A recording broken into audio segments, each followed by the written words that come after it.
Hello, everyone. Welcome to Singing with the Voices of the World. There's a wonderful story that some of you may have heard about the great jazz vocalist Ella Fitzgerald. Somebody is said to have asked Ella, was there anything in the world that she was preferred to singing? And she's said to have replied, the only thing that is better than singing is more singing. Now, I'm guessing as you have signed up for today's event that you already know this, but I can guarantee you by the end of today that you certainly will. My name is Helen Phelan. I am a musician and a researcher at the Irish World Academy of Music and Dance at the University of Limerick in Ireland. As well as my colleagues in the Academy, I work with an incredible interdisciplinary team of colleagues from the School of Medicine, the Department of Nursing and Midwifery, and a migrant NGO called Doris, which is the Irish word for door, on a project around singing, health and well-being, and cultural diversity. The workshops today are coordinated by our group with the support of the Health Research Institute. And I'm going to introduce a few of my colleagues from that group to tell you a little bit about what we do in a few moments. Before I do that, just a few housekeeping notes. First and most importantly, we are very grateful to you all for giving up your Saturday to spend with us. We want today to be as relaxing and enjoyable and as inclusive as possible. So please feel free to go and make a cuppa. I've got my coffee here ready to go. Stretch your legs. And if you have any ideas or questions, you can see at the bottom of your screen there's a little Q&A button. So right throughout the course of the presentations, please share with us your thoughts, your questions, and at the end of each of the workshops, we'll have a chance for a little chat. We have 4 incredible workshops today from an international group of facilitators.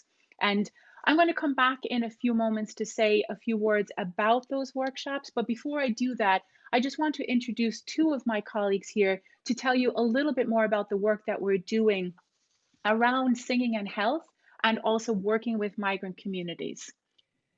First, I'd like to introduce my colleague, Dr. Hilary Moss. Hilary is a music therapist, and she's going to share with you a little bit about the work that she's leading in the connection between the arts and health. Thank you, Helen. I'm honoured to be part of this team led by Helen at this fabulous event. We have a lineup of expert speakers and respondents, and you, our community, and it looks to be a very exciting day. I lead the Arts and Health Research Network at the University of Limerick, and we have over 40 colleagues from every faculty across the university who are interested in researching the relationship between arts, health, and well-being. And a strong strand has evolved and has been growing in the university around singing, health and well-being, and particularly singing and social integration. So with colleagues from community music, vocal pedagogy, music therapy, traditional Irish song at the Academy of Music and Dance, we are looking at how singing affects our health and well-being. And I think what's exciting about the Irish World Academy is how we work at the edges of all of those different professions and approaches.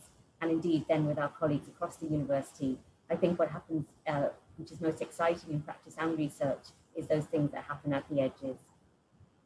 One piece of work I'd particularly like to mention today is that we are now mapping singing groups with a specific focus on health and wellbeing across Ireland.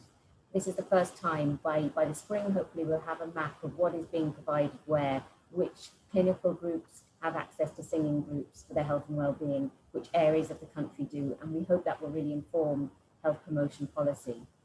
So I'm going to post the survey link into the chat in case any of you are running those sorts of groups. But I suppose it's important just to say at the start that music is a language, and we know that we respond to music when we're in the room, and one of the first responses is to the pitch of our caregivers, and so too we respond to music right at the end of our lives. Beyond at late stages of severe brain disease and damage, we can still respond to music and still find the words of songs. So I think it's really important today that singing is a tool, a vehicle for advocacy and communication, particularly for people whose voices are not heard and are maybe suppressed in our society. And I'm really excited about the focus on the cultural diversity in Ireland and the migrant community today. So I'm going to hand on now to tell us a little bit more about our work. I'd like to introduce the Professor of Primary Healthcare at the University of Limerick, Anne McFarlane. Thank you very much, Hilary. I'm also absolutely honoured to be part of today's event. Primary healthcare is all about health and health services in community settings. And since the 1970s, primary healthcare has had a fundamental interest and emphasised how important it is that people participate in health in terms of making decisions about policies, what services should look like, and also the people should be able to participate in their own healthcare consultations.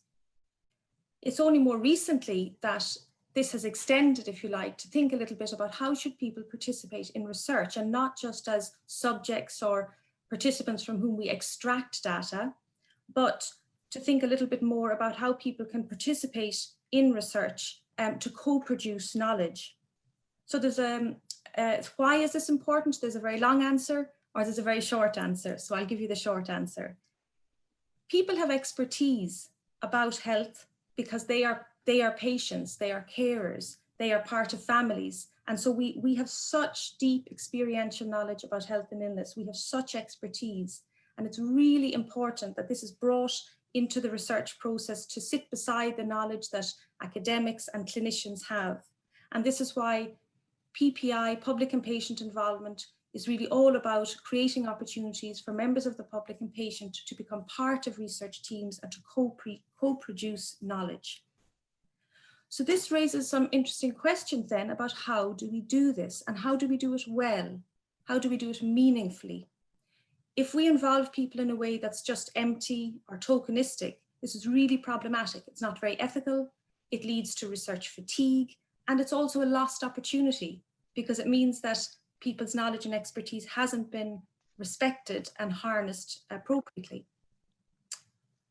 So when you look at the literature about how to involve members of the public and patients in health research, we see that it's dominated by things like using focus groups or consensus panels, really an emphasis on verbal communication. In some of our work here in the University of Limerick, we've been using participatory learning and action research methods, which are more interactive. They involve verbal communication, but they also draw on visual forms of generating knowledge and communicating with each other.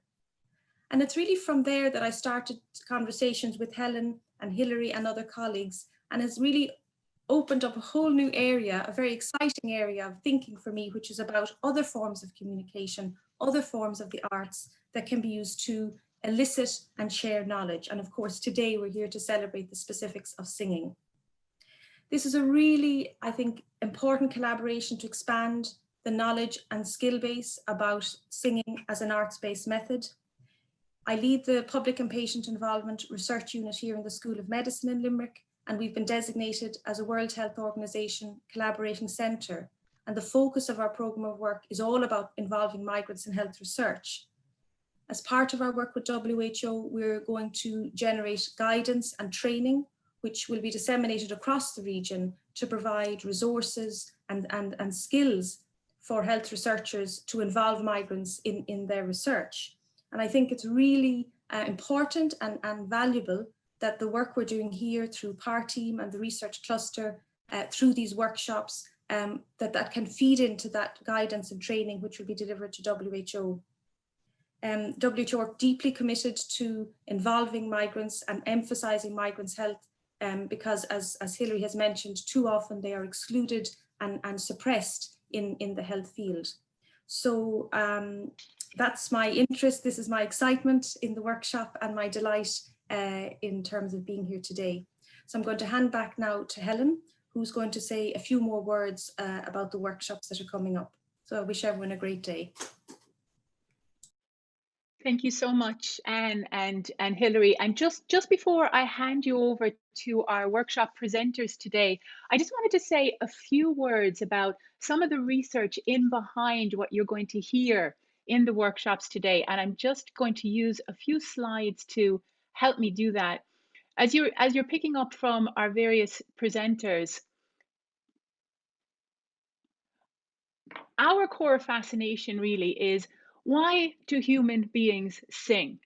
What motivates us to sing? What is the usefulness of singing? And there are lots and lots of answers to that question. There's lots of research around this, but one of the most compelling responses that we see in the research is that people sing because it helps us create a sense of relationship, a sense of belonging.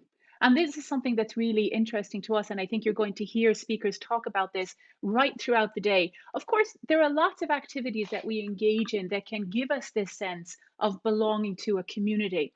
And I'm just going to share three very short pieces of research around this. And this one is called the icebreaker effect. And it looked at a lot of different activities, that from arts and crafts to creative writing to singing. And it found that all of these activities were actually very effective in creating a sense of community and of social inclusion. But what was really fascinating about this research is it found that singing did it the fastest. And the reason behind that, as it explained, was that when human beings communicate with each other, when we try to create pathways of connection, we use three domains. One of those is cognitive. It's primarily through language. It's what I'm doing now, what we've been doing. We're trying to make connections with each other through speaking with each other. The second is emotional, making an emotional connection, and the third is sensorial. We connect through our bodies, through a sense of touch or proximity. And all of these activities use one or more of these, but singing uses all of them. And it makes it a powerhouse of communication because it's communicating across our cognitive, our emotional, and our sensorial bodies. And this is one of the reasons it works so quickly and so effectively. Another one that I think is really important and interesting for us today is that one of the important ways in which human beings make connection with each other are through processes of mirroring each other, of creating synchronicity in our actions, of something we call attunement. Synchronicity is if you've ever gone for a walk with somebody and you kind of fall in step with somebody. Usually when we're walking, our steps begin to align with each other. Have you ever gone for a walk with somebody who kind of powers ahead of you or lags behind you? And it can be quite uncomfortable sometimes. We like to be in step. We like to be attuned. And singing allows us to attune with each other at some of the most fundamentally biological ways. Singing helps us to attune in terms of our respiratory system, to attune our breathing patterns with each other. I once heard a lovely description of sound as the happy accidental consequence of our need to breathe. And I thought it was a lovely way of describing that really intimate relationship between, the activity that keeps us alive, breathing, and sounding. And of course, we're aware that so many meditation traditions around the world use this connection between breath and sounding and chanting. So attunement through our respiratory system is something that we do when we're singing. Of course, we also attune in terms of our circulatory system. Hilary mentioned this. One of our first experiences of rhythm of pulse is in terms of our heartbeat. So at that most fundamentally biological level, singing helps us to create this sense of proximity and of attunement with other people. And the final, and there's so much research, but it's just to share a small few examples with you today. The final one that I think is particularly relevant to what we're talking about today, which is the connection between singing and well-being, but also how this operates within our growing multicultural societies and world, is that research suggests that singing also helps this process of bonding and creating relationship in large, flexible, and diverse groups. Now, they may seem like three very innocuous words, but being able to work together in large, flexible, adaptive, and diverse groups is something that is uniquely human. if we think about the different ways that different species work collectively together, I often find myself using the example of a beehive. A beehive is a great example of collective activity that we can see a large collective group working together. But of course, it's a very streamlined group, isn't it? The activities have to be preordained and the roles cannot change. If we look at other groups, if we think about pods of dolphins or herds of elephants, we can see examples of very significant collective activity that is adaptive, that is flexible. But the success of those groups depends on them being quite small and very often having kinship relationships. In other words, the group works well together because there is an existing relationship. Human beings are one of the species that are able to work well with people we have never met. And that's quite an extraordinary thing to think about. And if you think, if any of you, and I'm sure you have ever sung in a choir, it's extraordinary to think that you can stand next to somebody that you've never met before. You may not even share the same language. You can be a different gender, age, ethnicity, and you can have an experience of singing together that in a very short space of time will create a sense that you belong together.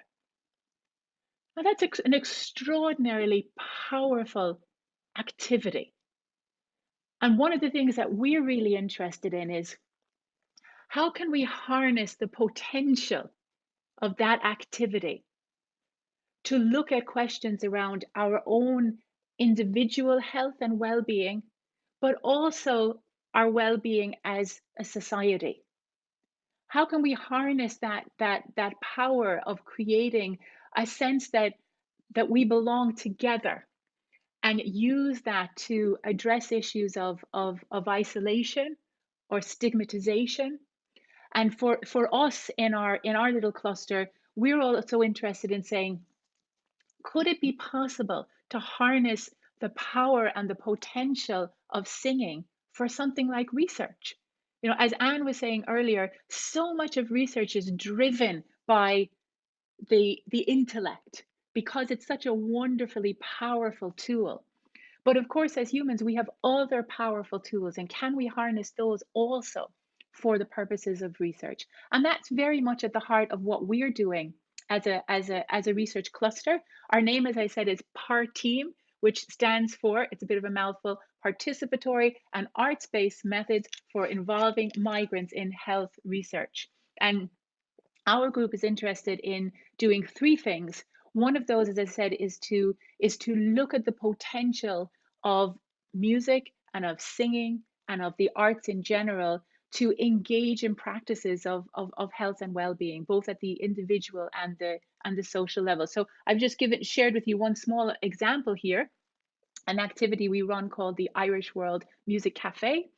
This is a social activity that includes singing and dancing and storytelling, sharing a cup of tea and a sandwich together, and creating spaces for new members of Irish society to meet with people from other cultures and backgrounds. And as well as this social work, we're also very interested in how is the research world responding to this question of the arts in terms of health research. So we have recently embarked on what's called a scoping review, which is looking at as much of the research as we can find around this question to see, are researchers using singing as an arts-based method in this area that we're interested in, which is migrant health research. And here's one with this, it's very early stages for us. We're still in the process of doing this research, but here's one really, I think, quite fascinating finding that we've had already. And it's that there are many, many examples of research being done on how music is being used as a tool of participation in health research and in migrant health research. But very few of those are using music as part of the research. Now, that's a very interesting finding. So, we know the research is telling us that music and singing can be a very powerful tool for creating spaces of participation, which is exactly what we want to do in our research. We want to co create research. And yet, the research that people are doing is not using that tool as part of the research design. So, that's something that we're really interested in contributing to. And in order to do that, we feel it's important to build capacity and confidence in the use of singing. And that really brings me full circle back to what we're hoping to do today.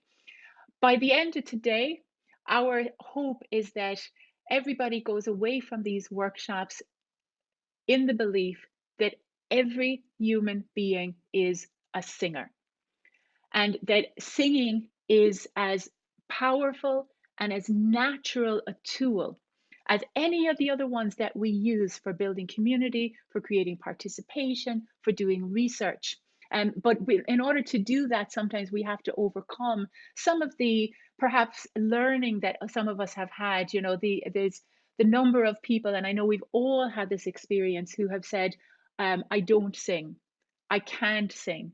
I was told in school, I'm tone deaf. I'm a terrible singer. I was thrown out of the choir.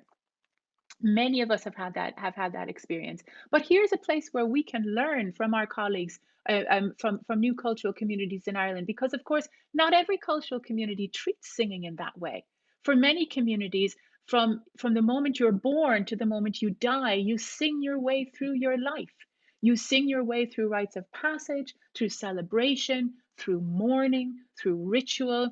And singing is, as I said, as natural as breathing. If we can gather our capacity and our confidence in that, we can develop a cohort of people who have the skills and the techniques to harness the power of this tool and use it in the kind of work that we're doing. Now, that's the party political broadcast finished, but I really want to thank you for just allowing me to share that with you. You can get a sense, I think, from Hilary and from Anne and from myself, that we're very passionate about the potential of this work, and we feel that we have a lot to learn from people like our presenters today as to how to fully develop all of our capacity to work in this area. So I would like to now begin to introduce our first workshop. What I'm going to do is I'm going to introduce our workshop and our respondent, and then we're going to run straight into the workshop. Now, I have to say that our having our first presenter today, David Brophy, would be an absolute treat and honor under any circumstances. But I know David won't mind me sharing with you that David is with us this morning, almost directly from his hospital bed, having had a very serious bike accident during the week. So I'm extraordinarily grateful to him for being part of today's event under those circumstances. The true professional that David is, he was texting me from his hospital bed yesterday, fretting about not having his access to his presentational slides, and I said, I can think of no better way to start our event today than to simply share the stories of David's experience. Many of you, of course, know, and just to say, I'm not going to share full biographies of all of our presenters today, because there's been a wonderful brochure prepared that all of you can have access to through your Eventbrite link, with full and extensive biographies for everybody. But what I would like to say is that David's work is known to many of you as a professional, internationally renowned orchestral conductor. But of course, David is also a very strong advocate for community singing, and he's presented a number of award-winning television productions, which I'm sure many of you are aware of, including the High Hopes Choir, the Choir of Ages, and the Choir of Family Carers. And I'm really looking forward to sharing some of this time with David today. And at the end of David's presentation, we have time for some conversation with David, some chat, some questions. And as I said at the beginning, if you could use the Q&A button at the bottom of your screen right throughout the presentation for any questions or comments you may have. And our conversation and our response to David's presentation today will be led by Eva Jacques Dindau. Ava is a singer, a ritual scholar, and a doctoral researcher who is working with the Polish community in Ireland. So please welcome for our first workshop presentation, David Brophy, presenting on All Our Voices, an introduction to the human voice. Wow, Helen, I'm going to put my video on. Am I on video? You can hear me? Hello? We can hear you, David, but your video isn't on.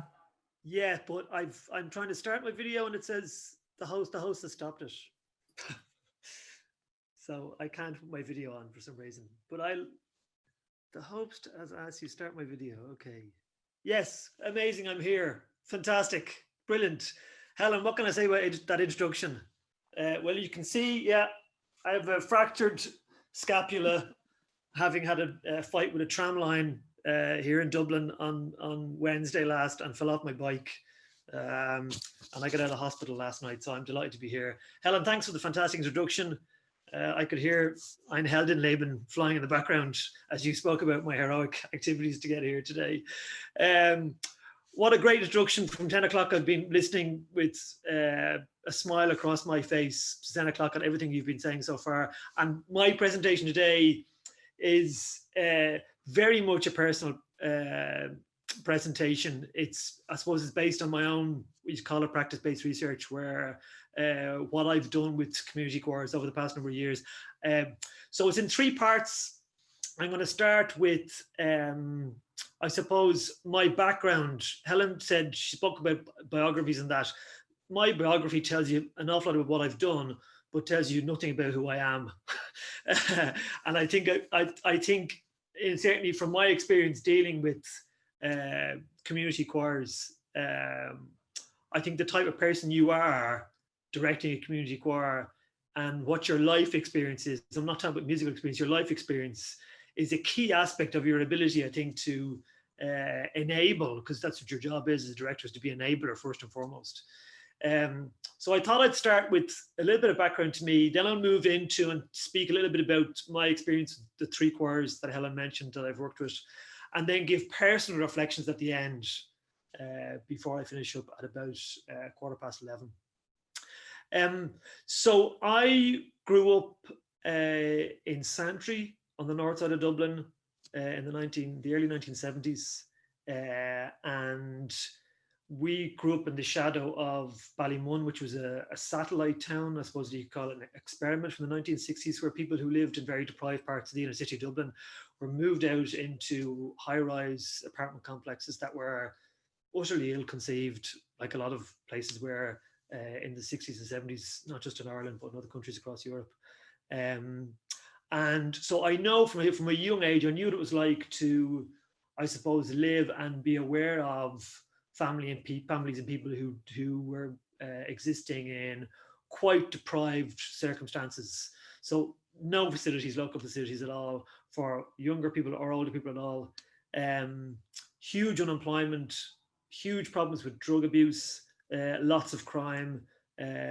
So all sorts of the widest, I suppose, variety of disadvantaged people I felt I was around growing up from a very young age. And in that strange environment, I became interested in music when I was about 9 or 10. And I suppose maybe for me at the time, I found it as a way, probably as a means of escaping. Not the most pleasant of environments. I hated school. I was bullied repeatedly for years, both in primary school and in secondary school. And I think I probably used music as an escape, a way of getting away from an environment that I kind of felt at the time was quite hostile. When I look back at my life when I was a child and now, I've actually met with probably, I don't think I could meet a wider diverse of people in Dublin, and amount of people in Dublin from all sorts of backgrounds in my life. I think that gives me a sense of, first of all, I think I'm pretty, this is a dangerous thing to say possibly, but I think I'm fearless in terms of working with people. I don't think at this stage in my life about what their background is or where they come from. And I've managed to find a way to be comfortable enough in my own skin just to do my own thing. And that's, I think, a huge advantage to me, and that is as a result of my upbringing and where I grew up in Dublin. So I didn't want to join a choir, but I was kicked into a choir, I would say, by my parents when I was about 10, and it was the Greenfield Singers in Santry, and I kind of assumed I would go to the choir and sing all the songs that I was singing in school that I knew. But I went to the choir and they sang Latin plain chant, and they sang folk songs, and they sang Benjamin Britten. Like, it was actually the widest thing. It was kind of it's kind of a miracle that choir existed in Dublin in the 1970s, and the 80s really was when I joined, and that got my interest in singing straight away. And I have spent a whole life with choir since then. So I stayed with the choir until I was 16 or 17. My voice broke. Obviously, I couldn't sing anymore with the choir. They were only a boys' choir. They eventually let girls in. But as I was going for piano lessons from the age of 12 or 13, from the age of 15, I started playing piano for the choir. And then I started taking rehearsals with the choir when I was probably 16 and 17. As I said earlier on, I hated school, so I never intended going to college. I was not interested in, I wanted to get out of school and just work and not go into that. School for me was a hostile environment. But I didn't realize you could go to college and study music. So I went and studied music when I was 18, took a year out after I left school, studied music. And then when I went to college, I joined the choirs in college music chamber choir, the choral society. And I started playing piano as a professional rehearsal pianist for choirs in Dublin. Funnily enough, I was always interested in singing, and I was always interested in directing choirs. I'd done so with my child, the young choir I was in, the Greenfield Singers, as a teenager. So when I went to the College of Music to study for my degree, I took singing lessons as a second study with a fantastic woman called Daphne Clifford, who was an amazing teacher. And that was a very important thing for me. She really she helped me to release my real voice, even though I was singing in, what could be regarded as quite a contrived classical style. I was singing operatic and oratorio arias, and not really any folk music. But she taught in a way that I suppose her attitude to singing was that I had to come for the body, and I'd learned that for the first time through her. So I sang through college, went to singing lessons, left college, graduated, didn't do a master's until way later, but started working straight away from the age of 23. I was appointed apprentice conductor to the National Chamber Choir, who are now Chamber Choir Ireland, when I was 24, and I did 3 years with them, and I learned a huge amount from working with them. And all the time I was getting conducting lessons, I was studying in Holland and England, going to summer courses, but working also as a pianist in Dublin, as a rehearsal pianist for various different choirs, but also I used to work for the Irish Film Orchestra. I used to play piano for the National Symphony Orchestra.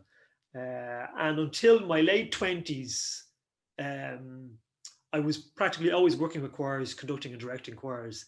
Then in my late 20s, I started getting work as an orchestral conductor. And all through my 30s, I hardly worked with choirs at all. I was appointed principal conductor of the RTE Concert Orchestra, and all through my 30s, I worked more or less exclusively with choirs, with orchestras, I should say. And then when I was appointed principal conductor of the RTE Concert Orchestra here in Dublin, I was approached to make a television series called Instrumental, where we would take a number of musicians a number of people who had never studied music before, teach them an instrument in 6 months, and we'd put them in front of the RTE Concert Orchestra to play a piece of music with the RTE Concert Orchestra. It was great fun, fantastic fun, and I loved it. But it kind of put me on a radar with people as somebody who might do TV work, and I was approached then by a well-known production company here in Dublin called Tyrone Productions afterwards, to work on a series where I would form a choir with either prisoners in Mountjoy Prison here in Dublin or with homeless people in Dublin. And I immediately said no to the offer because having presented or fronted a series before that, I thought television, ironically, it's called reality TV. It was the most unreal medium ever.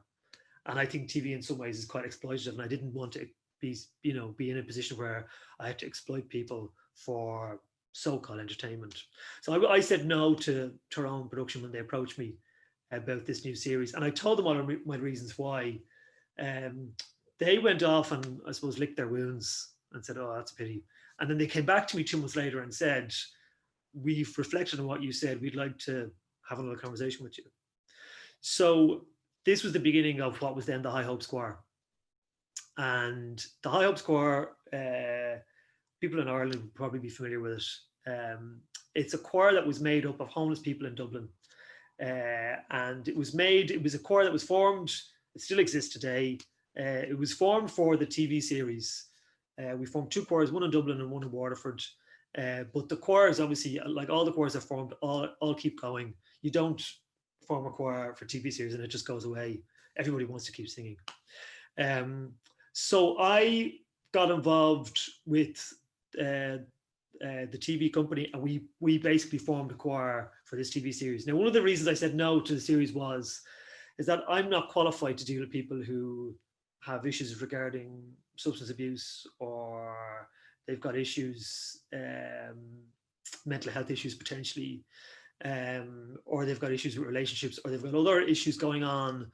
I'm just not qualified. I'm a musician first and foremost. And I was really keen to involve the charitable sector here in Dublin in our choir and make sure that they could give us the supports that we needed to make sure that the people who are going to sing in our choir, who are homeless, some of whom were sleeping rough, but many were sleeping in hostels, would be looked after properly while in our rehearsals, that they weren't just taken into our rehearsals and they were left under my care completely.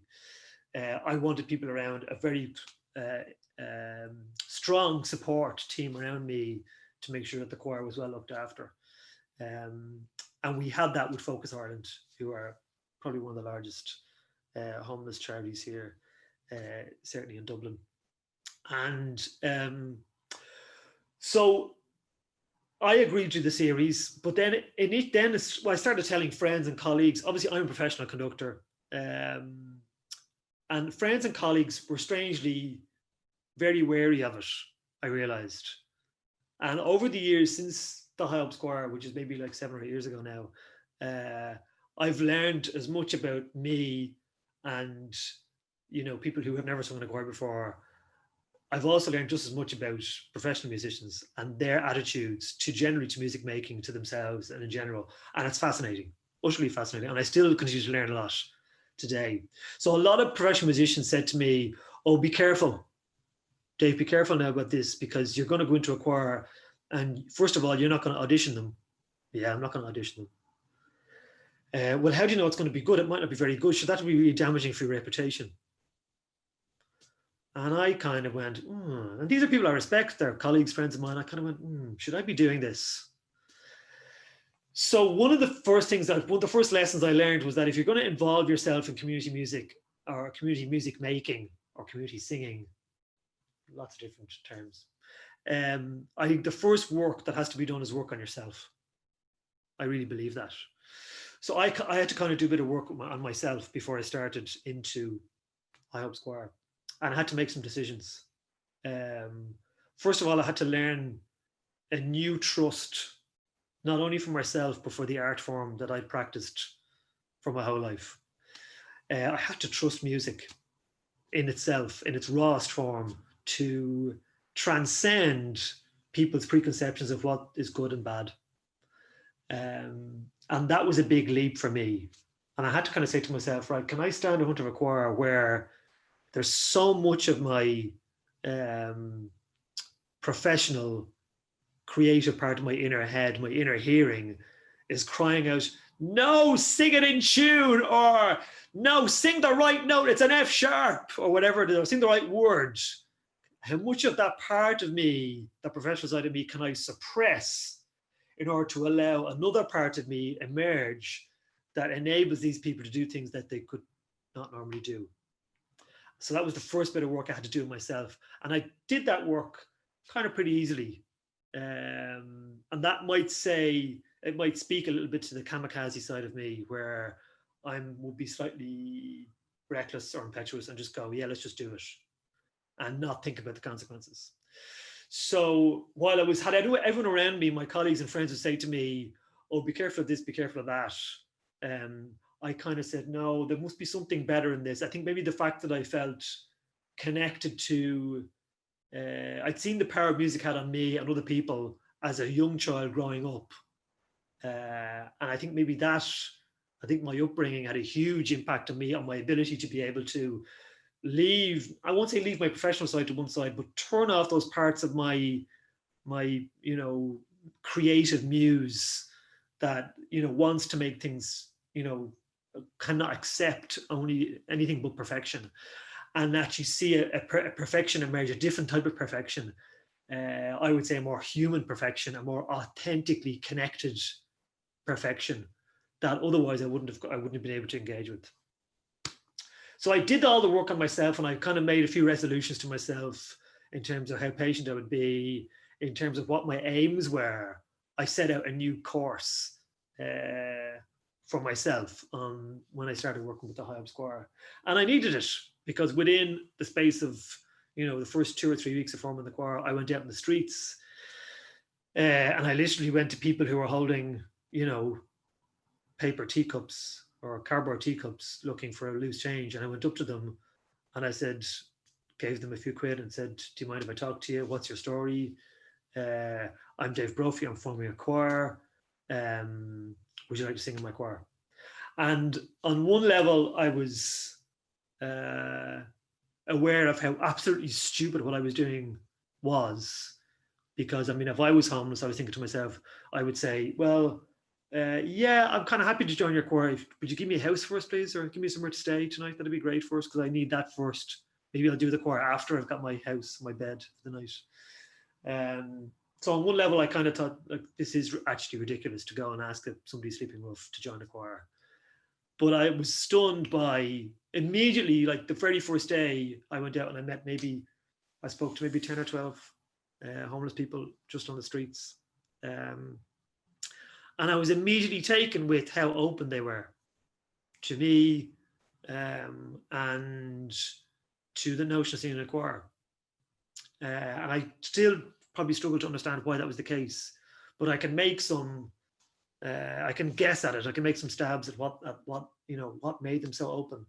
It struck me that a lot of people, when you're at the seated level of somebody who's homeless on the ground, you spend your whole day looking at shoes and legs walking by. And I saw people who had been sitting on the ground as I was on my hunkers, talking to them, sitting beside them or kneeling beside them. An awful lot of people don't stop, and very few people talk to them. So I think the fact that somebody spoke and talked to them was a huge thing. And it does come back to, this is going to be an essential part of what I'm saying, and what Helen's been saying as well earlier on, and Hilary and Anne, communication.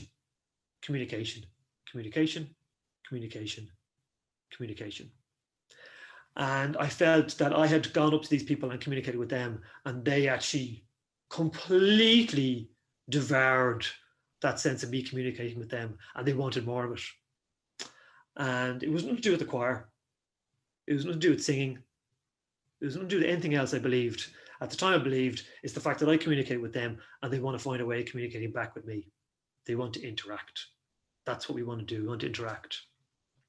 And so within a few days of starting on the, forming the choir of the High Up Square, I knew there's something here that has nothing to do with singing or music, but it's to do with just general communication. And I knew, I knew that things are possible. So we formed the choir. There was no auditions. I had a very loose sense of what repertoire we would sing. Ideally, I wanted the choir to tell me what songs they want to sing, and there was lots of variations of what songs they want to sing. A lot of you will be familiar with themes that come up. Obviously, they want to sing songs that reflect their own, struggles with life and their own journey through life and their own difficulties, but also their own hopes and aspirations for their futures. A lot of the people I met through the High Up Square could not see a future because they didn't know. They could basically think 24 hours ahead. So nowadays, all of us here online now are probably thinking, well, with the current pandemic, am I going to get to see my loved ones at Christmas? People who are homeless, who sleep rough and have nowhere to stay, or they only think about 24 hours. will I get a hostel bed tomorrow night? They can't think of Christmas. So even me saying, okay, so I'll see you, the first rehearsal is next Tuesday evening. They had, a lot of them had very little concept of, well, what happens to you now next Tuesday evening? Or what do I do between now and next Tuesday evening? So we had to find a way of contacting homeless people and getting back. And obviously everyone sleeping and rough on the streets has some contact person who is in contact with them, looking after them through various service providers. So we started, they came in, and the energy was amazing. Amazing. Like every other choir I've been in front of, no matter who the people are in front of or where they're from. And they sang and they kept singing and they loved it more. And then as they got more confident, I got more confident. Eventually I got confident where I started dictating what pieces they would sing. I wanted them to sing the chorus of the Hebrew Slaves from Nabucco in Italian, and we did it. So I, having probably before I started the choir, having left my own, having tried to turn down my own, highly trained professional side of my head to allow this more human expression to evolve, I suddenly was confident enough to turn that back up again and say, okay, let's go for this, let's go for that. And they fed off that. Like, they were completely flabbergasted, but we would do opera. We would sing opera choruses. But I kind of said, why not? And, we managed to find a way of communicating that was utterly open. And we had the most open relationships. Some of the most open relationships that I've had in my life have been with these people in the High Hope Choir. And if they, trust is such a key thing. If they trust you and they see that you trust them, that feeds in a loop. And you all know what that's like, in many ways, preaching to the converted today. So we, on the side, of course, this is being filmed, which I'm so glad it was. I have a kind of a mixed attitude to TV. Even though I make TV programs, I kind of go, yeah, I kind of happy to do the work, but will you leave me alone with the cameras and everything else? But then actually, I've got a good relationship with Tyrone Productions now, and I trust them to give the story of what it is to sing in a choir for the people who sing in the choir, and put that across in a way that actually everybody else in the country can understand or get some sense of this is actually a great thing that happens. And so High Hopes Choir is the first choir that I formed with Tyrone Productions. And the next choir was an intergenerational choir called the Choir of Ages, where we had a choir in Dublin and we had a choir in Leitrim, up on the northern side of the Republic of Ireland, up quite close to the border with Northern Ireland. And all the people in the choir were either 8 or 88, or around those age groups. And that was fascinating as well. I'm going to come back to that in a second. And then the third choir I formed with Tyrone Productions has been the Family Carers Choir, which I formed at this stage now. It's 2 years ago since that choir was formed. And it was a choir made up of family carers. And there was various reasons why that choir was formed. And so that was the last choir formed. So those three choirs, so that's the kind of the background, a quick background from my upbringing to where I am today in terms of my work with choirs and choral singing. From, I suppose, the very, very high level of the National Chamber Choir, or Chamber Choir Ireland, who are the only professional choir in Ireland, to, although I kind of recoil at notions of high and low, a bit like Haydn did. Haydn used to write high and low in all his music, those types of music he wrote. But you would see the Chamber Choir Ireland as being high standard professional choir. But in many ways, I would say now, low standard human authenticity.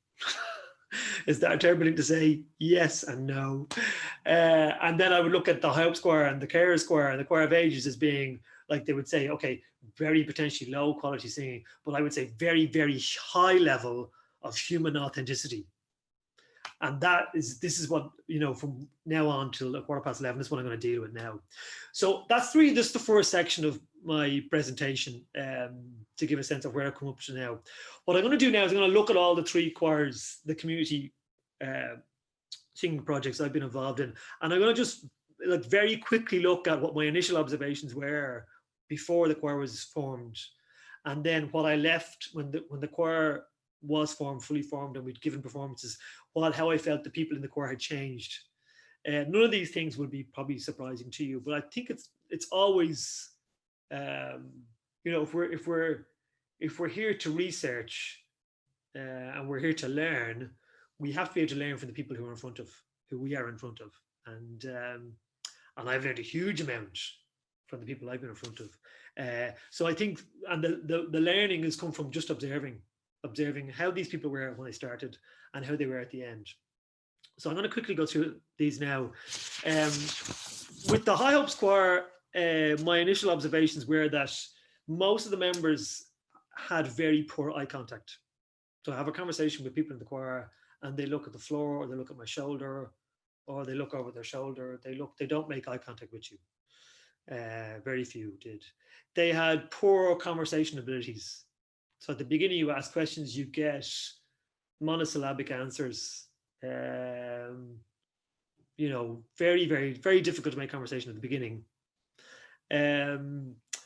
Generally, none of this is surprising. A lot of the members of the High Hopes Choir initially had quite nervous behavior in general. So they would have had nervous tics, like maybe like scratching something, or those things they do in general that would kind of indicate a certain level of uneasiness, not surprisingly, in social situations. And interestingly, I felt that a lot of the homeless people had fear of authority figures, and they were very quick to, even though I didn't approach the choir as an authority figure, they saw me as being an authority figure, and they suddenly I don't know, there was kind of strange, I noticed very early on, having, like, if I spoke to them one-to-one, we would eventually get to kind of have an adult conversation. But then in the choir context, when I started directing them, they would really turn into like 8-year-olds, 9-year-olds. They suddenly were very, there was a kind of a regression in some ways, I noticed in them, which I'd never seen any of the choir before. It was all new to me. And it took a while to break that down, for them to understand that the rehearsal process was utterly about collaboration and not about dictatorial, me making dictatorial pronouncements, do this way, do that way. Of course, I'm getting the best out of them, but it's collaborative. And when they realized that they could slag me off, criticize me, and we could have banter back and forth, and we could actually enjoy ourselves, they found the space to be adults again, which was kind of interesting. So there are my initial observations. Subsequently, after the choir was formed and we performed, there was a huge difference in eye contact. Also a huge difference in terms of their own sense of physical space. When I would talk to them initially, they would be very keen to kind of back off physically, and they kind of, I suppose that's to protect themselves. Whereas at the end, when we performed, they were much more comfortable in their own physical space, but they're also willing to invite me to stand beside them, to possibly, put an arm around somebody. They were much more comfortable with that. Better conversation, as you'd expect, as things went on, but strangely better overall grooming, which is a kind of a weird thing. Though a lot of the people in the High Hopes Choir started dressing differently as things went on. There was one particular guy in the choir, amazing guy in the High Hopes Choir, in the Dublin Choir.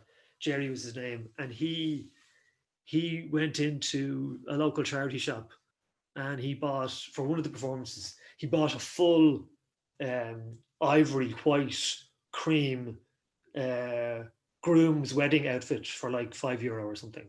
It was fantastic. It didn't fit him, but he really, Jerry and a lot of people in the choir started dressing differently. Their sense of how they appeared was like completely different. I was completely taken away by that.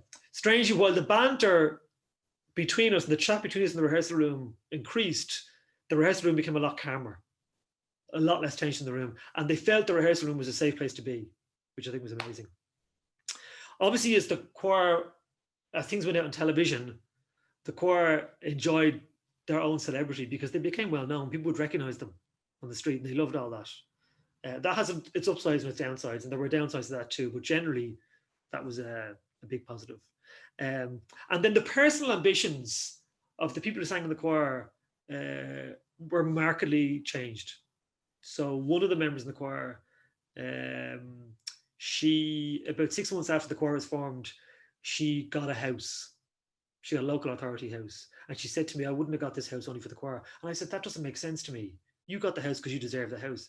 And she said, no, I got the house because I started ringing the local housing authority every day. And I rang them every day for weeks and weeks on end. And that's what got me the house. But I would never have had the confidence to ring that housing authority had I not joined the choir. And I went, that makes sense. So a big lesson, we never know the impact we have. We cannot even begin to fathom what impact we have on the people in the choir. And I'm sure, hugely ignorant of what impact I've had on the people in the High Hopes choir.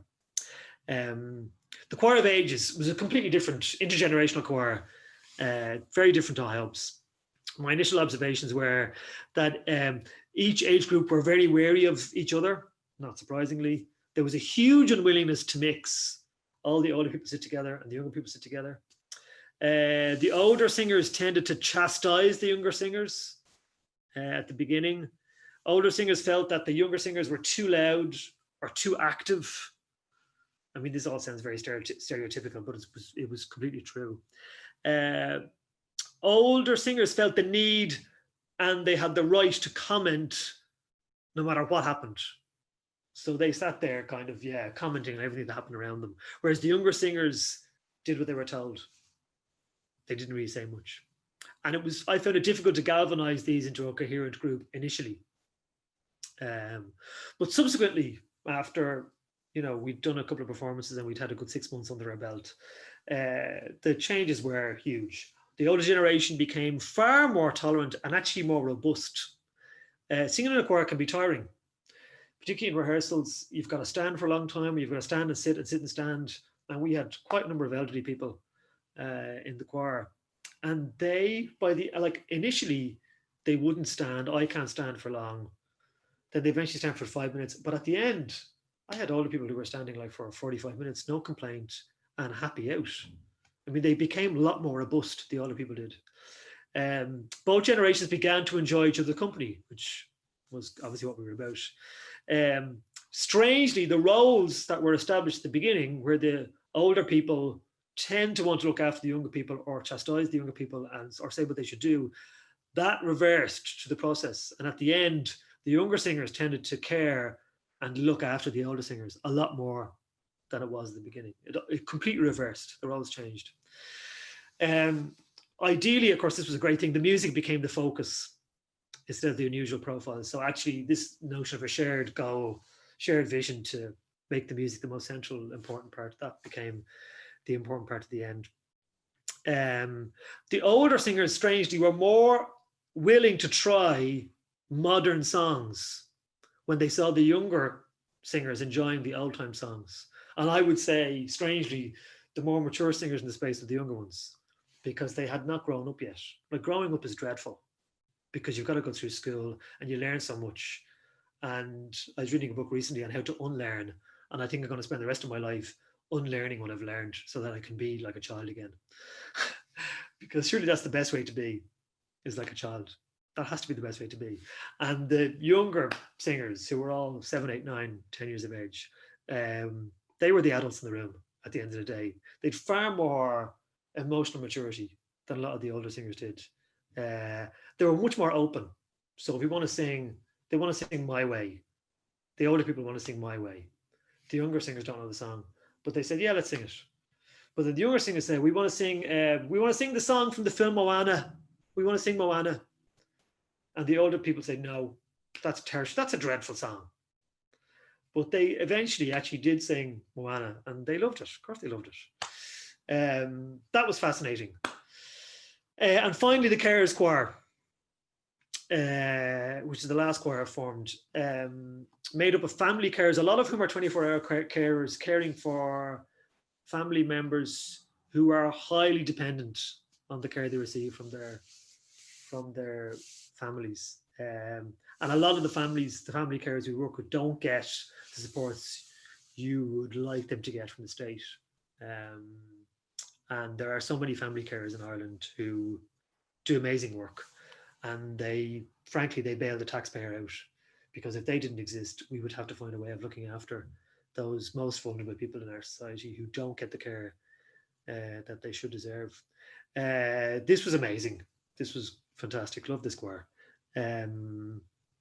So my initial observations of this choir were there were some seasoned singers who were very willing, who had sung in choirs before and really want to sing in a choir, and they were beside novices who repeatedly insisted to me, oh, I can't sing at all. Or I was in a choir in school in Nina in the 1960s, and the Reverend sister said to me I couldn't sing and all that type of thing.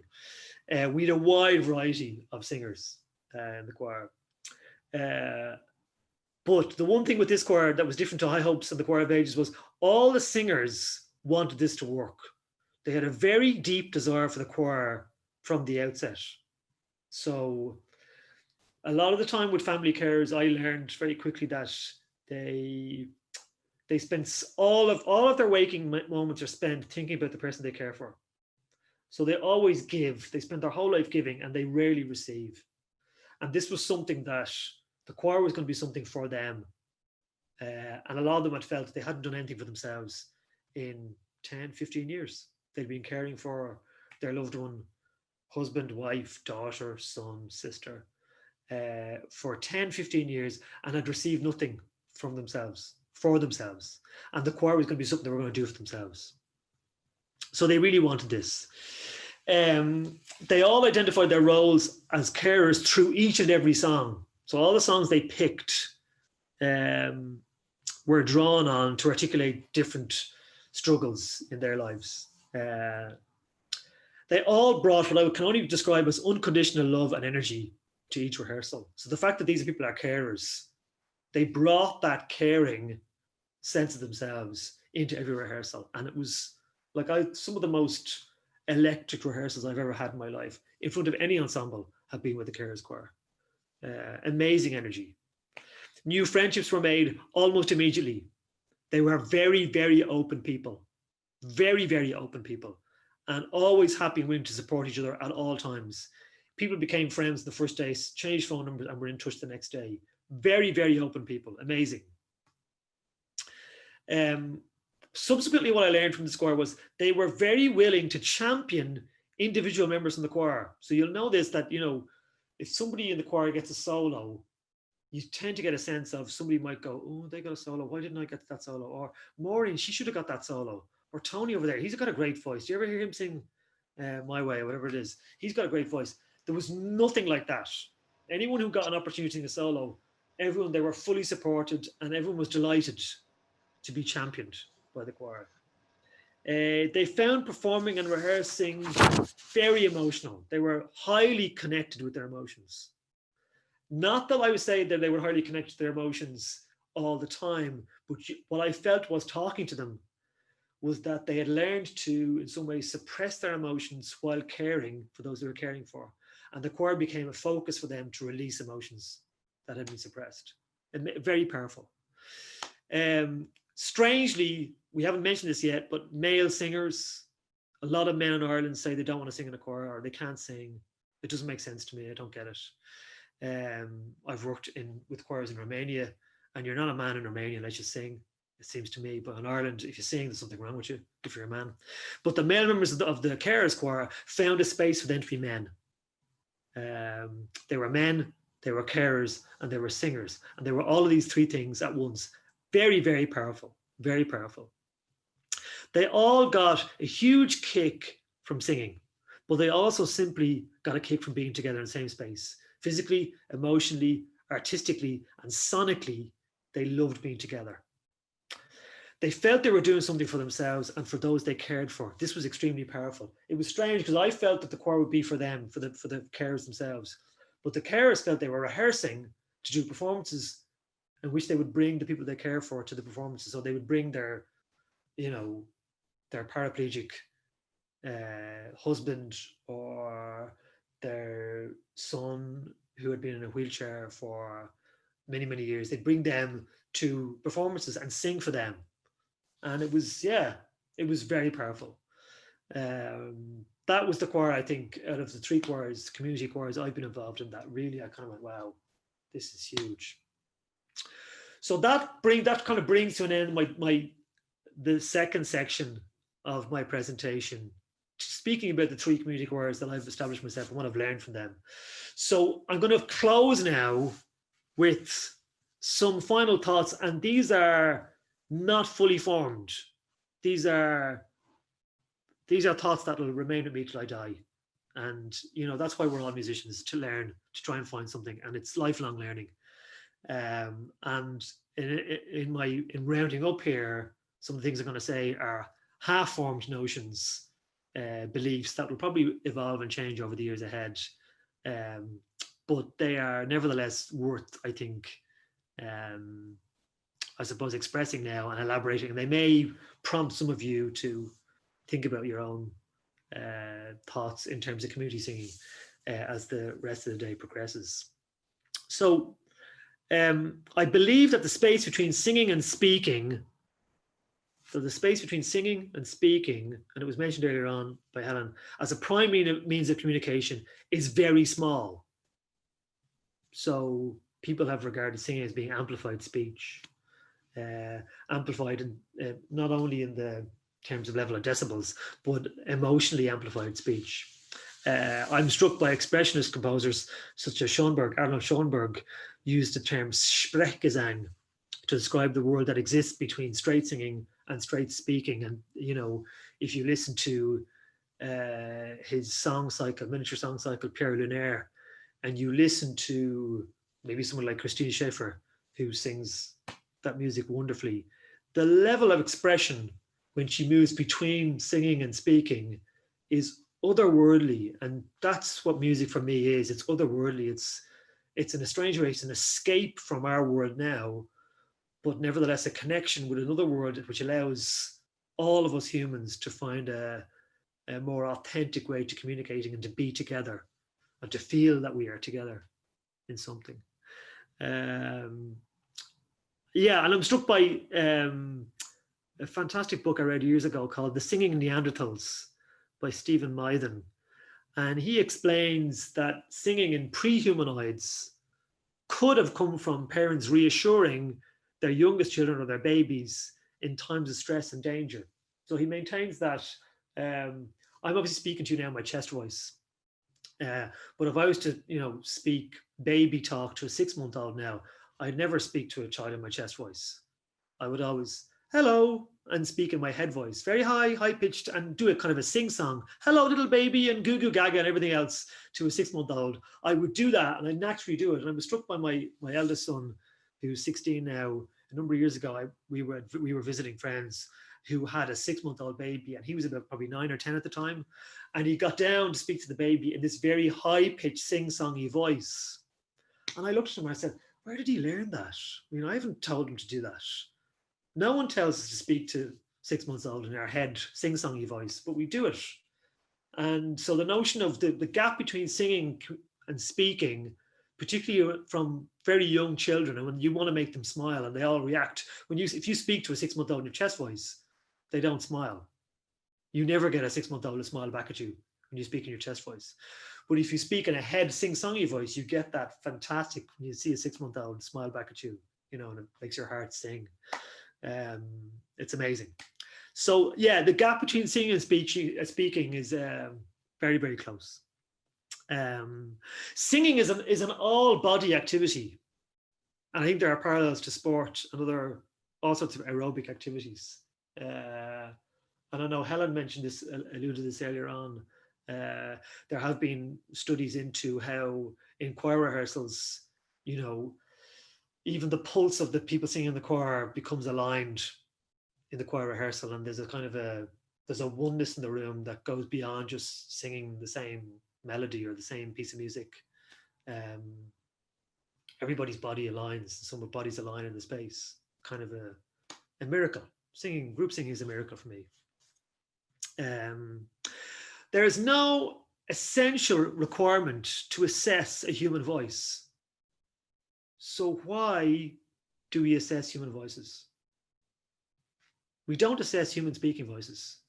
We obviously can make observation. Oh, he has a very dark speaking voice. And oh, he speaks in a very high-pitched voice all the time. And we can make those assessments, but we never say, we don't assess speaking voices the same way as you do assess singing voices. Oh, he's a gorgeous voice, or sings in tune or sings out of tune. So I'm at the point now where I say there's no essential requirement to assess any human voice. It doesn't need to happen. Any sound that comes from any human is as valid as any other in my book. The act of singing or vocalizing witnesses the brain release oxytocin and endorphins, no matter what notes are being sung. And this is one of the things that happened with the High Up Squire. I would have endless amounts of men in the High Up Squire who would not pitch one correct note for a whole song. But it dawned on me, looking at them singing and being completely wrapped up in all their glorious wrong notes, that their brain is still releasing oxytocin and endorphins. This is all the good stuff. This is the stuff we need. And I'm sure the research has been done into this, but I wonder, is their brain aware they're singing all the wrong notes? No. It's like the child, the 6-year-old in the nativity play, who sings Jingle Bells, but everyone else in the choir is singing Jingle Bells, Jingle Bells, Jingle all the way. And this goes, Jingle Bells, Jingle Bells, Jingle all. And it's all wrong, but the child is having the most wonderful time and the parents are in stitches laughing. The child has escaped from this world into their own sense of just making sound. That is the most beguiling thing on the planet, surely. And this is the space in which, for me, this is where now my sense of singing starts here, not with the hugely refined sound necessary at the National Chamber Choir. There is no such thing as cannot sing. And to be told such a thing is, I believe, a violation of an essential part of what it means to be human. So to tell someone they can't sing is a violation of that person, I believe. You know, I'm not going into human rights, but to be human is to sing in some way, and to tell someone they can't sing is an utter violation of that person and their ability to be human. I've spoken to so many people in the choirs I've worked with who embark on a kind of, I would say, retrospective bereavement as they reflect on years of singing being denied to them as a result of their right to be heard, violated in an education choral context when young. So people have said to me, in their 50s and 60s, I could have been singing for the past 30 or 40 years and I never did because I was told when I was 8 I couldn't sing. Amazing. As a vocal director, I said this earlier on, you have to work on yourself before you work on others. I've got a lot of this I've said already, so I'm not going to go into all this again. What I want to say is, just to conclude, in a space that can be full of fear for so many vocal directors, there is one thing I learned over the years that proves so important. Audiences and listeners are in some way more intoxicated by an authentically human sound than they are by an artistically outstanding performance, which, although technically superb, may lack a certain humanity. As we learn to fully appreciate the value of our personal flaws as humans, somehow a flawless performance may feel a little less than human. These are my current conclusions. A connection to humanity is what we all crave, particularly in these frightening times. However, it is a connection to an authentic humanity that is most potent. It could be argued that this authenticity is what can be lacking in the very finest choral performances, in turn suggesting that our relationship to live performance and the manner in which we understand and evaluate it is changing right before our eyes. And I believe that. So the impact, just to conclude, the impact on me is I'm now more willing to encourage the professional musicians to chase something that's more authentic, to take more risks, to go beyond what they've learned through their own artistic and technical achievements, and to go to a point where they create something that my fantastic High Hopes choir, who sang all the wrong notes, could achieve. But by singing all the right notes, you can never achieve. So maybe that's one of my lessons, and maybe it's a lesson for all of us. So that's me. I'm going to hand over to Ava now. And Ava, I think I'm probably more or less on time. Hopefully I haven't gone over, just maybe a couple of minutes over. And Ava, you can take things from here. I'm happy to take questions or make comments or say nothing or do whatever you want me to do. So. Okay, thank you very much, David, for this wonderful workshop. It was full of, I would say, more good advices on community music, actually, and community choirs and the togetherness than which is really good. I'm involved with the Polish community myself, and I sang with a choir which was community, that was by the church, but I know it from the other side of the view because I wasn't a conductor. I helped with it because I have the classical background, but I wasn't a conductor. So for me, it was actually a safe space. Exactly what you just said, because first when I came to Ireland, I felt very alone. And yeah, and I was just myself, and then somehow I found out that that was actually by mistake. I found that choir because I was going to be a accompanist for another choir, like for the gospel choir, and then they just grabbed me because they found me, and it was really releasing, and that was, and loads of people in there, because finally some of people came back to Poland and think, so the choir doesn't exist anymore, because there was like 5 of us left here actually in Ireland, but we do sing sometimes together. We meet for the Christmas time or things like that. So it's so interesting you talk about that was a mistake. Surely the best things are all mistakes. Yes.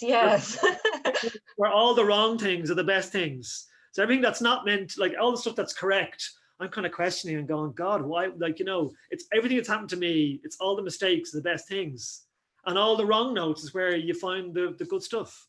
For me, I'm at that point now. So. I was very struck when you said that the community music, like community choirs, even when they sing wrong notes, they have like the better sense of community and expression, and it will be very good to have it in more professional choirs. Would you have any advice how, for example, it could be possible to, I don't know, awake that in professional choirs? Yeah, I mean, it's interesting. It's a really good question. My initial answer is yes and no. I'm still experimenting. I mean, my whole life's an experiment, frankly. But I'm more inclined to say to, you know, singers, and actually I was working with Chamber Choir Ireland last week for a live stream from the National Concert Hall. And I said, can you push your voice too far? Make an ugly sound so that it's real. And they had no idea what to do. What does he mean, make an ugly sound? Come on, make an ugly sound. Make a sound that comes from your core. Can you really make a sound from your gut? And can you just emote? Stop singing with the fantastic, you make a gorgeous sound, beautiful sound, utterly beguiling, but it's covered in endless amounts of veneer and pretense. Like, do something that's real, make a real sound that's human, that is of you, you know. And they find it very difficult. And even to orchestral players, to get orchestral players to do things that are different, you know. So I say to a string section, can you play harshly here? Can you like this? Let's try it. And if it's ugly, let's make an ugly sound, or not. Let's just try it. But until, I think, you know, it's interesting, like, because I work a lot with professional musicians, and I work with utterly non-musicians as well on a regular basis, that, you know, I think I'm now at the point where I'm saying I don't know who has the Holy Grail.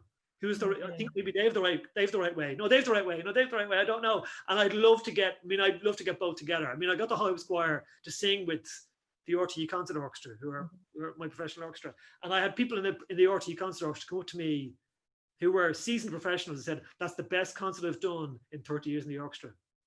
By far. So I know professional musicians are missing something, you know, and there's a whole area of research in how to, I believe, and how to help professional musicians cope with a very difficult career in orchestras and professional choirs.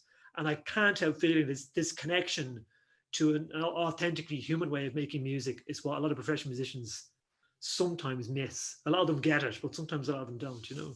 So so yeah, that's you know, it's trying to push musicians to do things that they're just not, they're able to do, but they don't feel they have permission to do in the context of their professional choir, professional orchestra. It's not easy. Okay. We won't have time to answer all the questions this morning, but I have Catherine is asking about advice on how get the support of therapists for a project.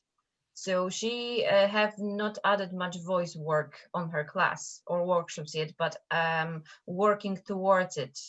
And in her own life, singing communities release lots of emotions and facilitators, and she's not sure how to do it. Although I have experience in holding space, I'm not a therapist. So how could I find out what professionals and interests in the arts, collaborations, and healing is? Like I in so many ways, I'm not qualified to answer some of these questions. Probably, I can only tell you from my experience what I can do. I think I had to find a space where I could say to, particularly the male singers in a lot of the choirs I've worked with, when it's completely wrong, and you've got maybe 50% of the men who are nowhere near, they started the wrong note, they're not singing the right tune, to encourage them to keep going and to go, what an amazing sound, what a fantastic sound. And like, you're smiling, I'm looking at your reaction to that, Ava, there, you're kind of broadly smiling at that, and I'm going, that's what I get back from the choir. And I go, it's a great sound. And I would say, now, so many of those notes are wrong, but it's a remarkable sound you're making. I love your sound. Now we're going to try and make that note correct here.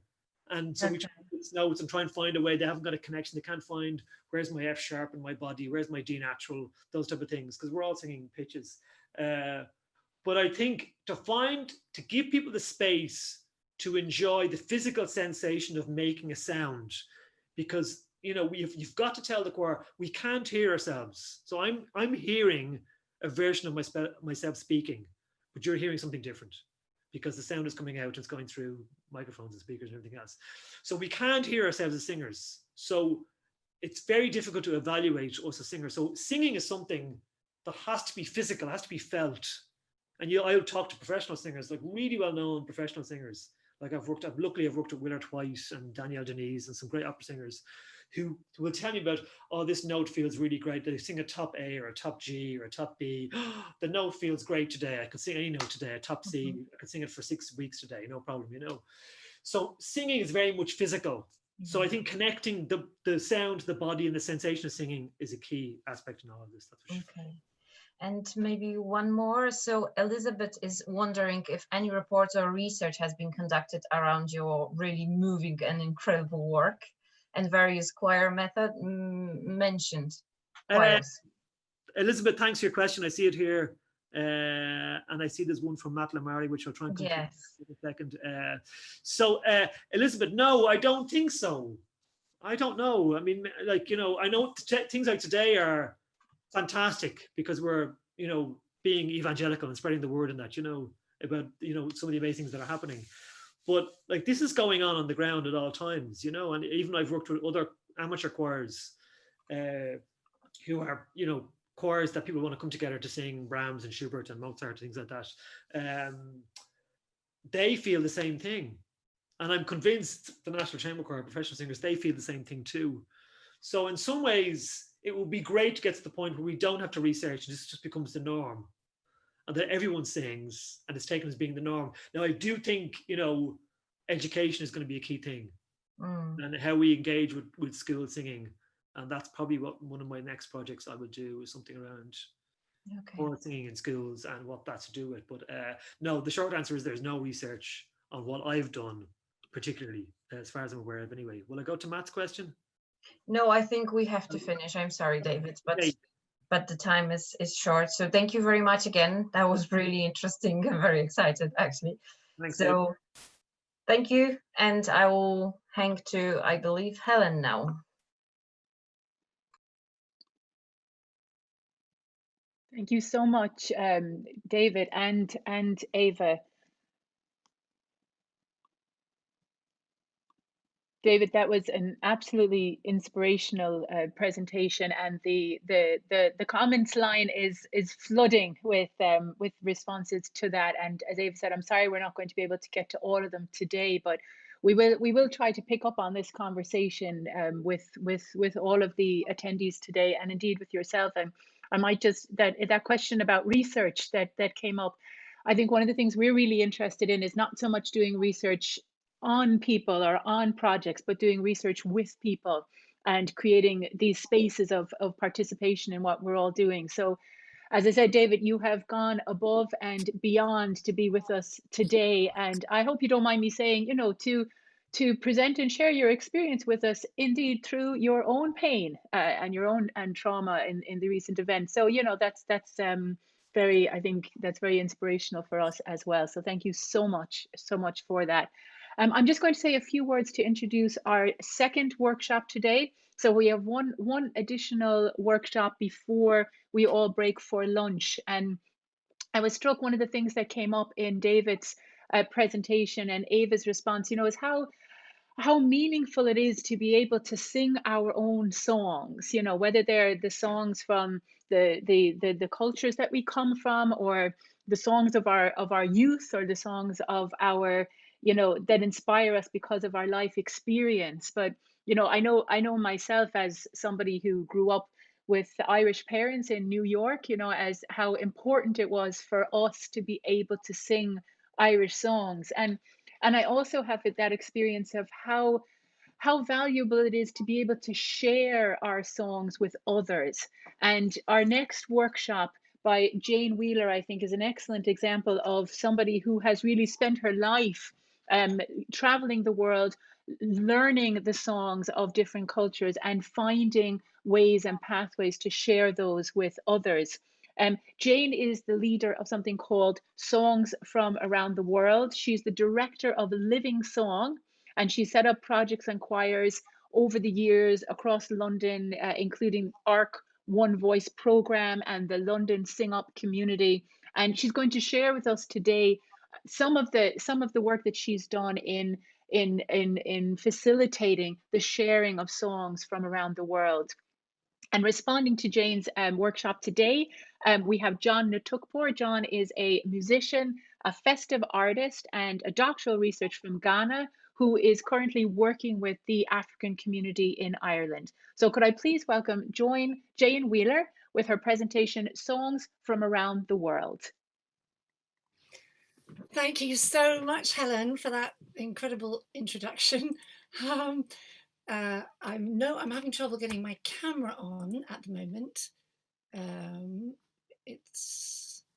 Let me see if I can you all see me? We can see you there, Jane. Can now see me. Hello, everyone. I'm still beaming actually from David's workshop presentation. From all of I relate, and my heart just connected with just everything you were saying. It falls to me to do something a little practical with you all today. And so whether you consider yourself a singer, or you've never sung, or you run choirs, or you're in a choir, however you're feeling, I invite you to enter the spirit of participation, join in with everything.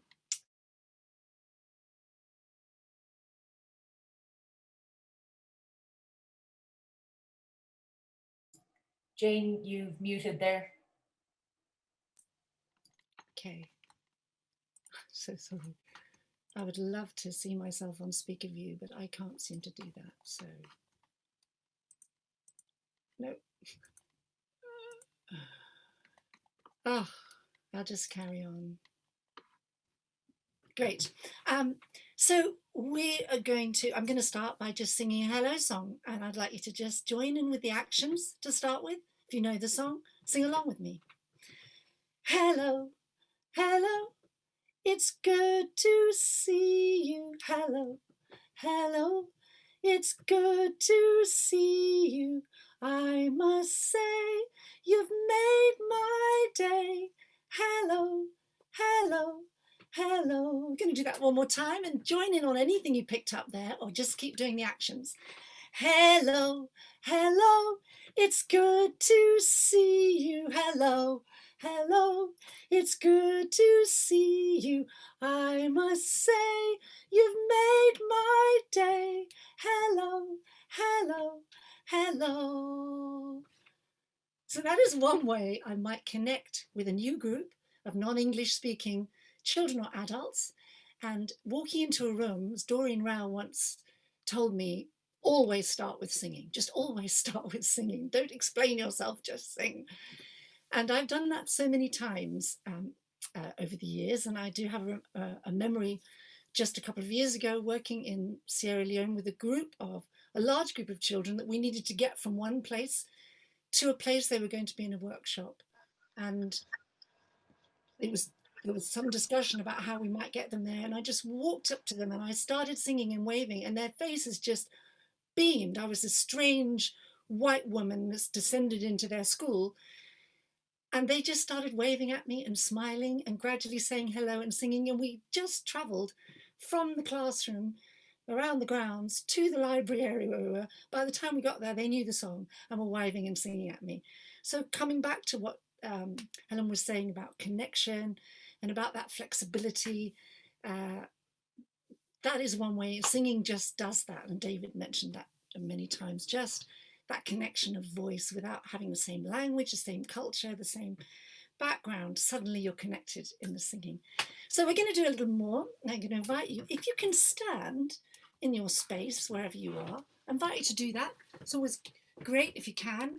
I work with choirs on Zoom a lot, and I'm having to always accommodate in my tiny office. And I work with students who sometimes they're backed up against their beds and they can't move. But we're going to just wake up all the bits of our bodies that help us release our voices. So let's start with a breath. We're going to breathe in together, breathing in and breathing out. I hope you're all braving this. Breathing in and breathing out.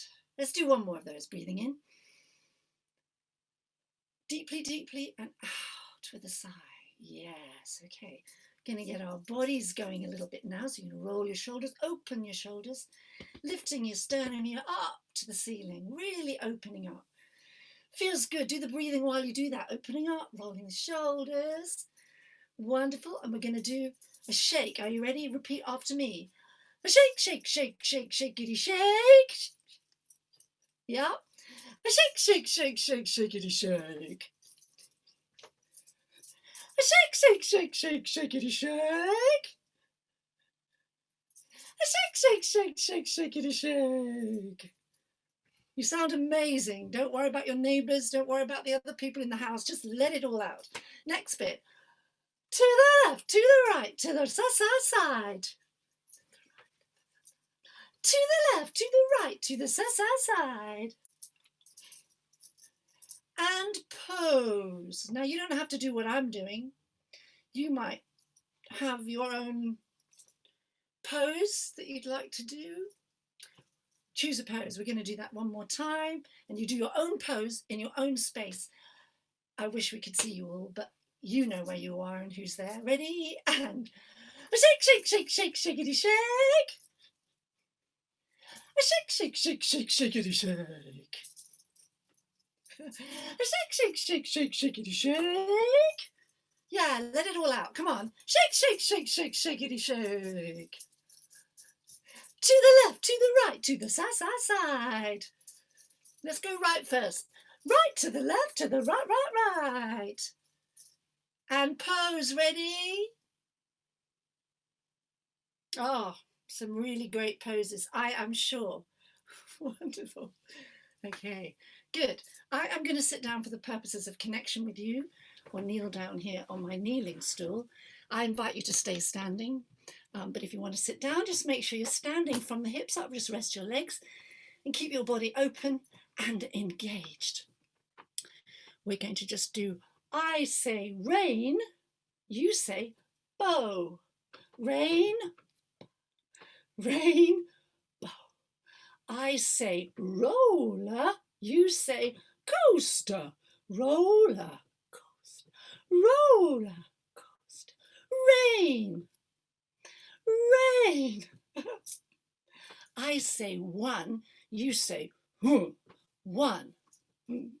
One. I say five, you say woo. Five. Five.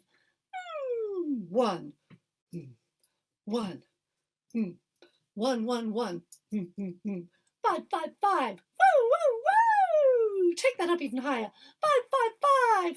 Woo. Rain. Oh. Rain. Bow. Roller coaster. Roller coaster. Wonderful. Shake out. Breathe in. Yes. Let's just get this all working a little bit here. We want to get this working for articulators, for communicating the words of our song. So we're just going to go. Da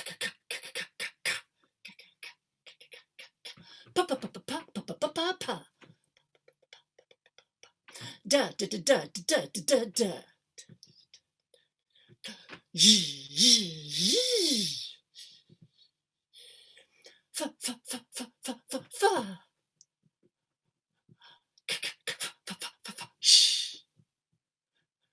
Yes, and you can mix up any of those and add to them and everything. So are we feeling our bodies are there, our voices are there? Well, let's just tune our voice a little bit. Would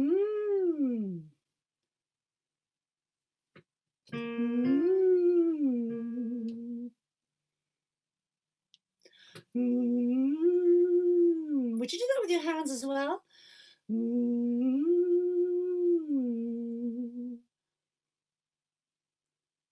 Let's try going all the way up to here.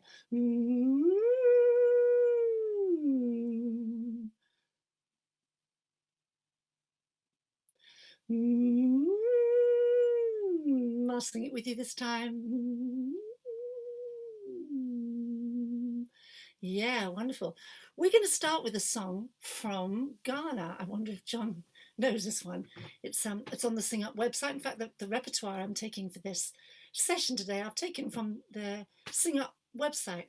A wonderful resource which is adapting and growing and improving in terms of the range and the different cultural backgrounds from the songs all the time. It's been on the go for some years now. Thousands of songs with all the backing tracks and the lyrics and everything. And you can sign up as an individual.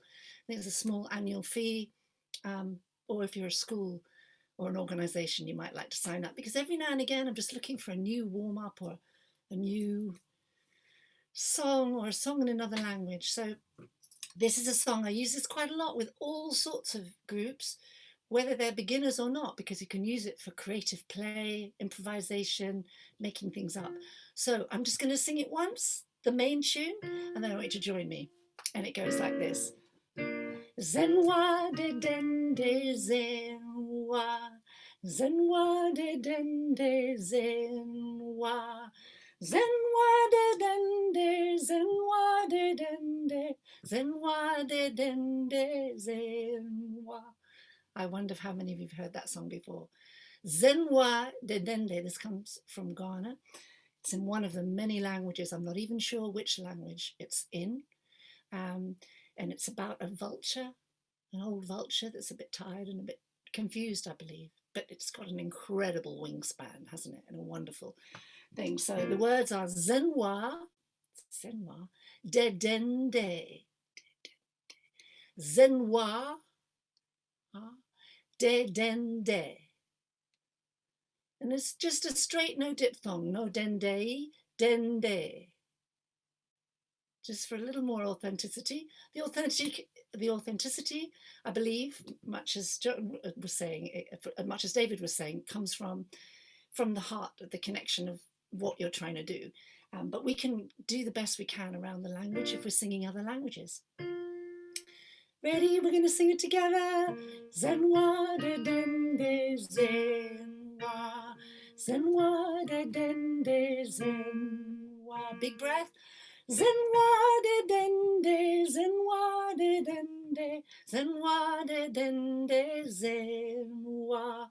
Wonderful. Need to remember to get a big breath. So after the second zenwa, you're going breathe. Zen. Just try that. Zenwa, Zen. Again. Zen, wa, zen. Let's do the link all the way to the end. Zen, wa, zen, wa, de, den, de, zen, wa, de, den, de, zen, wa, de, den, de, zen, wa. Would you do that with your hands as well? I'm going to play it on my loop station here. Ready? We'll sing it all together. Zenwa de den de zenwa. Zenwa de den de zenwa. Zenwa de den de zenwa de den de zenwa de den de zen. One more time. Zenwa de den de zenwa. Zenwa de den de zenwa. All the way up. Zenwa de den de zenwa de den de zenwa de den de zenwa. Wonderful. And I hope if you're a man singing in the group or somebody with a very low voice that would like to sing zenwa down the octave, I hope you're finding that transition. The extraordinary thing about teaching on Zoom is I'm sure many of you, there's over 60 people here, I know, many of you are discovering that most of our work comes from being able to hear how our teaching is going, and what we hear gives us information about what we need to do next. Of course, we don't hear anything when everybody's muted, so I'm guessing how you're getting on, and I think you're sounding fabulous. So what's wonderful about this little piece is that you can layer it up. You can start with that one tune, Zenwa de den de zenwa. You can do that. You'll notice there's a second part, so it's like an A, and then a B, which is the zenwa de den de. You can put these into layers so that they start at different times. So choose whether you're going to sing the song with me or whether you're going to come in on a second layer. Okay, so here we go. I'll sing the tune and I'll conduct in the second layer. Zenwa de den de zenwa de den de zenwa de den de zenwa de zenwa de den de zenwa de den de zenwa de den de zenwa de den de zenwa de den de zenwa de den de zenwa de den de zenwa de den zenwa de den. You go zenwa de den. Zenwa de den de zenwa de. How did you get on? Were you able to do the two parts? Starting later, starting sooner? I'm getting a bit of feedback here. Lovely. And then there's another place where you can come in. So once you've got that first idea, for fun, if everybody feels confident to sing it all together, people need to feel they really know it. Sing it out, sing it with a big heart, lovely sound, not yelling and shouting, but just the most open sound with the body free and the breath free. Then you can start dropping it in at different times. So here's another place it can come in. Zenwa de zen de zen, zenwa de zenwa de zen de zen, zenwa de zenwa de zenwa de zenwa de zenwa de den de zenwa.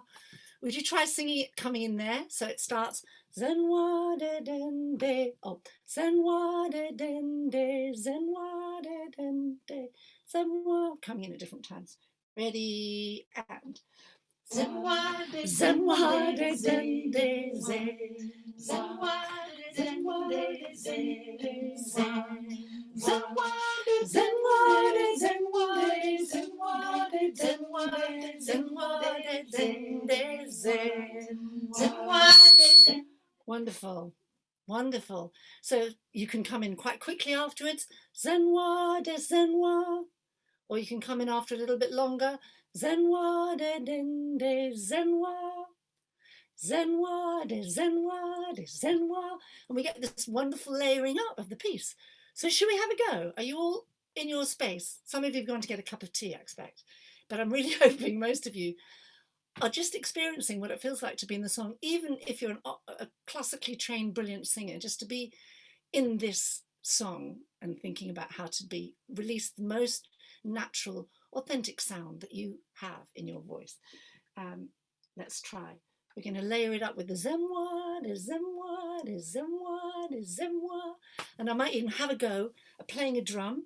I'm no way a master drummer, but I have been taught some wonderful drumming rhythms from a Ghanaian master drummer some time ago. And I love to hear the singing of a repetitive song like this with some drumming percussion. So if you have any drumming skills, or if you know any drummers that can come and be part of any of your performances, particularly Ghana and Gambia and West Africa, it's really very much integrated part of the music. So here we go. I'm hoping it won't be feedback. This is our last run performance of this song.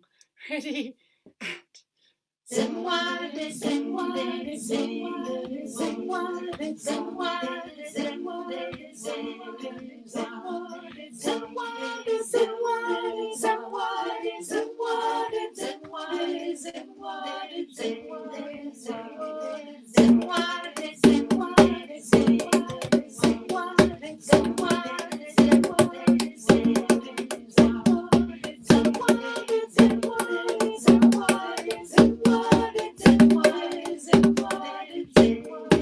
Last time.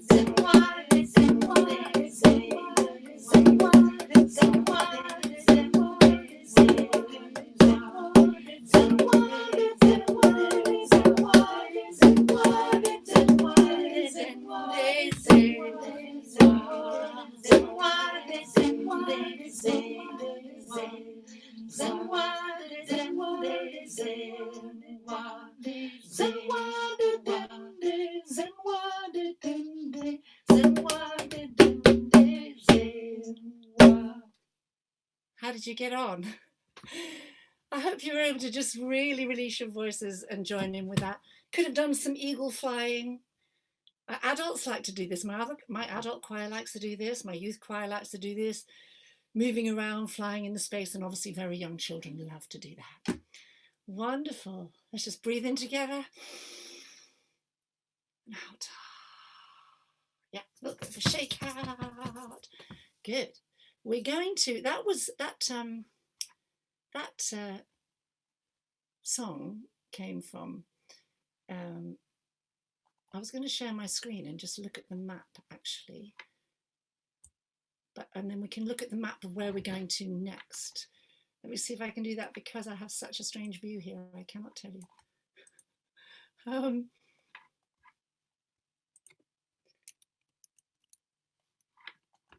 So if I share my screen,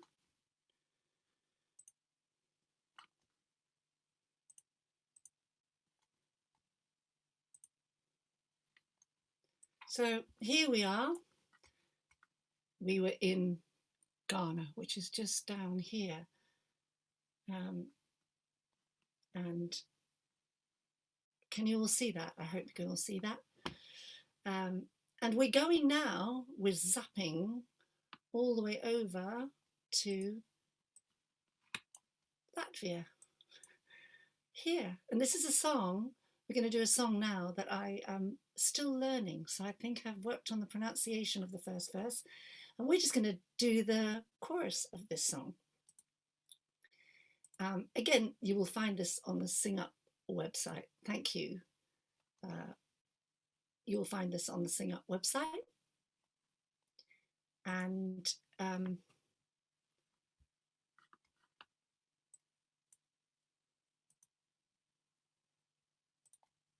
yes, there I am. And this is a little folk song. So I want you to listen to well, we'll just learn the little chorus a bit first. So we've got Maza maza albalite aidai do di da. Bietsi zauta abualishi aidai do di da. Aidai do di okta aidai do di okta aidai do di da. So would you do this for me? Aidai do di da. Aidai do di da. So we're signing where the pitch. If you want to do a little bit of cymbling, everybody, in Kara, you could do that. Aidai do di da. singing I, die, do, dee, da. I, die, do, dee, da. It's a little bit of a nonsense, fun response, a bit like we have lots of those in folk songs, don't we, as well? Little I diddle die, die type thing. So it's one of those I, die, do, dee, da. And then the chorus goes I, die, do, dee, octa, octa. I, die, do, dee, octa, octa. I, die, do, dee, da. So let's do that with the hands. I, die, do, dee, octa, octa. I, die, do, dee, octa, octa. I, die, do, dee, da. Wonderful. So this is a song from Latvia, a children's folk song. And the story is, it's a beautiful apple tree with 5 golden apples.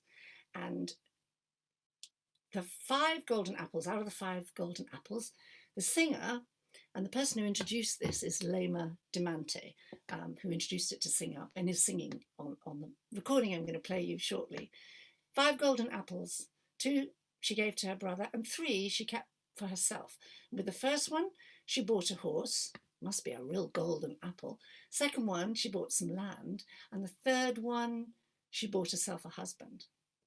That's the story of this little folk tune. So I'm just going to sing or we're going to hear her sing the first one. Have you just got that chorus? So I, die, do, dee, da. And the purpose of this is not only to sing something in another language again, which I find is so unifying. If you have a group of singers who have many different languages, then choosing a song that unifies everybody in the struggle to learn a new language, or if there is somebody who speaks that language, if you have a young Latvian or somebody who speaks that language in your group, it kind of, you feel them, I've seen them over the years grow that little bit if they recognize it or can talk a little bit about that style of music or that language. It's very empowering. And if not, it's a reminder to everyone who assumes speaking English that for those who've had to learn it as a second language, it has been a journey. And that's very empathizing. So I like to do songs in different languages, and I like to show that my struggle in learning them.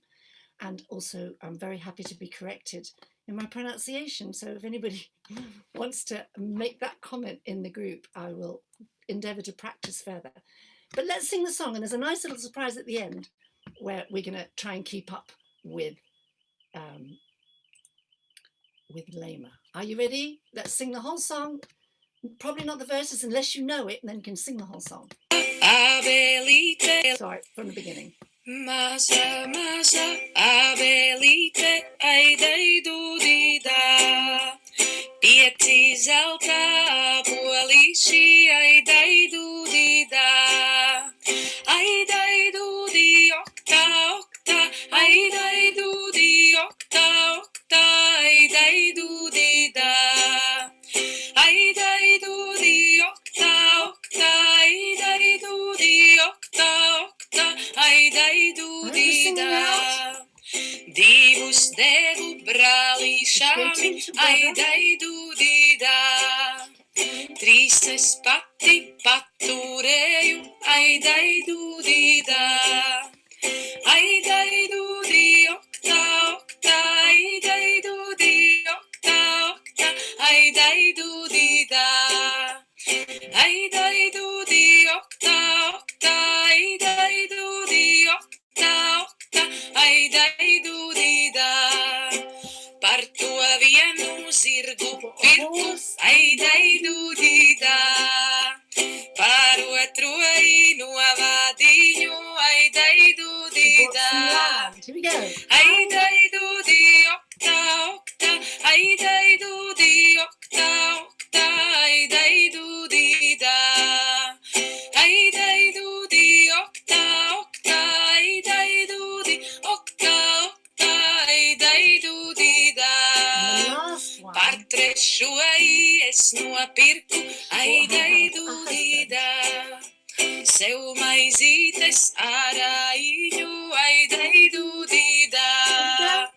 Aidai dudi, octa, octa, aidai dudi, octa, octa, aidai dudida. Aidai dudi, octa, octa, aidai dudi, octa, octa, aidai dudida.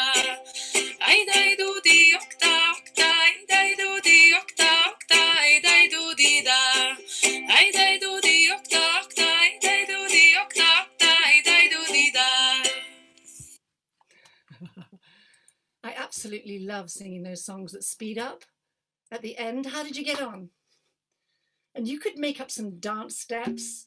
There may be people in your group who have an idea about how to make that into a circle dance. I might do that going 4 to the left and 4 to the right when we're one day allowed to all meet together and hold arms and dance ourselves into circles and moving in and moving out with the time. Lots you can do with a simple and fun song like that from Latvia. And I've got all the other verses still to learn. It took me a while to learn the first verse. So I don't know if anybody knows that or was singing with some familiarity. So we're moving back to Africa now, but to a completely different part of Africa. And it's quite important to me that children or adults, anybody, it's quite common that we'll see world songs that this song is from Africa. But actually Africa is a massive continent. It would almost be the same as saying an English song is from Germany or a German song is from Sweden. You know, it's a massive continent, and every country in every region has very different stylistic interpretations, different emphasis on singing or dance or drumming or all. It's quite fun to keep exploring that. And I would always, personally, this is my personal, there's much discussion around this and around authenticity, especially in the current climate of Black Lives Matter. What is cultural appropriation and what is appropriate? But we are, as Helen was saying, we are all linking now internationally. We're becoming flexible and fluid in our communities. I work mostly in East London, not East London, South Africa, although this next song is from East London, South Africa. And we work with young people who have immigrant backgrounds completely. Some of them even themselves were born somewhere else and now live in East London. And just to I wouldn't want to stop any of them singing Mozart or Bach or, you know, the chorus of the Hebrew slaves. I wouldn't want to stop them singing any of that, and neither would they want me to hold back on doing my most authentic best to sing songs from other parts of the world, and to be a learner in that, and to be humbled by it, and to let the music authentically release itself through me, and to give it space. So that's my personal view, and it'll be interesting if some of that comes up perhaps in the chat afterwards, and there may be different views. But as a singing leader, I want to bring all music to young people and learn them myself. So this song, we're going to start with just a little bit of an action again. It's the last song we're going to do before we stop. This comes from East London, South Africa, written by a young artist, Skura, when actually Sing Up and Swallows. It was a project, again, a research international exchange project with young artists from the northeast of England to East London, South Africa, Eastern Cape. And this is one of the songs that came out of that project, written by Skura. There's only actually one word in it, which is in the Xhosa language. I know that clicks wrong. I'm still working on it. Xhosa. There's lots of different clicks. Apparently, they all sound very similar in my ears, so I need to tune it better. But it's called a throw catch. And so we're going to start by just imagining what kind of a ball we have. Is it a football? I'm going to stand up for this. Is it a football? Is it a cricket ball? Actually, for the sake of this exercise, could we have this ball, this size, like a sort of beach ball size? I'm just reaching for, sorry everybody, laptop collapsed. Not very professional, Jane. It's the nature of the world we live in. This is the ball I want you to imagine, okay? And you're just going to throw it up and catch it. Ready, throw, catch. I might do this with any group at all. Great for operatic choruses. As David was saying, sometimes just that chance to release the total authenticity is a useful thing. So throw it up and catch. throw and catch. Would you say that with me? Throw and catch. One more time. Throw and catch. Okay, I'm going to throw the ball now. And when you catch it, you say catch. Then you've got the ball. So then you're going to throw it and say throw. And I'm going to say catch. Are you ready? I'll try and catch it at the right time for everyone in this session. Here we go. Throw and catch.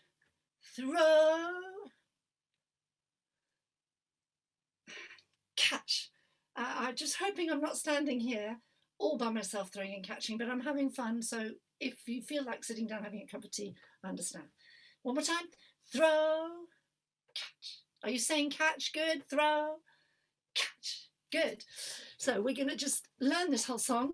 Throw, catch, throw, catch, throw, catch. Jikeleza. Jikeleza means turn around. So if you're sitting down, you're going to do that. Turn around. Jikeleza. Jikeleza. Jikeleza. But if you've got the ball, or if you haven't got the ball and you're standing up, you can Jikeleza, because that's what you're meant to be doing. Okay, so try that. Jikeleza. Throw, catch, throw, catch, throw, catch. Jikeleza. So the throws are throw, throw, catch, and then throw, catch, throw. Jikeleza, throw, throw, throw. Jikeleza. And then the catches are throw, catch, catch, catch. So it's catch, catch, catch, catch, catch, catch. Jikeleza, catch, throw, throw, catch. Jikeleza. So I'm throwing first. Have we got that? Do you want me to go through it one more time? I teach on Zoom normally, and I can see at least some thumbs up or reactions. Of course, in a webinar, can't see anything. So I'm hoping you're there with that. And if not, it'll come as we sing it, okay? So if I'm throwing first, I would be singing this. Throw, catch, throw, Jikeleza, throw. Oh no, did I have the ball then or not? Throw, catch, throw, Jikeleza. If I'm catching first, which you will be, you would be singing this. Catch, throw, catch, Jikeleza. Now I've got the ball. Throw, catch, throw, Jikeleza. And when I teach this, there's often quite a lot of confusion initially, and gradually it all becomes clear, and you can have two rows of people throwing to each other, or in a circle, you can throw across the circle and back. To start with, you can all sing everything, but then you start to imagine the ball that you're throwing, and it can be really a lot of fun to try and get that accuracy going. It's also something that's really fun to do if you haven't already sung. I'm sure many of you have worked with this song, but it works in so many different contexts because the language is straightforward. The tune is easy to get eventually with practice. The opportunity to connect on another level, throwing and catching. I have worked on it with a ball like this, and we might, with other songs, if we're passing to a beat or a pulse around a circle as we sing, we might have a game where it would hold whoever's got the ball, they can look on the map and find their country or the country of the song, and it gives another link for people to talk about who they are, where they're from, and even if they're not able to understand the language, if they've just joined an English-speaking group, they can often find their country on the map, and that can be a kind of another connecting thing, and to see that we're all on here somewhere, we're all connected totally with this one world. So just gaining an understanding with everybody. So we're going to have a try with this, and I've set it up on my loop station. If anybody doesn't have a loop station, if you run choirs, for those of you who do actually lead choirs, it has been a godsend during this lockdown time, I have to say. My choir initially, my adult choir, confused it with being able to hear each other initially. They were saying, well, how come I can hear the altos and the tenors? I thought we couldn't synchronize. So that's just something to think about if it was something you wanted to hire or borrow or access. Right, so throw catch, are you ready? Let's sing everything all together to start with, and then we'll try and do throwing and catching before we finish the session, okay? So here's the whole tune. Oh, I haven't taught you the B section yet. The B section is just na na na na na na na na na na na na na na na na na. Na na na na na na na jikeleza. Na na na na na na na na na na na na na na na na na na na jikeleza. Yeah, so that's the B section. Let's have a listen to how the whole thing goes and sing what you've picked up, and it will gradually get a bit clearer, I hope. Here it goes.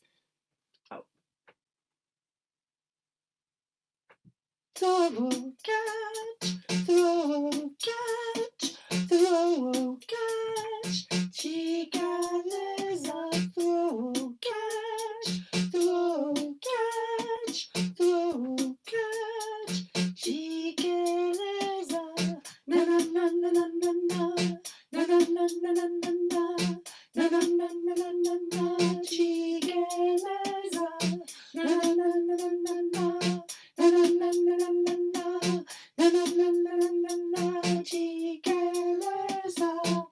And in case you really are getting in the spirit of this, wherever you are, and you're really singing, this is how you would move on the na na na na na. So it would just be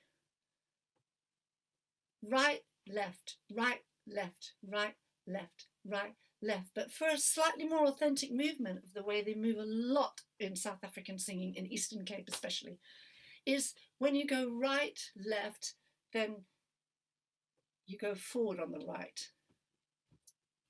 Forward.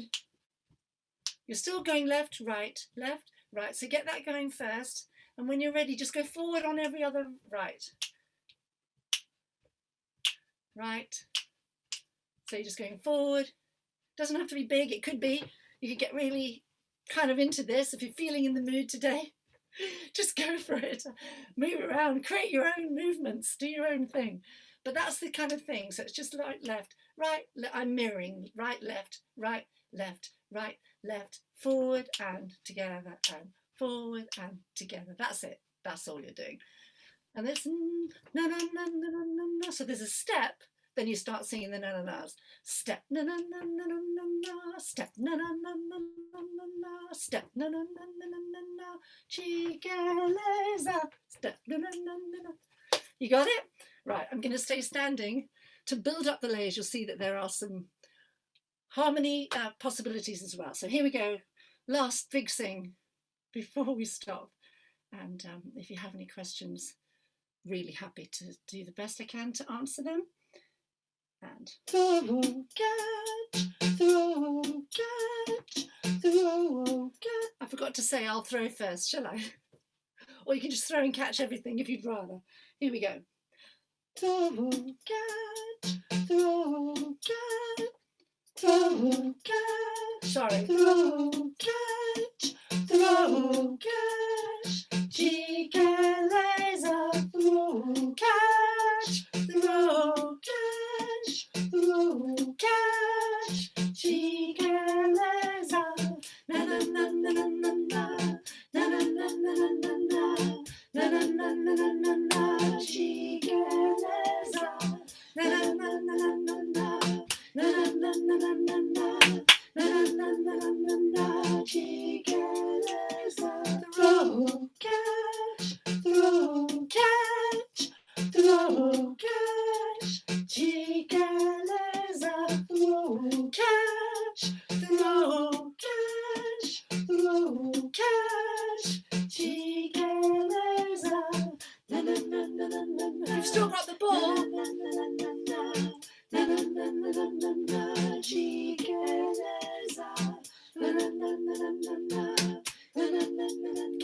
percussion.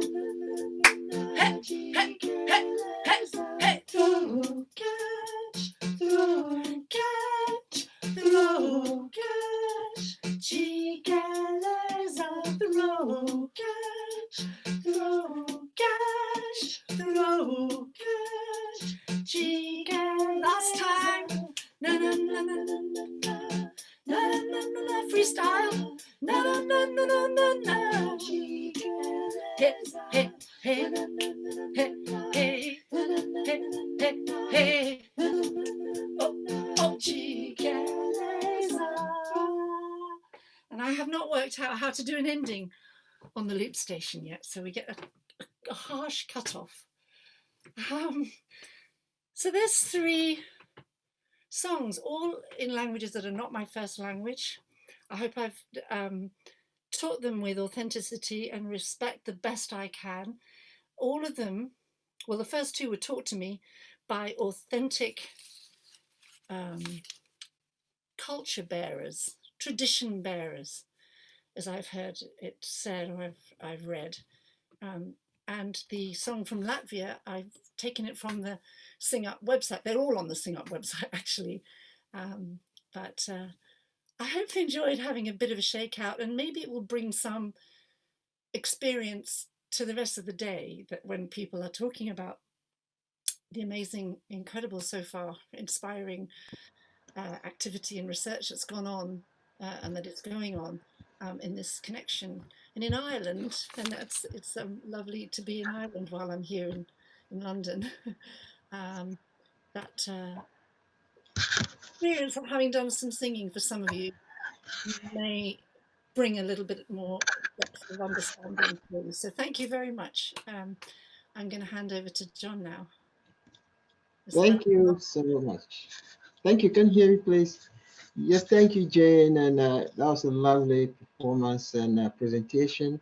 I really appreciate, and I really bought into the ideas. And just stemming from one of David's points, we have to learn from the people we teach. And therefore, though I am the culture bearer, I have learned so many things at this point. But I would like to expatiate or elaborate more on the Senua Dede music as an insider. Thank you. Senua Dede, it's a language from one of the tribes or ethnic groups in Ghana called Fanti, and they are located in the central part of Ghana. And Senua Dede is a folk tune which was introduced in the community in the late 40s, 50s, before independence.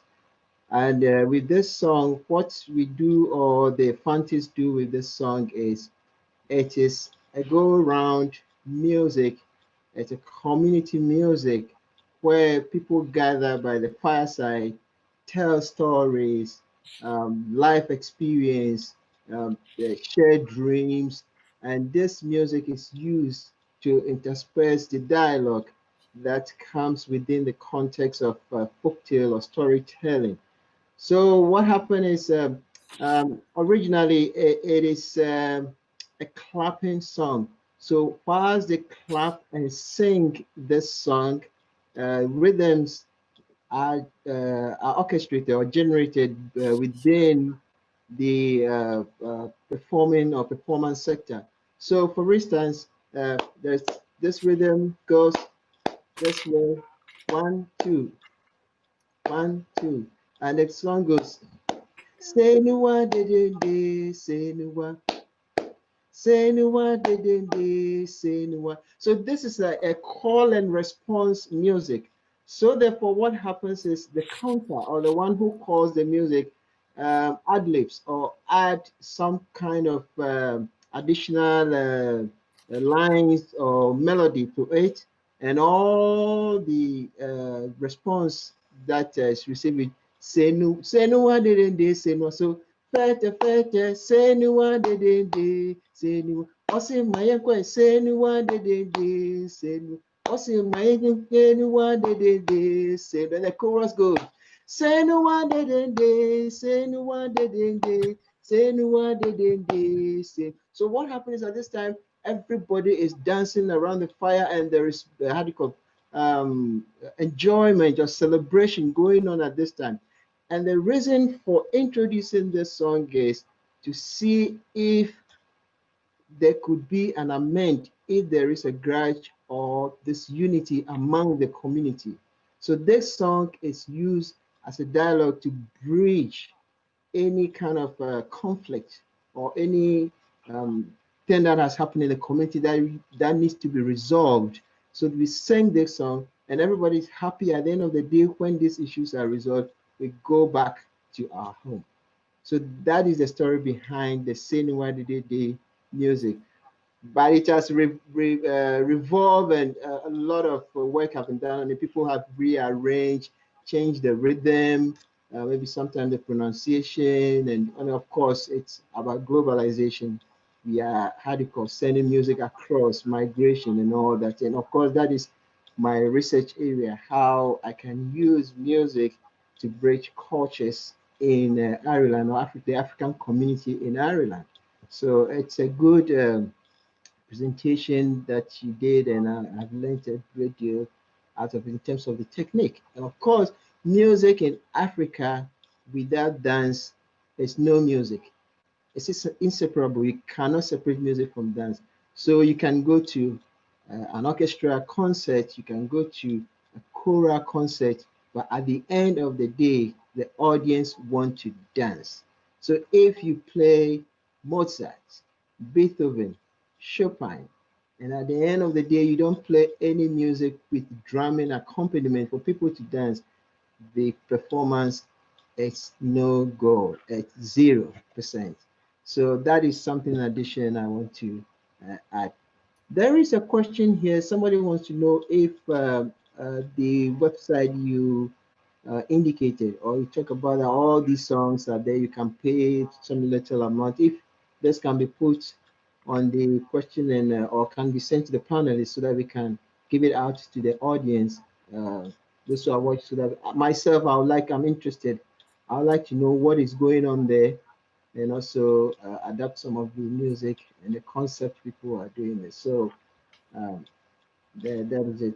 Thank you so much, John. And I wonder, already, you just in the slight place that you put the clapping has completely changed the feel of that song.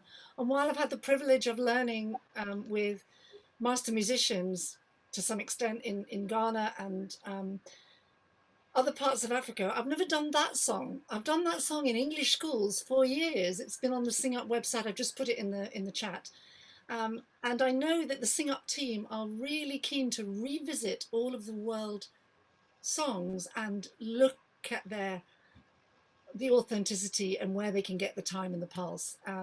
So what you just did, just by putting the clap where you did and seeing that, it suddenly felt like, whoa, that's where that now feels authentic. Whereas I'm fully aware that when I sang it, it still had that kind of slightly European I understand. emphasis. Yeah, even the pronunciation, Senua, I had Zenua. Yeah. Yes, I saw somebody wrote Senua, I mean the right spelling here.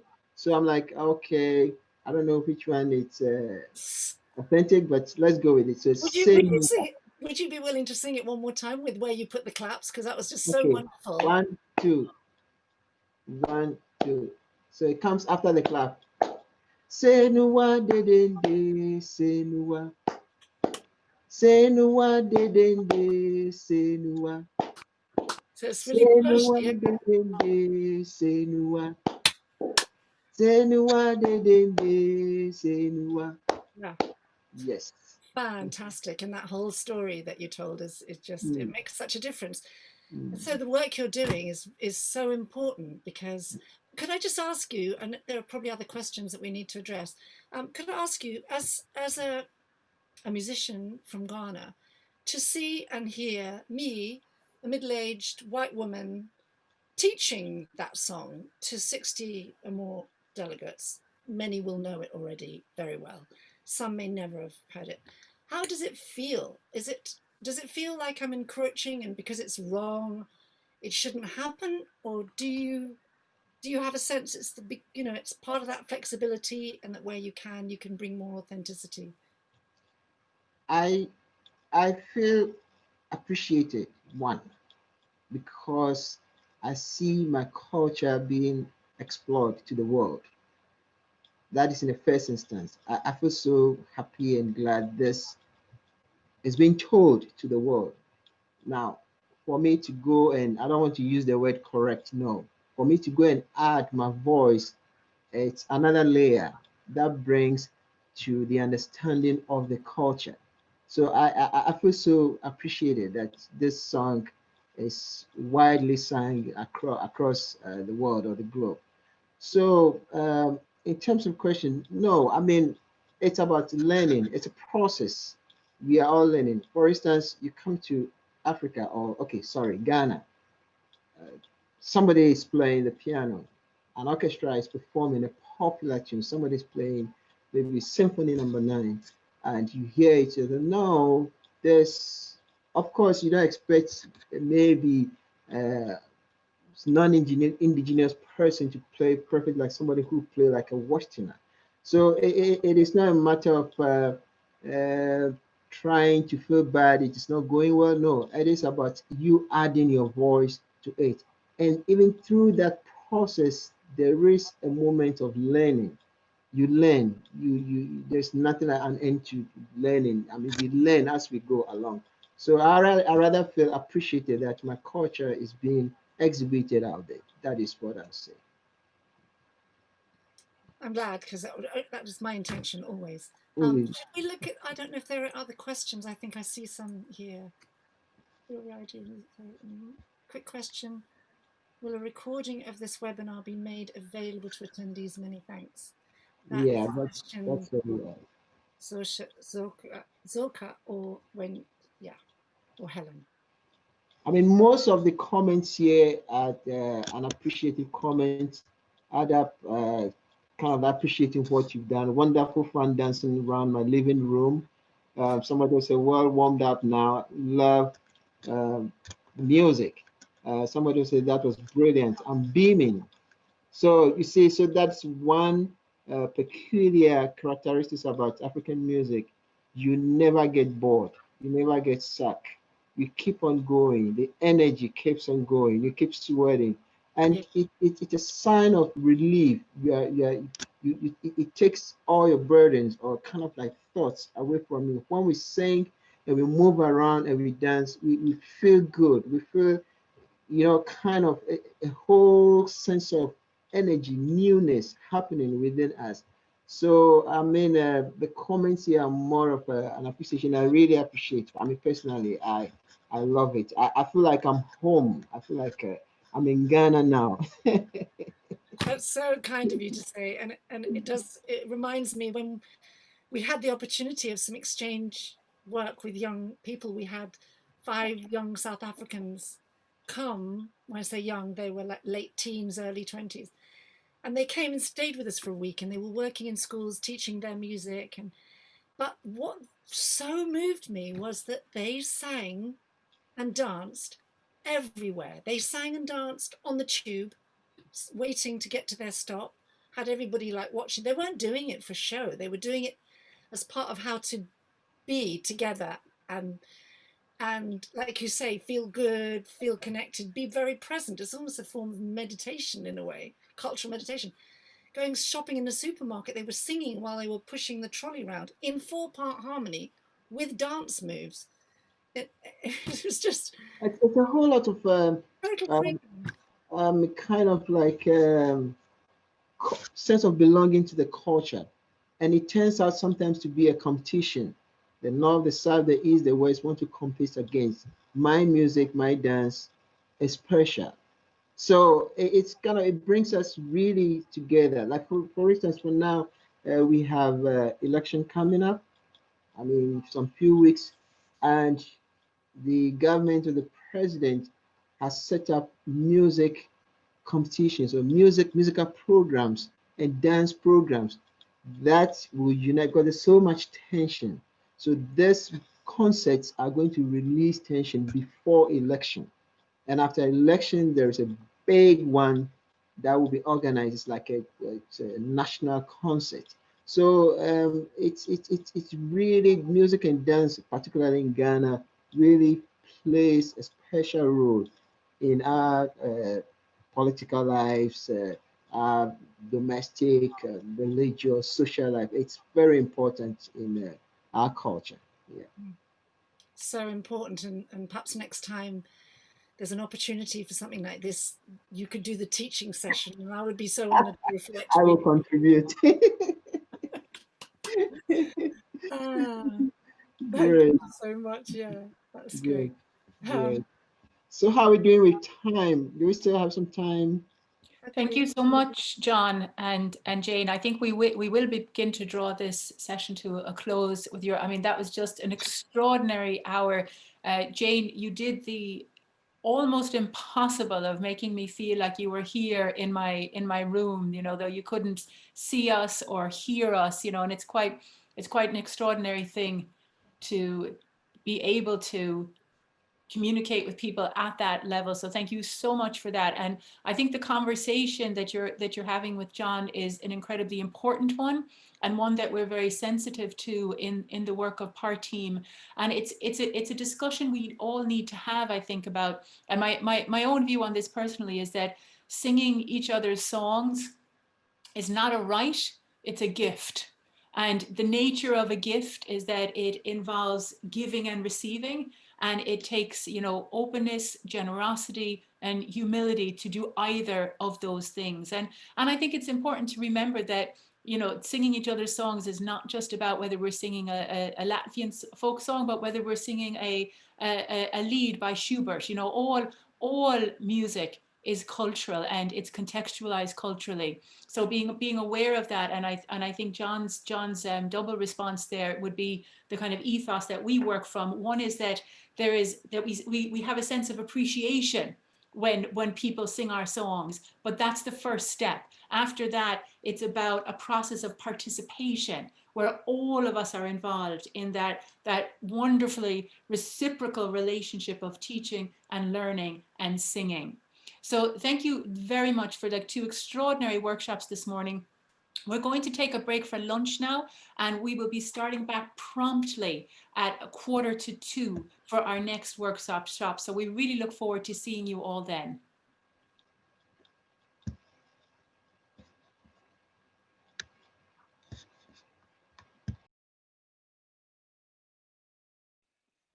Hello, everyone, and welcome back to Singing with the Voices of the World. We've had an incredible morning of workshops and conversation, and I'm really delighted to welcome you back to our second two workshops today. Our first workshop after lunch will be led by Peter Shannon. Peter is joining us from the United States today, and I'm really grateful to Peter, who is in the middle of a very intense musical schedule, for taking the time to be with us here today. Peter is the founder director of the American Institute of Music and Healing, and he'll be telling us a little bit about that work and also the work that he is doing here in Ireland. One of the things that occurred to me as I was listening to the workshops this morning is that the kind of work that we're doing and the kind of research that we're interested in around the potential of singing, that we really couldn't be better placed to do that than we are here in Ireland. You know, we have such a culture of community singing, from the family sing song to our interest in choirs and musicals. And our respondent to Peter's session today, Fran Gary, is one of the people I know who has been involved throughout her whole life in community music facilitation and working across a whole wide range of community music groups in Ireland. Fran has completed her doctorate in community music and is the postdoctoral fellow of our Parteam Research Project, and has done so much work to bring today's event together. So could I ask you please to join me in welcoming Peter Shannon for his presentation today, which is called How Lessons Learned by the American Institute of Music and Healing May Contribute to a Better Understanding of the Healing Attributes of Singing.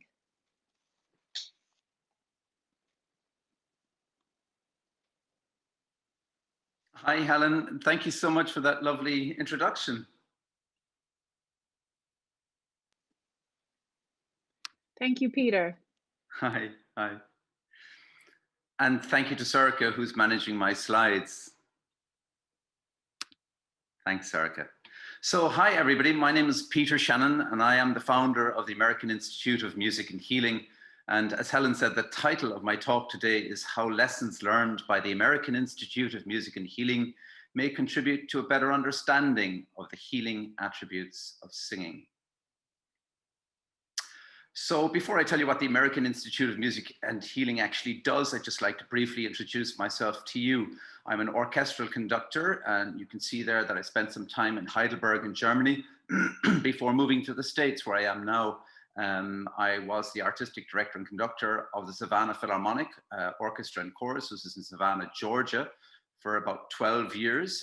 After about 7 or 8 years into that stint at Savannah, I took on a second post with the Jackson Symphony, where I remain to the present day, but actually began life as a singer, like many of you. I was a boy chorister in St. Finbarr's Cathedral in Cork, and I sang at St. Patrick's Cathedral. Then later, I was a part of the RT National and Chamber Choir. And when I was in Germany, I was also, for many years, the conductor of what is called Voices of Europe.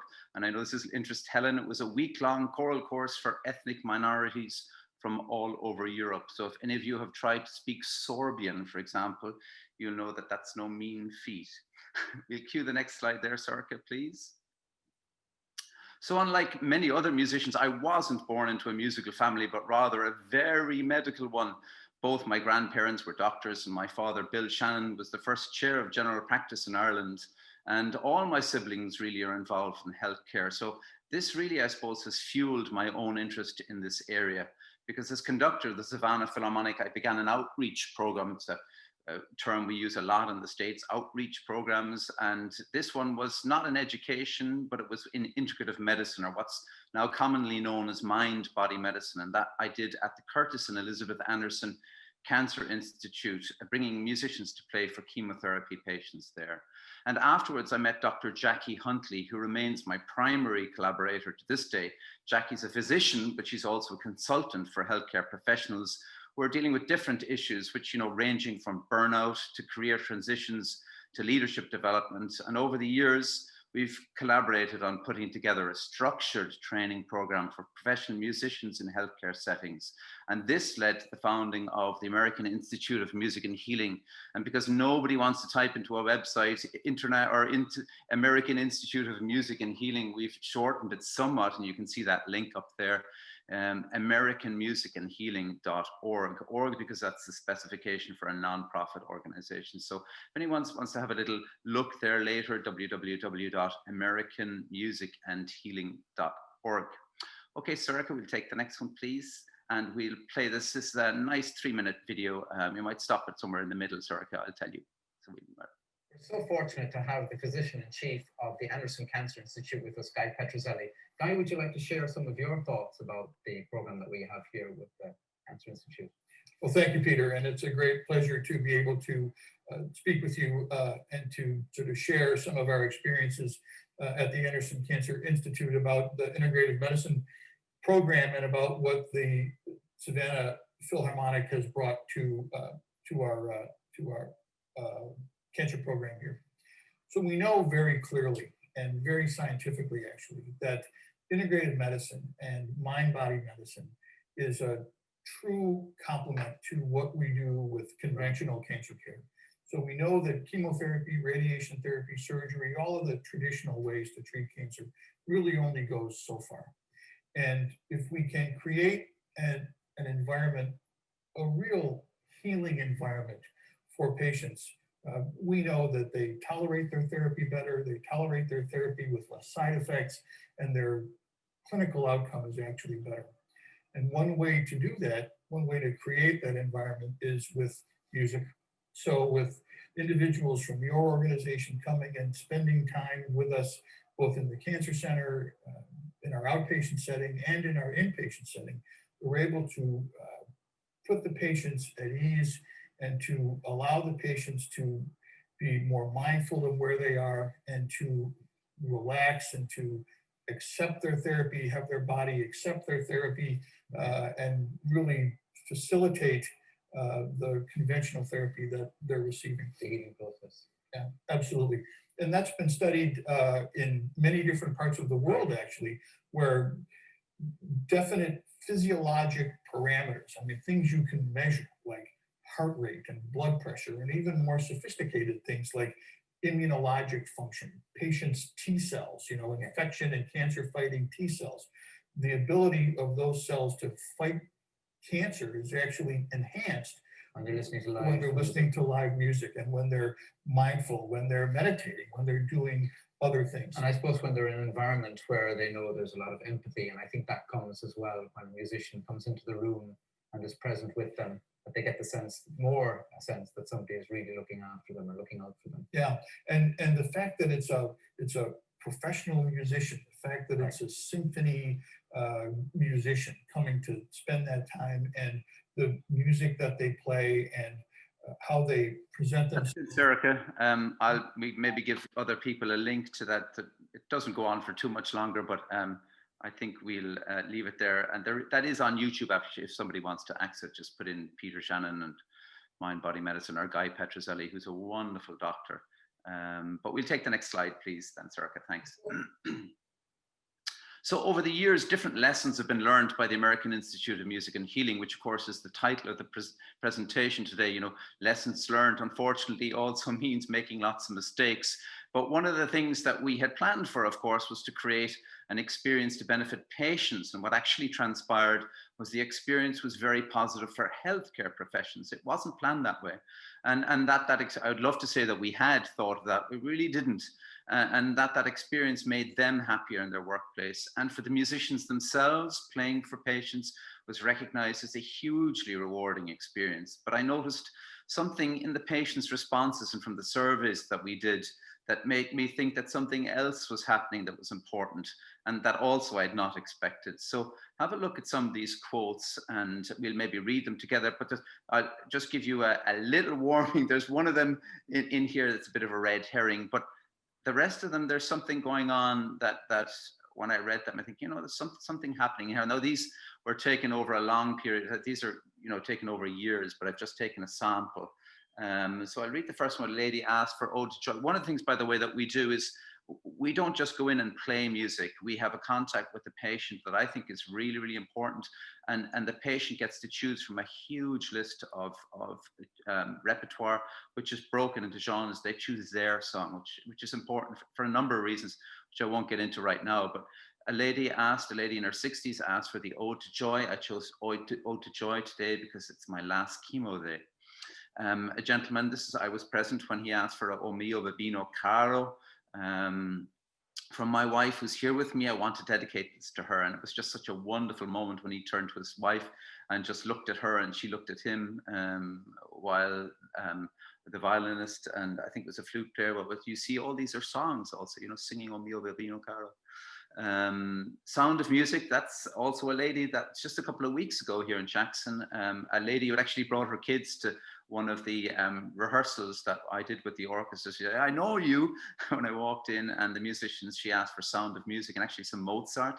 And I said, why did you choose that? She said, I was thinking of my daughters, what they'd like to hear, because it was her kids who actually came with her to the rehearsal. Then a lady in her 70s said, I chose this song, Amazing Grace, because of my dad. He died when I was 19. These are tears of joy remembering him. So let's just have a look at those quotes. See if, I don't know, Sarah, can they type into a box or a chat box or something? If you want to send me something, anything that occurs to you there? Yeah, we'd ask the audience to write into the question and answer. Yeah, cool, great. Yeah, brilliant. So anything occurring to anybody there? Something else that's going on? Keep them coming there, guys. I chose Ode to Joy because today is my last chemo day. For my wife, I want to dedicate this to her. I was thinking what my daughters would like to hear. I chose the song. These are tears of joy. And so I'll tell you what it is. It's for my wife who's here with me. I was thinking of what my daughters, because of my dad.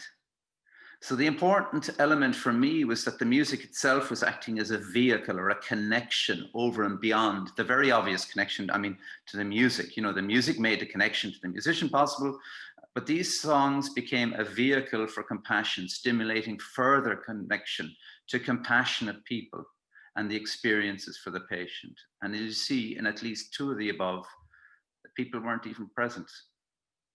So we take the next slide there. And that first quote, please, Circa. From this last slide, I hope you can understand why I've chosen to make two words central to my work, and they are compassion, connection. And I want to show you as singers how these words might play a greater role in your music making and subsequently actually in your own health. So I began to look at research around the terms compassion and connection, and I want you to introduce you to two very strong books, and more importantly, two ways of thinking that feature in the work of the American Institute of Music and Healing. And the first one is, Circa reading my mind again, thank you, Compassion Focused Therapy, or CFT for short, by Paul Gilbert. Paul is just a fantastically compassionate person with huge energy, and thank you to Paul for allowing me to dip into his world, a world that's taken, you know, many decades to create, and I'm going to present it in like 5 minutes. So my apologies to the CFT people out there. It's just a wonderful, wonderful psychotherapeutic model based on evolutionary science and neuroscience, which Paul has developed, called compassion focused therapy. And the next one is by Barbara Fredrickson work, an American psychologist, and her book, Love 2.0, Finding Happiness and Health in Moments of Connection, is a wonderful book that I draw your attention to too. So take the next slide. This is Paul's book, Compassion Focused Therapy. Paul has written many books, but this is I suppose the one that's most abused in my house and dog-tailed and turned over and read a million times, because I find it absolutely fascinating. And there's real parallels, our work that's being done in compassion-focused therapy that we as musicians can take into our own lives and our own professions. And so one of the exercises that Paul asks us to do in CFT is, and something that we use also in the American Institute of Music and Healing, is what's the difference, or what is the difference in these terms that are up there on your screen? We have kindness, empathy, sympathy, and compassion. And you know, a lot of them are intertwined, and maybe kindness is an umbrella for everything underneath. You know, empathy and sympathy, well, they rhyme, but I suppose empathy and compassion are two words that are very similar, often interchanged. So feel free to type into the box there what you think. What's empathy? What's kindness? What's sympathy? What's compassion? And we'll focus just for now, because it's compassion-focused therapy, maybe on the two ones that are most interused or intertwined. That's empathy and compassion. Is there a difference? That's the question. Is there a difference between empathy and compassion? So Paul, I suppose empathy we would see as a sensitivity to suffering in others, you know, but Paul has a wonderful description for compassion, and it was that a sensitivity to suffering in others and a commitment to try and alleviate it. That was Paul's definition for compassion, but he's changed it since, and it's a sensitivity to suffering in self and others with a commitment to try and alleviate and prevent it. And I just typed in there at the end that I should mention that Paul's foundation, Compassionate Mind Foundation, you can find that easily online, and he has wonderful online videos for free where you can hear Paul talk about CFT, and also, of course, he's all over YouTube, so that's wonderful material to access. Okay, we'll take the next slide, Circa. I just think this is a beautiful little video. You know, it says compassion is action. That's what Paul tells us. But, you know, it's also intrinsically a part of who we are. It's instinctual. So we'll play it just for a little bit, and then we won't play it all, Circa. Thanks.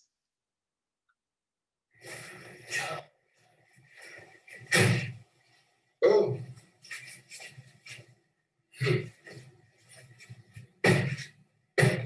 Oh. And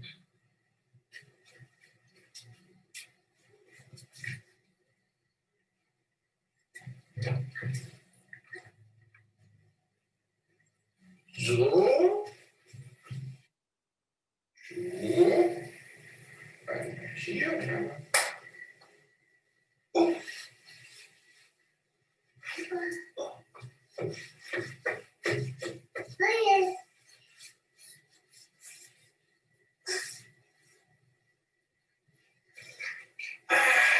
Sarika. Okay, Sarika, yeah, we leave it there. We take the next slide. I just absolutely love that video. And you can see that sense of, you know, accomplishment in that child, you know, oh yes, the German, so oh boy, you know, something's happened, and then he gets to solve the problem, that look of contentment that he's actually been able to help someone. Of course, as you see, you know, a little child, nobody said go and help him. It's just intuitive. It's who we are. So this is one of Paul's diagrams. It's a very important diagram if you're involved with CFT, and it's Paul's helpful way, a very simple but really helpful model of how our brains work, really. And he divides our brain into 3 emotion or regulation systems, and they all interact, as you can see from that diagram here. I'll try and describe it to you as best I can. Again, apologies to Paul for flying over CFT in 10 minutes, but it's just such a wonderful, and even in that time, I think you can get something from it. So you see he's color coded these systems. Let's start with that threat system down there. It's that red system. It's that fight or flight. It's what's known as the old reptilian brain. So your reptilian brain is 500 million years old. So it's very difficult to fight that, you know, the fight or flight. It's just an instinctual reaction in us if you're feeling threatened. And that's that red system. And you see it interacts with the other systems. They all do. And we have this drive system over to the left. That's that blue system. That's our survival, or rather what I like to think as achieving goals. It's, you know, we're goal oriented. We want to get things accomplished, and that's our drive. Very, very important in musicians, right? Because we start learning our instrument, or we go to choir singing, and we learn at a very young age. And if we're a professional singer or a professional musician, then we know that our drive system is a very strong part of who we are. It's also a part of who we are because we're so driven. We have to be, you know, nobody's going to tell us to practice. We have to do this all by ourselves before we ever get to perform. And then we have this green soothing system. Well, of course, the music is helping that, but you know, that's the affiliation or the relaxment, the peace and contentment system. So all these 3 parts of our brain, or he divides our brain, I suppose, into these 3 systems. And so let's just do a very quick, you know, case study. So what is CFT and how could we apply it as a singer? Well, let's say I'm a musician in Ireland, okay? And you know, I'm quite successful. I do my singing, and I have gigs, and you know, I might have another job, but I'm really a musician. I sense myself as a musician, and you know, it's now COVID. I'm not getting to perform. Maybe that income is important for me to pay my rent. So suddenly this red system, this fight or flight, this freezing, oh my gosh, what am I going to do? I'm coming up to Christmas, and all my Christmas gigs have been cancelled, and I'm angry. I'm angry at this. I'm anxious. Maybe I'm not disgusted, but I'm anxious, and I'm starting to worry. And this red system is really, really a big part of my daily life. And so over to this blue system, which interacts with me quite a lot, because as I say, I'm a professional musician, or even semi-professional amateur musician. I get a lot from my music. I give a lot through my music, but I get a lot. It's an important part of who I am, and I can't get to perform. So achieving goals, that third one, and maybe also survival, it's part of my income. But this achieving goals is such an important part of us as musicians, you know. We put ourselves under enormous stress to achieve and to do well. And tonight I've got a concert with Saint-Saëns Organ Symphony, wonderful soloist Paul Gilbert, and that's a big part of who I am. I need to perform, I need to do well, I put myself under stress. You all know that. And find examples in your own life, if you're not a musician, what part of me is now under threat, or is my drive system sometimes being activated. And then we have this green system over here to the right, this soothing system. This is our parasympathetic nervous system that allows us to relax. Yeah, and that's something that Paul teaches us how to activate, and draws our attention to this green system, to use this green system, which Paul refers to as a soothing or contentment system. And one of the most important aspects of CFT is learning how to be compassionate to oneself, a kind of a self-soothing. And certainly CFT is full of wonderful, wonderful ways to do this. And we need that as musicians. We need to be able to self-soothe. But Paul Gilbert also describes a social soothing. And this is where there are real parallels to singing in a choir.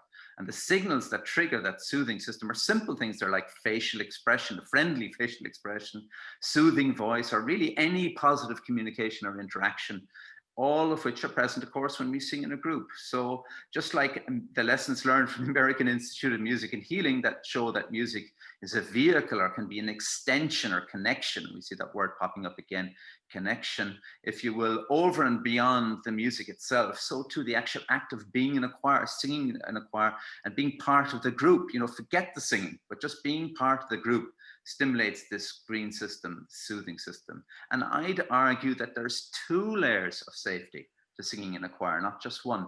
And so can you guess what those 2 layers might be? Well, I think it's part of singing in a choir, but it's also part of singing in a group, right? You're in a section, you're in the sopranos or the altos, and we know the alto jokes and the defensiveness and the altos. You know, we all have fun when we're singing in a choir, and I sing as a bass, and then, you know, John Dexter used to say, well, can the basses please come in and help the tenors? And of course, we'd have great fun as bassists being the ones to save the day, and the tenors would look at us and they'd have their own fun saying, oh gosh, the basses are going to mess up the tenor line. We've all had those interactions, right, in choirs. So there's 2 levels of affiliation with others, and that stimulates that parasympathetic, that safety, that rest, peace, and contentment. I hope you agree with me. Let's take the next slide there, please. And that quote then. So by now you'll have seen that attachment is one of the most fundamental parts of us and one of the fundamental needs in us as mammals. It's just how we are. It's important, and it's simply how we were made. Next quote, Sarka. I like this quote because it's one of those clever perceptions, which is typical of Paul, that you know, really only, I suppose, becomes self-evident after it's been pointed out to us. But he writes that there are different types of caring, and different types of caring will impact and stimulate the soothing system in different ways. Well, different types of caring, what does he mean by this? Well, he says that, for example, caring can be with or without warmth and affection. And that is true. You know, you can be cared for, somebody can be caring for you, or somebody's caring after this, but it doesn't mean that it's with warmth and affection. But it is this warmth that is probably most associated with soothing and endorphin release, of course, that's true. Warmth involves a number of qualities such as tenderness, gentleness, kindness, and concern, but also playfulness. So let's take this quote directly taken from Paul's book, CFT. Take that quote, it's coming in there, Sarka. I think you can fly that in. So this is from Paul. Paul tells us that warmth appears to have at least 3 key attributes. Warmth provides verbal and non-verbal signals of interest, caring, and kindness that are soothing. Warmth can stimulate liking, affection, and feelings of connectedness. Third, warmth is more likely when individuals feel safe with each other and are trusting. So we take the next slide, and what I'm going to do is what I've done there is I've just taken out the word warmth and I've literally put in singing in a choir, or singing instead of, I haven't changed a single word. So let's read it very quickly together. Singing in a choir appears to have at least 3 key attributes. Singing provides verbal and non-verbal signals of interest, caring, and kindness that are soothing. Well, maybe if you're not sight reading Xenakis or something like that, but otherwise that's true. Second, singing can stimulate liking, affection, and feelings of connect. Absolutely it can. Singing is more likely when individuals feel safe with each other and are trusting. Well, absolutely. We're not going to be singing if we're not surrounded by people that we want to be with and that stimulate us. So if you read that, or we can just go back to that there, Sarka, if you don't mind. So if you were to read that in a musical journal, then if you were to read that exactly in some kind of musical journal, I don't think you'd question its validity at all. We'll take that next slide then. Thanks, Sarka. So there are different ways in which compassion flows. Compassion flowing out from you to others, compassion flowing into you, and compassion to yourself. But let's have a look, or say, let's the parallels of singing in a choir. Let's just sing. I say singing, compassion. That's Paul's quotes there. But what if we were to substitute singing for that? Let's think you're on stage, you're singing, you're part of a choir, you're singing a solo. It doesn't really matter. Compassion or singing flowing out from you to others, absolutely. You're really passionate about what you do. You want to connect. We all know. How many of you, I wish you could see a show of hands, how many of you have been told by your conductor, sing to the back of the hall? I know as a little boy at Corriston, St. Finbarr's Cathedral, we had to sing to the back pillar, which is really far away, which I probably couldn't see now because I'm nearsighted, and I would, but as a kid, I used to focus on that back pillar and sing to that, and you had to connect with everybody in between. So absolutely, you are taking in the whole room as a singer. That's your job. Compassion flowing into you will absolutely, you know, whether you're singing in the National Concert Hall or you're singing in a little church or just a small family gathering, everybody's there for you. And whether it's an expensive ticket or whether somebody's paid €5 at the door or paid nothing at the door to come and hear you sing, they're there to hear you sing, and they want to be part of what you're doing. And that's a wonderful example of compassion flowing into you. Compassion to yourself, well, absolutely, you know, when you're singing and you're happy about what you've done at a concert, you know, there's a wonderful sense of compassion for yourself. You feel proud of what you've done. Great. Circa will take the next one. So I've spoken about compassion and how it's played a central role in my work and why I think it's important and has true connections to singing in a choir. Now I'd like to move on to that second word for me, which is connection. So we're going to play this next slide there, please, and we can play that video.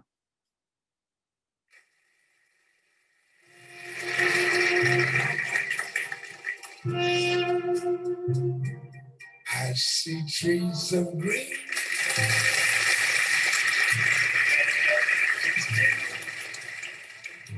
I see them blue for me and you.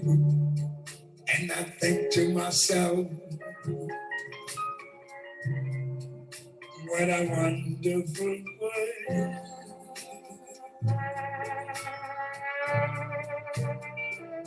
I see skies of blue,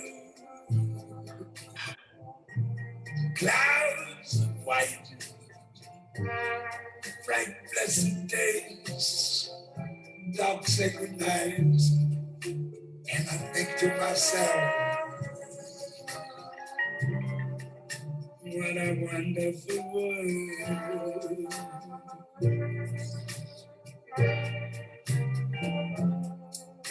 The colors of the rainbow, so pretty in the skies, also on the faces of people going by. I see friends shaking hands, saying, how do you do?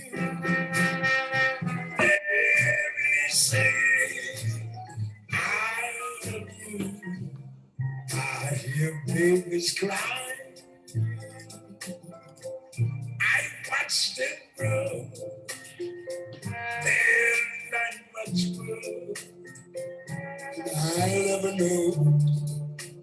And I think to myself, what a wonderful world.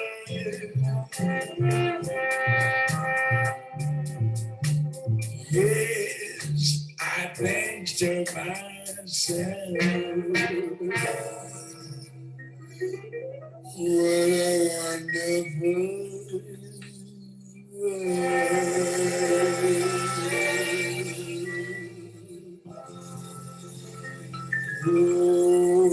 Yeah. Great, Circa. Wow. So welcome to the world of Barbara Fredrickson, and also this features in the work of the American Institute of Music and Healing. And she's written this wonderful book, Love 2.0, Creating Happiness and Health in Moments of Connection. And she's got some wonderful concepts which are backed up by scientific experiments. So we'll take that next slide there, Circa. And that first quote. So Barbara I suppose in this book, really, she's redefining love. She talks about positivity, resonance, which maybe get to in a minute, but Love 2.0 is all about connection. And I suppose she's talking about love, not really in the traditional sense, but love is defined by these micro moments of connectivity or micro moments of connection. And I think we can take that as next quote. And there are those little positive interactions that we go through every day. And that's why I played the Louis Armstrong video, because she says, you know, it's really that I see friends shaking hands, saying, how do you do? They're really saying, I love you. So these micro moments, she says, change us. They forge new coalitions with strangers. They advance your acquaintanceship. You can read that. Each micro moment of positivity, resonance, knits you in a little tighter to the social fabric of your community, network of relationships, and your family. Next quote there, please. You know, there's, we know that, you know, dopamine, serotonin, oxytocin, and endorphins are the chemicals responsible for your happiness. There's lots of research that shows that endorphins are released during singing. I mean, it's been proven. So actually, it's probably more likely, I think, that we can point to many elements or parts of singing in the choir that can cause this. But for now, let's just stick with that word connection.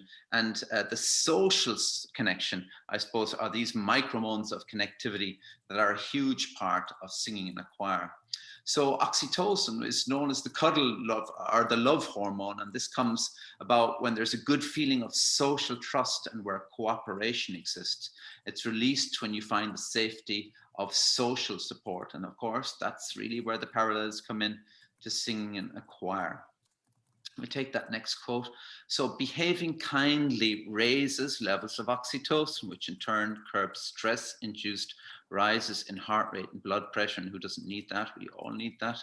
Reduces feelings of depression, increases your pain thresholds. That's part of singing in a choir. Let's take that next one then, please, Serka. And as you move through your day, and I've just substituted again, like I did with the Paul Gilbert, let's say as you sing in a choir, you interact with one person after another. As you sing in a choir, these people gently nudge you to attend to those others more closely and forge connections when possible.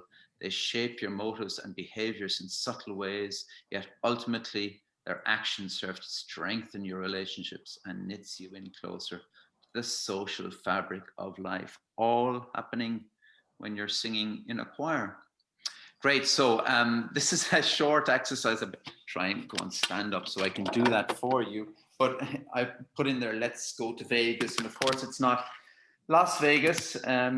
We can't go there, but it's the vagus nerve. And the vagus nerve is our 10th cranial nerve. And it's what is known also as our gut brain. So it's the longest nerve in the body. It goes all the way from obviously your brain all the way down through your body. It actually stops at your vocal cords, at your voice box. So it intertwines with your voice box. And there's lots of research also that's been done about your vagus nerve and how to stimulate that with singing. And it takes care of your parasympathetic, the functions of the nervous system. And that's a system you'll also remember the parallels with Paul Gilbert's slide. And that was the green comfort, or the soothing system. And there's many ways to activate that system. And I'll get to one of them in the short exercise. But the vagus nerve, yeah, it goes all the way and it goes past the vocal cords, it goes down around your lungs, and it goes down to your stomach, your gut. So it's the largest nerve in your body. And so there's lots of ways to exercise your vagal. One of the things apparently to exercise your vagal nerve is to have a really cold shower. So I'm not going to make you all do that now. Actually, another way to do it is just to simply wash your face. There you go. But one parallel to singing in a choir in a way that you always access and stimulate your vagus nerve. And when you stimulate your vagus nerve, you stimulate your parasympathetic function of your nervous system. That's that soothing system. That parasympathetic nervous system that calms you. And have you guessed how you do it? The first thing you do way you do it in a choir is that you exhale longer than the in-breath. So that means if you breathe in and you exhale longer, then you have access to your vagus. Come on in. Fine. You've accessed, I think your microphone is on there, Sorcha. You've accessed your vagus nerve. So let's just do one exercise. I'm going to turn on my video. Can you let me do it? Do I have to share my screen? What do I have to do there, Sorcha? You're enlarged now, so everyone can see you, and I'll start sharing your PowerPoint once you're finished.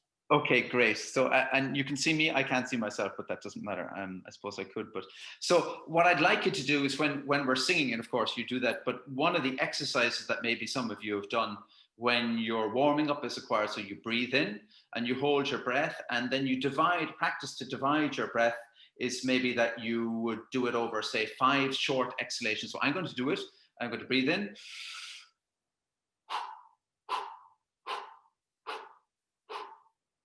So you divide your whole breath over 5 exhalations, and then if you've got some excess breath at the end, you just exhale that. So if you're anywhere where you can stand up, and if not, you can do it sitting down, but let's just try and do that. We're going to access our vagus nerve. So we breathe in, we divide it in 5.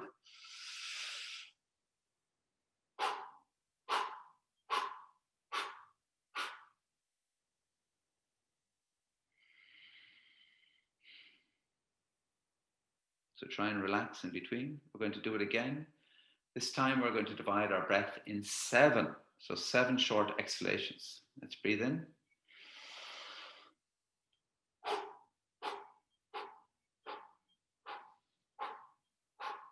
Any excess breath, leave it out. Breathe in again. Let's try 9.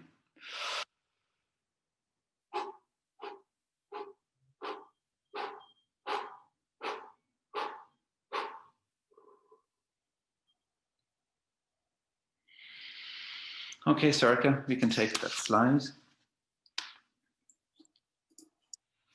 So hopefully, after doing that exercise, you should be a little bit more relaxed.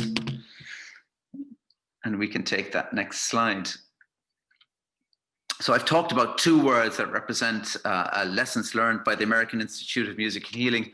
And of course, we've learned lots of lessons because we make lots of mistakes. But I hope I've shown you today how compassion and connection are part of what you experience when you sing in a choir.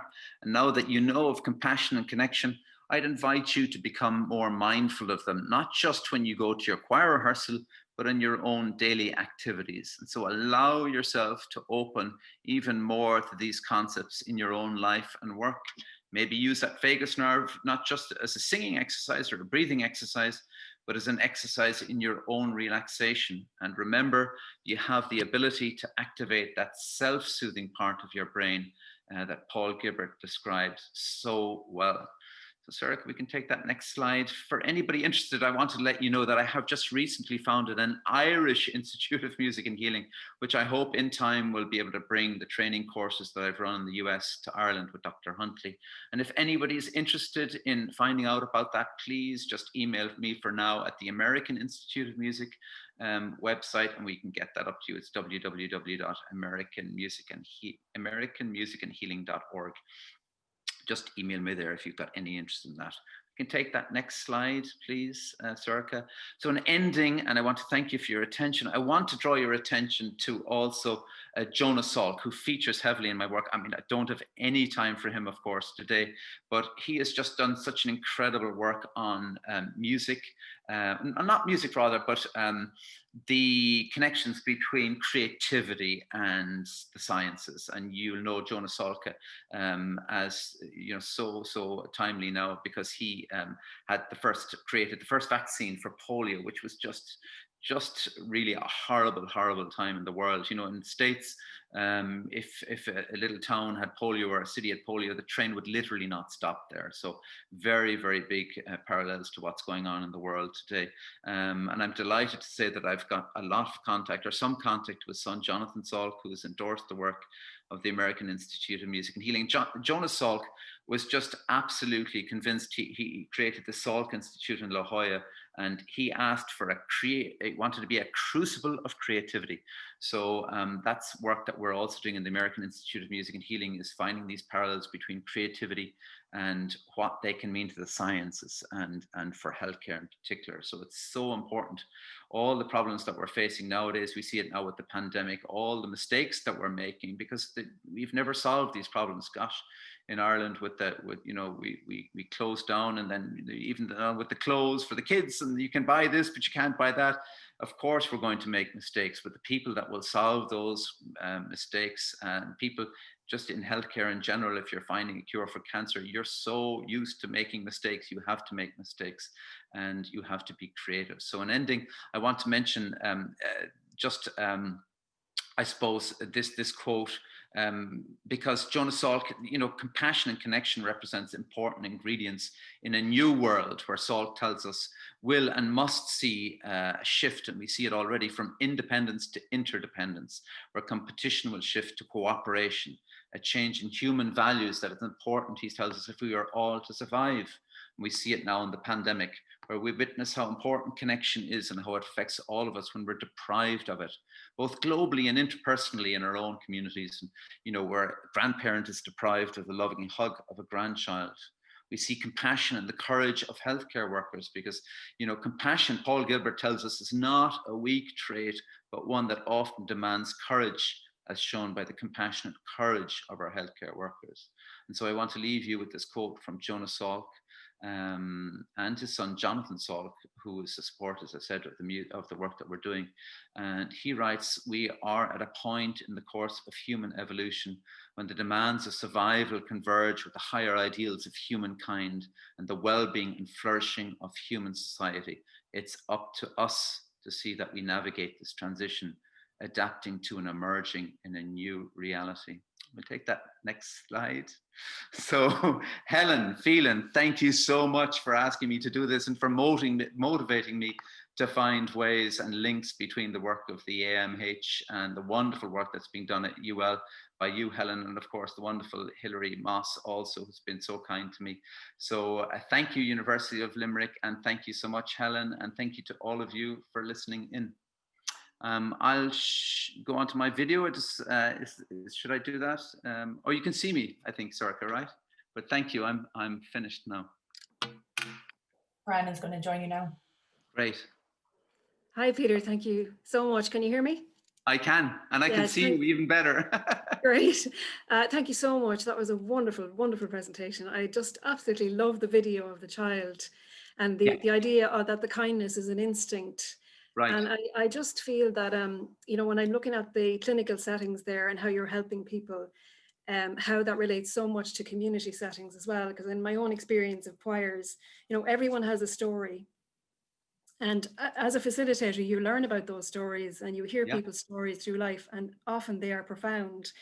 And I just feel that when you're as a conductor, it just happened to me at my last concert. One of the brass players who isn't particularly vocal, she came to me and she said, Peter, I went through a massive depression, and just knowing that I was going to have to play for you made me practice more. And you have no idea what's going on in people's lives. You have no idea, but the connection to music, yes, absolutely. That's it. And I think as well, when people are together, as you say, everyone has their little cluster within the choir, and then they're a full group as well. And people do share their stories and they share their lives with each other. And often for years and years in a choir, they're actually sharing all their life experiences with one particular group. Right, absolutely, always. Yeah, that's a wonderful thing, whether it's in the rehearsal or afterwards, just that social setting. And I don't want to take away from the music and the ability of music to heal, but there are other things around that music facilitates. And I suppose that's why I like to think of it as a prism or a vehicle, and that we analyze and look at all of these aspects. And that's certainly, the work that we've done in the Cancer Centre, particularly where people are super vulnerable. That's a wonderful, we talk about maybe teaching mindfulness, but the music in that moment, you don't have to ask somebody how they're feeling. You don't have to ask them to verbalize. It's just allows them to have that moment. So thank you for noticing that. Yes, and I think as well, when you're facilitating, you touched on a lot of things there in a choir, the importance of body language, the importance of the smile on your face, the importance of welcoming body language and encouraging people, and making sure that they understand those non-verbal cues and that you are making them feel welcome. Right, yeah, it's so important. We see it in dance, where it's a big important, smile when you go out. It does have an effect on people. Absolutely. There's a question here. I'll just read it out to you now in the Q&A. And it says, "Hi Peter, it seems like there are quite a few overlaps with the music therapy world. Do you ever work in partnership with music therapists, or are there interactions with music therapy community?" Well, if you go on to thank you for that question. We're not music therapists, and I'm not trained as a music therapist, and I have huge respect for what music therapists do. But yes, there are of course parallels, but music therapists do a wonderful work also. I mean, they work with clients. I mean, we don't have a client, so there are differences. And actually on the American Institute of Music and Healing website, there are the differences as well. But of course, there are also the parallels, but I have huge respect for music therapists and what they do. And the answer to your question is, of course, I have interaction with music therapists here in the States, and I'm delighted that I've had great conversations with Hilary at Hilary Moss and UL, who's doing incredible work there.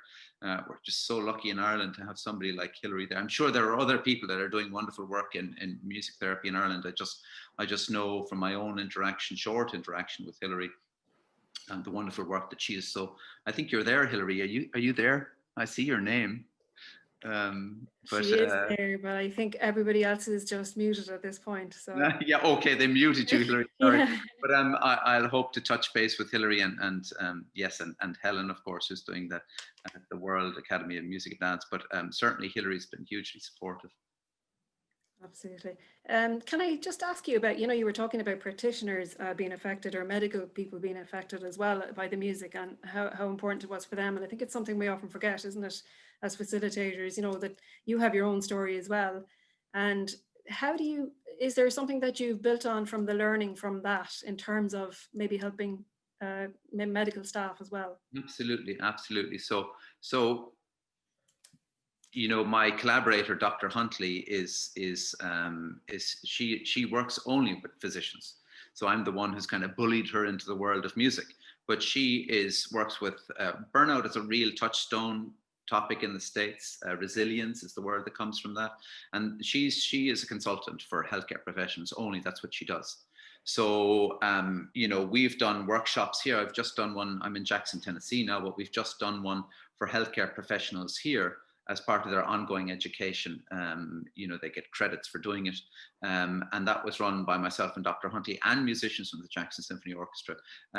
But that's part of our program called Nurturing the Inner Healer. And that's for healthcare professionals. It uses music, but that's geared only for healthcare professionals. And we're developing now also along the lines of that quote from Jonathan and Jonas Salk, creativity for healthcare professionals. So that's our next project. We're already well into it, but we already have an existing program for healthcare professionals using music. So I suppose it's healing the healer, as Jonathan Salk calls it. That sounds wonderful. What was your motivation for I'd like to say it's all my idea, but really it's Jackie's the clever one. I just hang around in the background and find ways to use music. And of course, I wish she could be here on this call. She's just wonderful, and we just bounce off each other, and we've got a great synergy, and she's so open to some of my crazy ideas. But it's wonderful to involve. I think healthcare professionals just love music. And there's a lot of parallels, of course, between medicine and healthcare. We all know that. And just, I think when we walked in after COVID, and we're playing now in the cancer centers, by the way, we go in with masks and we've got these big sheets, but nobody touches the sheets. And so sheets of music, or not sheets of music, but big sheets with all the pieces on them, so people can choose their piece. But when we walked back in after the close down for COVID, and we struggled, would we go online? And we realized it was that physical presence, and they allowed us at the hospital here, even though people are immunocompromised, to come in and actually play. And so I think that's a wonderful thing. Hopefully it's very safe. I think it's very safe as well. But the first thing that happened is all the healthcare professionals started to clap. The first reaction that happened when we walked in, I walked in with a couple of musicians, is all the nurses and the doctors just started that, wow, we love this, we love the music. And we have our own surveys that we actually ask of the healthcare professionals, what does this mean to you? So we've got some wonderful research there as well. That just sounds, that sounds fantastic. Can I just ask you one last question before I hand back to Helen there? What was your primary motivation for setting up the Institute in the first place? What drove you to do that? I think, you know, I'd learned so many lessons. You know, part of the joy of being a conductor is, of course, people trust you to actually know what you're doing. You know, so you're the conductor of an orchestra. And then when you reach out to other people in the community, like the head of a cancer center or the CEO of a hospital, you know, they actually think you know what you're doing. But when I began, of course, I hadn't a clue, really. You said, wouldn't it be nice to bring musicians into a chemotherapy area? So it began rather naively, and you know, I knew that I wanted them to be hearing the pieces that they wanted to hear. That was important to me. And I said, you know, everybody has their favorite song or song that connects them, because playing music, just part two, you know, going in and playing something, you know, we know from the role of CFT in the worlds of compassion focused therapy, something that you feel is compassion to somebody might not necessarily be, you might play a song that somebody's got a really bad connection to. And you've got to be careful of that, because you're looking for this endorphin release, or you're looking for them to be relaxed, this oxytocin. So you've got to be careful. And of course, the role of musicians, that's something that, for example, music therapists know an awful lot more about than I did back then. And that's a big part of their work and their training. But for me, it was, we learned so many, I mean, I've been doing this now for 12 years. So I suppose the motivation was, I really want to share some of this work. And the reactions that we got from people. And then I started noticing other parallels. And then, of course, the work with Dr. Huntley, where we realized we were going to be working with healthcare professionals as well in a training system and putting that together, that I really felt there really is a huge need for this, over and beyond what's being done nowadays. And I feel a real structured program can be used by musicians. I see the benefits of that, and I just wanted to share that. Yeah, no, that's fantastic. Thank you so much. I'm going to hand back over to Helen now to Helen. Finish off there. Thank you so much, Peter. Fran, I hope I didn't disappoint you, Helen. Not in the slightest. It's just it's a great privilege, really, I think, for all of us to share the experience and the expertise, and indeed, if I could say, the passion that you bring to this subject. You know, I was struck during Peter's presentation and Fran's response. I started the day with a quote from Ella Fitzgerald, and I was struck by one of my favorite authors is Henry James, and he has a lovely quote, which is that there are only three things that matter in a human's life. The first of those is to be kind. The second of those is to be kind, and the third of those is to be kind. Yeah. And that came to me as I was listening to Peter's presentation. I think something that we've heard throughout the day, really today, and it's a motif that keeps recurring, is the immense power of singing as a form of human connectivity. And it struck me because as musicians, I think we can become quite enthusiastic about advocating, because we're so aware of this power that sometimes we run the danger of saying that music is good for you. And I think one of the cautions maybe for us to remember is that very power can be used in lots of different ways. And we can, and many of my colleagues remind me of this, particularly people who are working in the context of migration, in the context of conflict, that of course that same power can be used to create senses of belonging where people are bonded through a shared hatred. And I think one of the things that we are very committed to in this work, and this is where I think Peter's work is so important, is that in recognizing the power of that tool, how can we use that power to create spaces of compassion, to create spaces of belonging, to create spaces where what binds us together is not only what we have in common, but the very differences that we bring. And this is where I think the work of our final workshop today really comes to the fore. And I'm so delighted to finish our set of workshops today to introduce a very inspirational group of three presenters, musicians, and facilitators from an organization called Musicians Without Borders. We're delighted today to have the founder of that organization with us, Laura Hassler. We also have Darren Abrahams, who is a singer, a coach, a trauma therapist, and a trainer working internationally as a facilitator and a project leader. We have Amanda Kozer Gillespie, who is a music education and ethnomusicologist, a professional instrumentalist, and the head of curriculum development for Musicians Without Borders. And as our respondent for this final workshop, I'm also delighted to welcome Hala Jabber. Hala is a community musician. She has just completed her doctoral research on community music strategies for social inclusion with a focus on the Syrian community here in Ireland. So could I please welcome Musicians Without Borders and their presentation to us today, Singing Our Stories, Music's Power for People on the Move.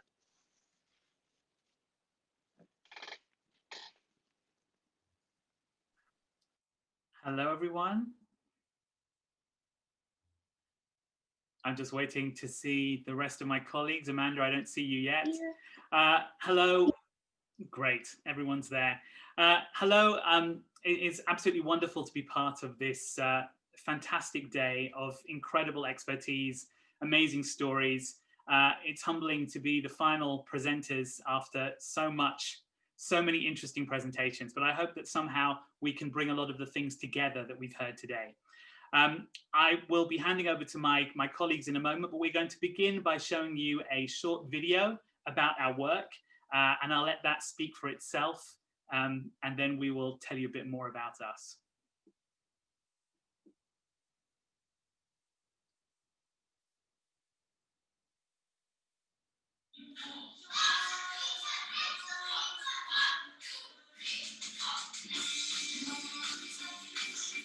Oh, can you hear that? I think there might be a problem with the sound. Could you hear that? It seems a bit low. Hold on just a moment. In the first technical issue of our presentation, here we go again.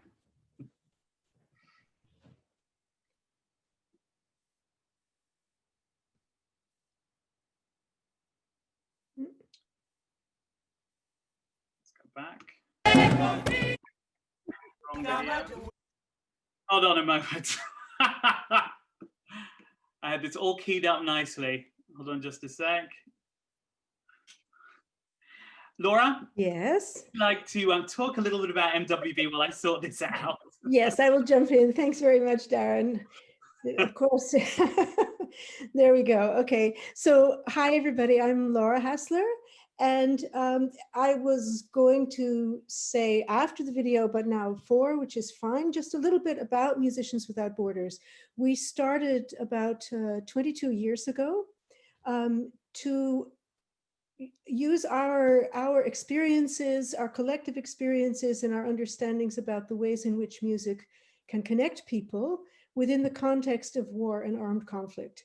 And we've been working since that time around the world, in the Balkans, the Middle East, Central Eastern Africa. In Northern Ireland, we had a project and still continues in a kind of spin-off. And El Salvador, we've been working. And since the 2015, the period when many more people fleeing, especially wars, but also abject poverty and the climate crisis, sought refuge in Europe, we've taken some of the lessons that we've learned and moved towards working within that context. And many different projects, many different genres of music. We always work in co-creation with partners, and they're all brought together by a couple of layers, and one of them, I would say, the kind of the background, the founding, sort of the basic principles behind all of our work. I would call three of them. The first one is of course the connecting power of music, which we as musicians understand from our own lives. The second of these is the principle of human rights, universal human rights. And the third are the principles of active nonviolence. And we use these, we base all of our projects on this combination of like large looming global world principles. Also as a kind of a conscience, because knowing that as any powerful force, music can be used for good, and it also can be used for less good, for evil, and also to connect one group against another, for example, to divide people from each other. So we are able to sort of look back to these different principles to guide us. And those in turn have led us to 5 working principles in which we are able to measure and to design our projects, however different they are from each other. They are all guided by these 5 principles, which I've heard all day in various forms coming up in everybody's talk. So I'll just name them because I think they'll keep coming back in our respective contributions. These are the 5 principles behind each of our projects and programs. The first one is safety. The second one is inclusion. The third is equality. The fourth is creativity. And the 5th is quality. So those are the 5 principles: safety, inclusion, equality, creativity, and quality that we use to ground our work, to create our programs, and also to measure and evaluate how they work. So with that, I'll turn it back to Darren to show the video to give you a kind of visual impression of what some of our projects look like.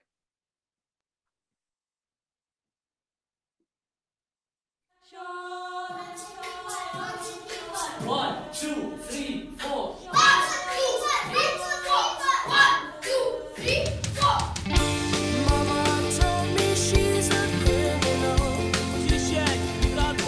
Music is powerful.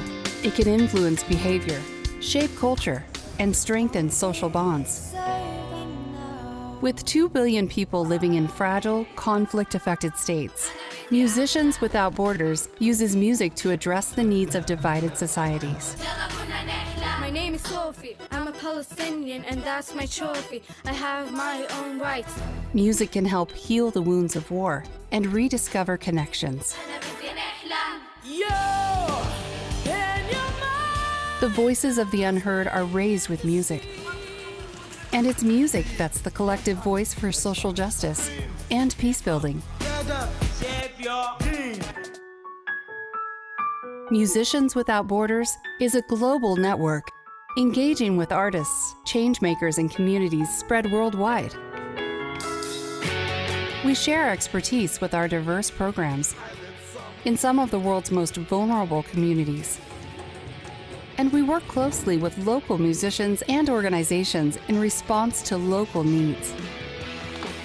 So Musicians Without Borders impacts thousands of young men and women and older people every day, all through music.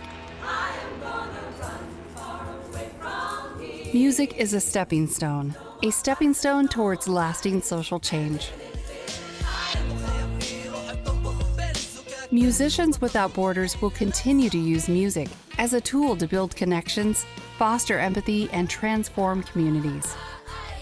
Today and every day, join us in opposing war and stand with us for peace through music. Musicians Without Borders.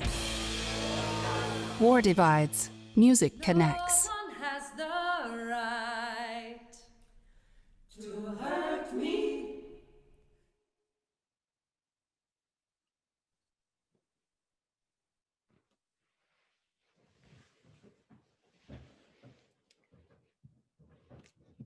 So Amanda, sorry, Darren, your turn. I'm just going to introduce myself at this point, and then I'll hand over to Amanda. So you've met Laura. My name is Darren Abrahams. I had a career as a professional opera singer, singing kind of all over the world. And I'm also a body-focused trauma therapist. So in my role from Musicians Without Borders, I bring those 2 expertise together, and I am the well-being advisor for the team, and I'm also on the international training staff. And let me introduce Amanda. Hello, I'm Amanda Kojer Gillespie, and like Darren, my past life was in classical music and orchestral playing as a professional tuba player, but I'm also a music educator and ethnomusicologist, and Musicians Without Borders have allowed me to really, shove all of these lovely things together and see what happens with it. And so I'm head of the curriculum development and one of the core trainers as well. So I'm going to go ahead and jump in and kickstart. One of the projects that was highlighted in the presentation was Welcome Notes. And Welcome Notes looks at refugee and migrants that have been dispersed because of war and poverty and climate change and things that are going on. It started in the Netherlands in 2015, and it's still going in countries like Germany, Italy, Greece, but I'm specifically going to focus on what we've been doing in Bosnia and Herzegovina. So Darren and I both worked together for 2 different trainings about a month apart between April and May of 2019. And looking at this, we were working with a group of local music teachers and training them in specific MWB methodology techniques of using community music making within the refugee camps that were established in Bihać in the north of Bosnia. And it just kind of touched on me as I was listening to everybody's comments today that a lot of the work we do, it's following this organic thread, and it's like working with gossamer. And spiders cast this line out and they have no idea where it's going to go, and they can only hope that something's going to stick. And so when we were in Bosnia, I have 2 stories I'm going to use within my short 10-minute space. One is about the casting and the other is about the sticking within both of these camps. So Darren, would you play the first video for me?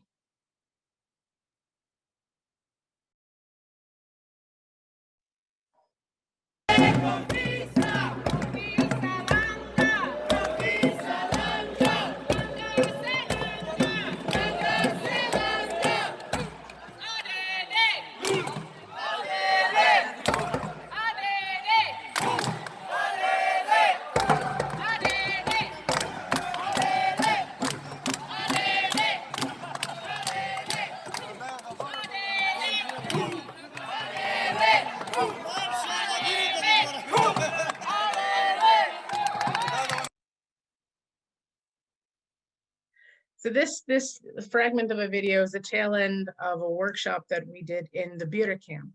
So we had worked with our trainees to develop a lesson plan, kind of 1-hour workshop to work with teenage boys, unaccompanied minors within the camp.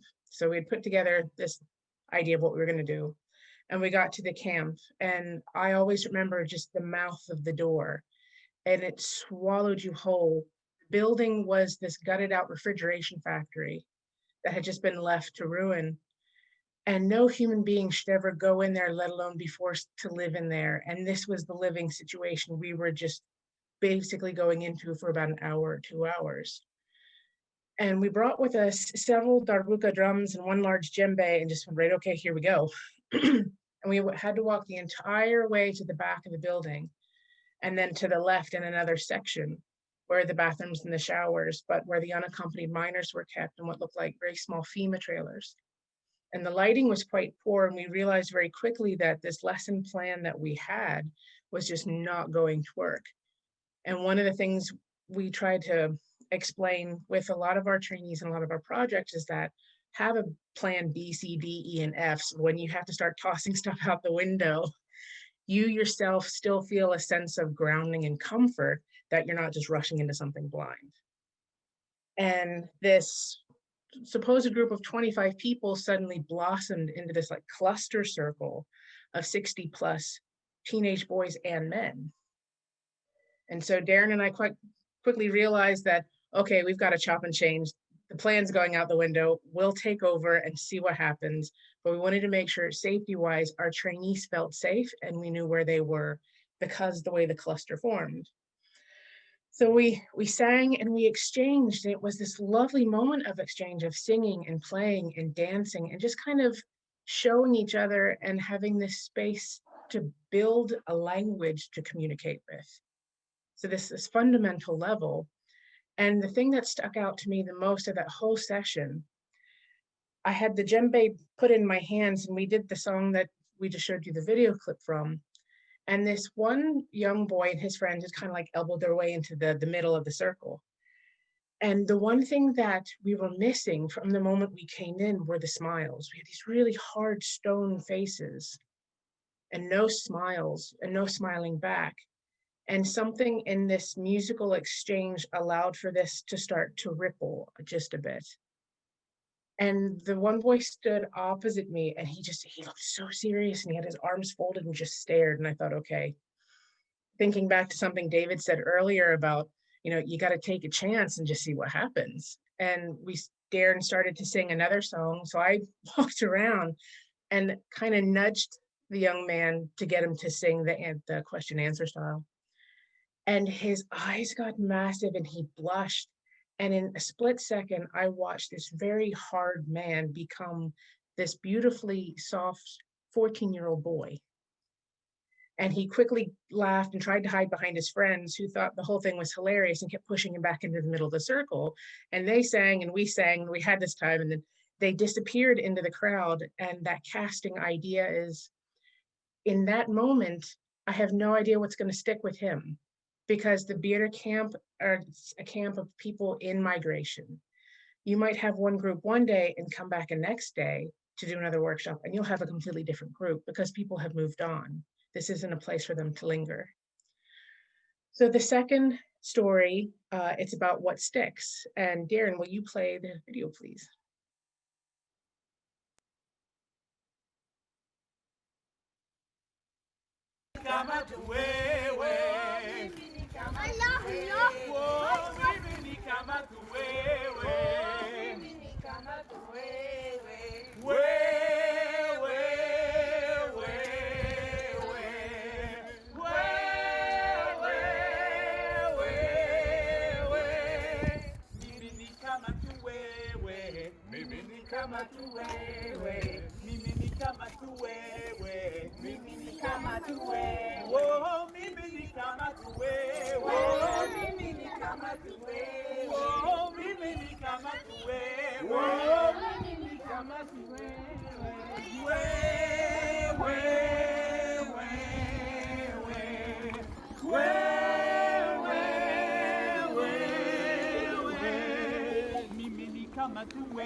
Znam.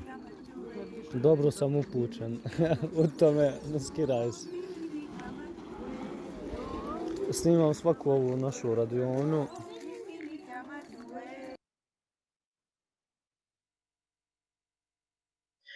So here in this video, when I'm thinking of what sticks, we ran a small workshop with these very children, and the same day that we ran the Bearder workshop with the unaccompanied minors.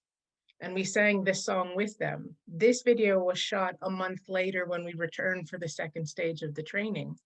And we went to the Cedra camp. And Cedra is kind of a repurposed hotel that a lot of the families and people with children and women all gathered. This is where they were housed. And we went there to have a look to see, is this a spot that we can bring some workshops into? And as we were leaving, several of the children recognized us from the previous month's workshop. And they chased us down and formed a barrier, and they wouldn't let us leave until we sang with them. And they've remembered every single song we taught them. And they kind of challenged us to this little sing-off that you got to see in the video. And there was something so lovely because they initiated the contact. And you have no idea in a 1-hour workshop what's going to stick and what's going to kind of get lost in the shuffle of where everybody's moving when life is so chaotic. And having this moment, it touched me quite deeply because these children are so young. And when we think of resilience, resilience is something we as musicians or we as trainers have absolutely no control over. We just do what we can with what we have and we hope for the best. And sometimes we get to see the people, sometimes we don't get to see them.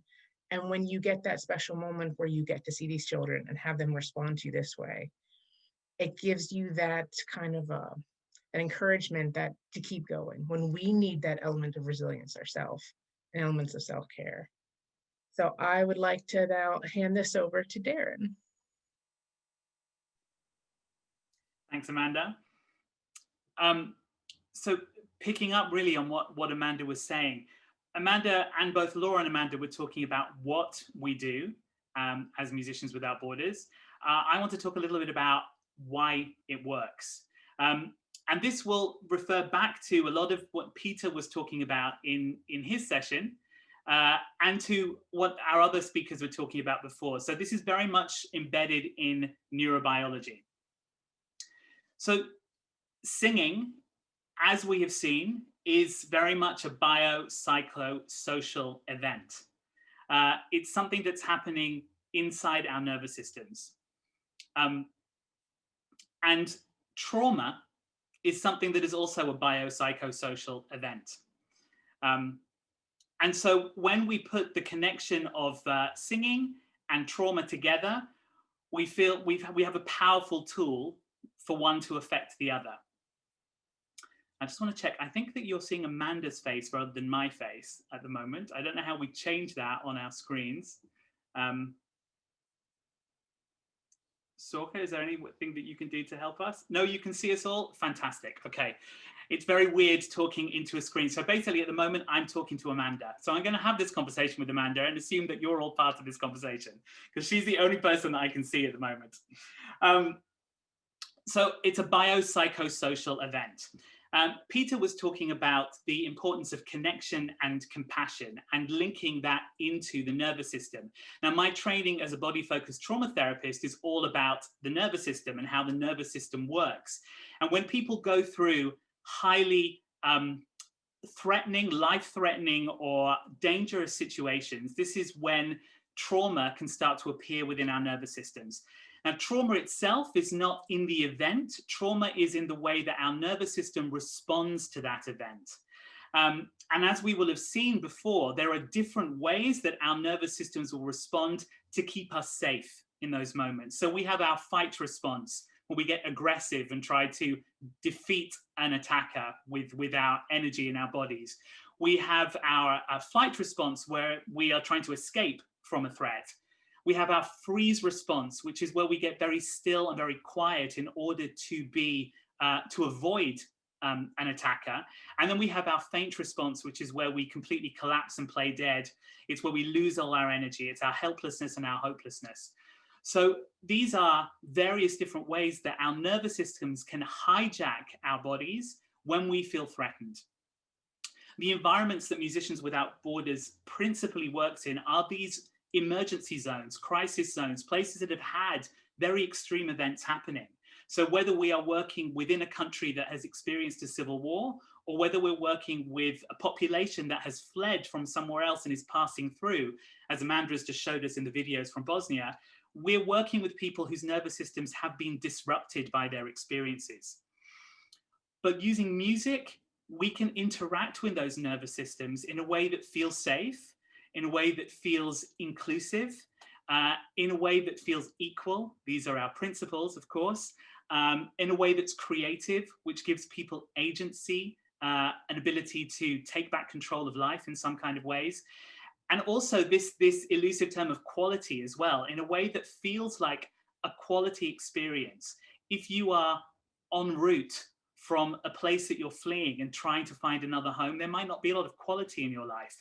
But in these moments of musical sharing, you can reach a quality of experience. It's not necessarily about the high quality of a symphony orchestra who's playing, but it's the quality of the experience and the music making you're doing that's really important. And these 5 principles, these 5 ways of interacting with people through music, they interrupt that trauma response that's come up. So in that biopsychosocial way, we are recognizing that music has this biological effect Music will interact with our our heartbeat and our breathing and our blood pressure. It will interact with the kinds of hormones and chemicals we are producing from the brain and sending around our bodies.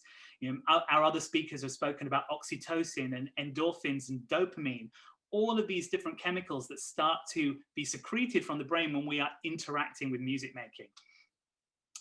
And then, of course, that biological shift, that starts to shift our psychology.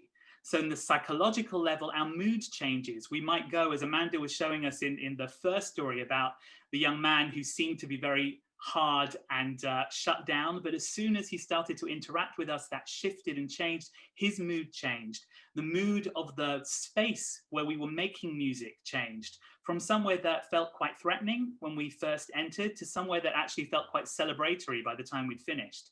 So that psychological shift is hugely important. And then from that psychological shift comes the social shift. And we've talked a lot all the way from our very first speaker, David, at the beginning of the day, talking about the social aspect of music making and singing together. This social change that takes place when we're interacting with music is hugely important in these dangerous political situations that we might find ourselves in. So we might be working with populations that have had very fixed identities that they have placed on each other.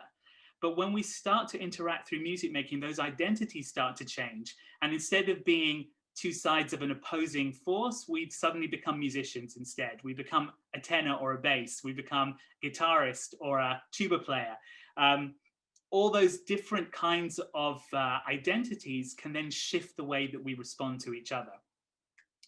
So I'm just going to refer to a slide. I just want to pick up really on what Peter was saying before about the vagus nerve. So the vagus nerve is hugely important in the work that we do. And I'm referring here particularly to Dr. Stephen Porges' polyvagal theory. So Stephen Porges talked about polyvagal theory in terms that there are two sides to this vagus nerve. So we know it's the 10th cranial nerve. It's one of the nerves that comes from the brain down through the body. But there are two sides. There's one side, the dorsal vagal, that goes down the back of the body. And this is our primitive shutdown response. And it's very much associated with a trauma response. So when we go into our freeze faint, it's the dorsal vagal hijacking the body to keep us safe. But then we have this more the ventral vagal, the part that comes down the front of the body, which has been evolved slightly later and is a newer way of our nervous systems operating. So this ventral vagal comes further down the front of the body, and you'll see through this diagram that it interacts with lots of different parts of the body. So the vagal nerve is very much associated with our social engagement. You'll see that it comes into the face, it comes into the eye muscles, it comes into the cheek and the mouth muscles. It interacts with the throat muscles, into the voice box. It goes down into the lungs, into our breathing. It crosses over in the heart with the dorsal vagal. It goes down into the guts. So when we are activating that ventral vagal, we are activating all of the self-regulation parts of our nervous systems. So if we think of these two different sides of that vagus nerve, the dorsal vagal, which shuts us down, isolates us, keeps us away from other people, and the ventral vagal, which connects us, which opens up our communication, which allows us to feel safe, which allows us to feel calm, which allows us to come back into the repair functions of our body. So these are hugely important, and singing as a tool is a very, very good way of activating that ventral vagal.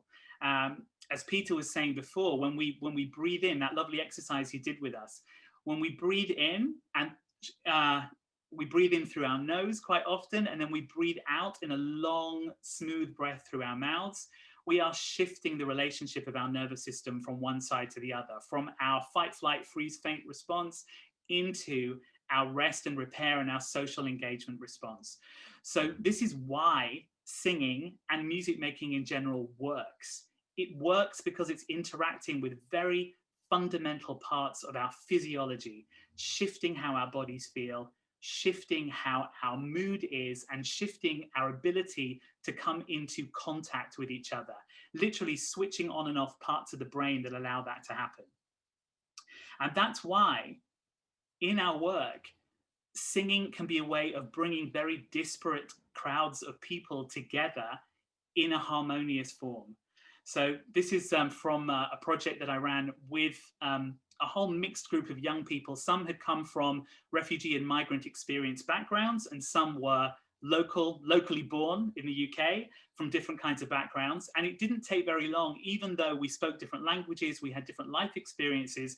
Through our inclusive music making, we were able to come together as a community.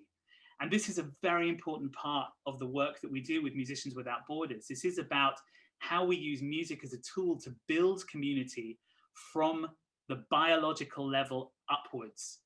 And that has a very profound effect on the idea of peace building.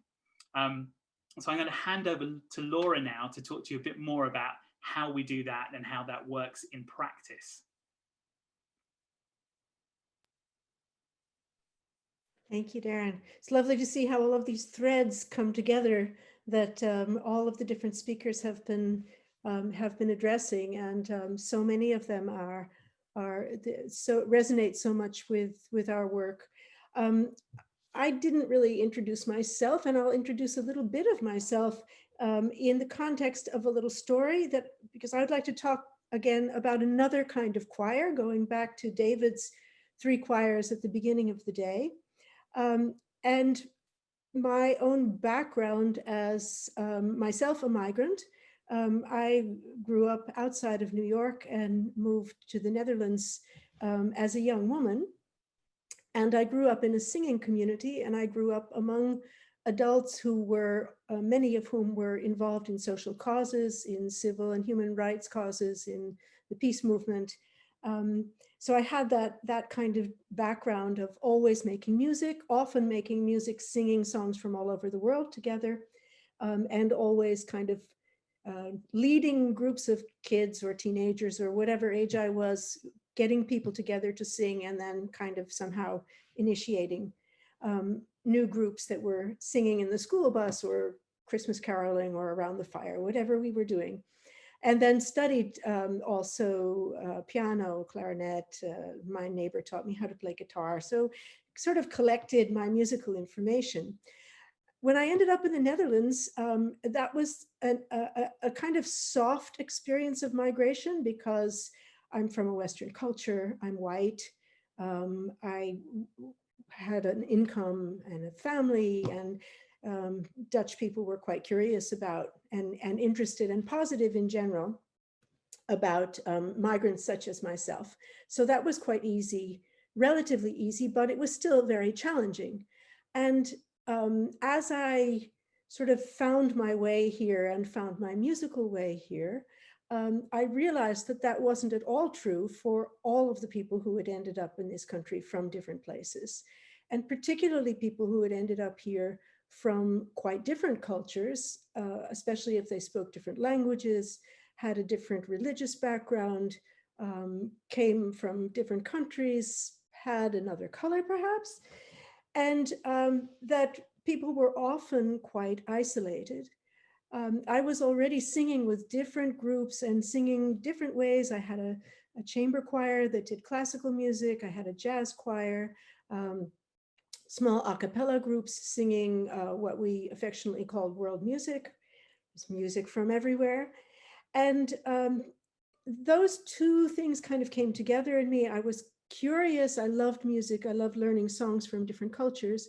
And I realized that there were issues for people who had ended up as migrants in this country, which I had experienced, only very often they were experiencing a quite more extreme version of that. And I decided that I was going to see if I could find women who would like to share their songs with each other, who would like to come together in a choir, especially for that, for sharing songs from each other, from each other's cultures.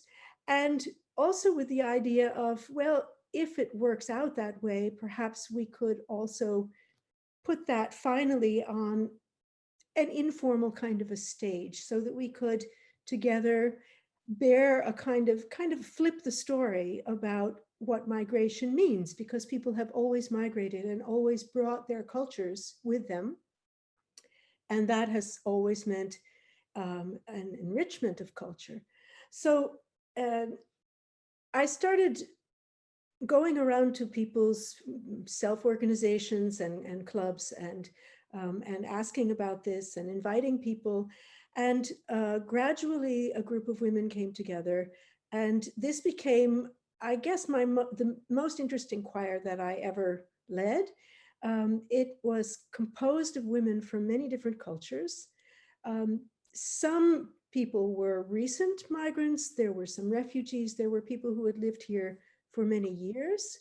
There were people who had come because they had married someone from here. All different kinds of backgrounds, also all different ages.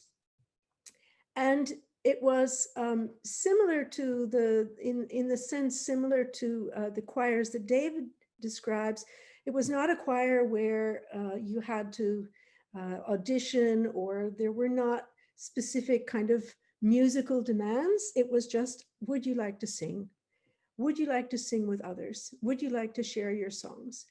And so this group came together over the years, and it was very interesting to me what happened, because even though most of the women in the group were the only person from their own culture, there were never like groups of people with a Turkish background or a Moroccan background or an Indonesian background. There was one or sometimes two from each place. But it became a kind of a social, cultural gathering, kind of micro community, where the women started taking care of each other, where people fell in love with each other's songs, not only their own songs, where we started almost immediately. This was not, I mean, I had imagined this at the beginning, but I hadn't asked it, but they wanted to perform. They wanted to show what they had to offer. And it became a group where everyone was welcome, even though some people would come in and out, those unexpected things that Darren and Amanda were talking about, where sometimes, you know, the first couple of years, sometimes every rehearsal would have different people in it. And still we kept going, and gradually there emerged this core group of women. And it became, I think, the most welcoming group I've ever been part of.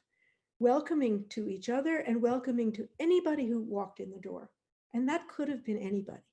And we sang, it was also a group where the way of working was, from the beginning, it was co-creation. I mean, I would always have a couple of songs up my sleeve in case nobody had an idea, but most of the time it was the invitation, would you like to share a song?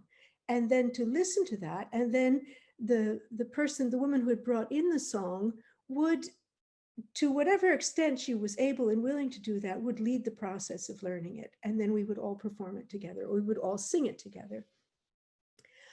There was a very lovely balance. There was sometimes an uncomfortable balance, but finally a lovely balance between the social and the musical. So I learned quite early that even though having coffee or tea together was a very important part, and before and after, and I think, as Helen said at the beginning, what happened at the edges was very important. But it was also important for people that we took it seriously that we were singing. And there's that element of quality. People wanted a quality experience. So it was always kind of navigating that line between what people needed and wanted as a social group and what people needed and wanted to achieve together. So they wanted to achieve the best that they could do musically.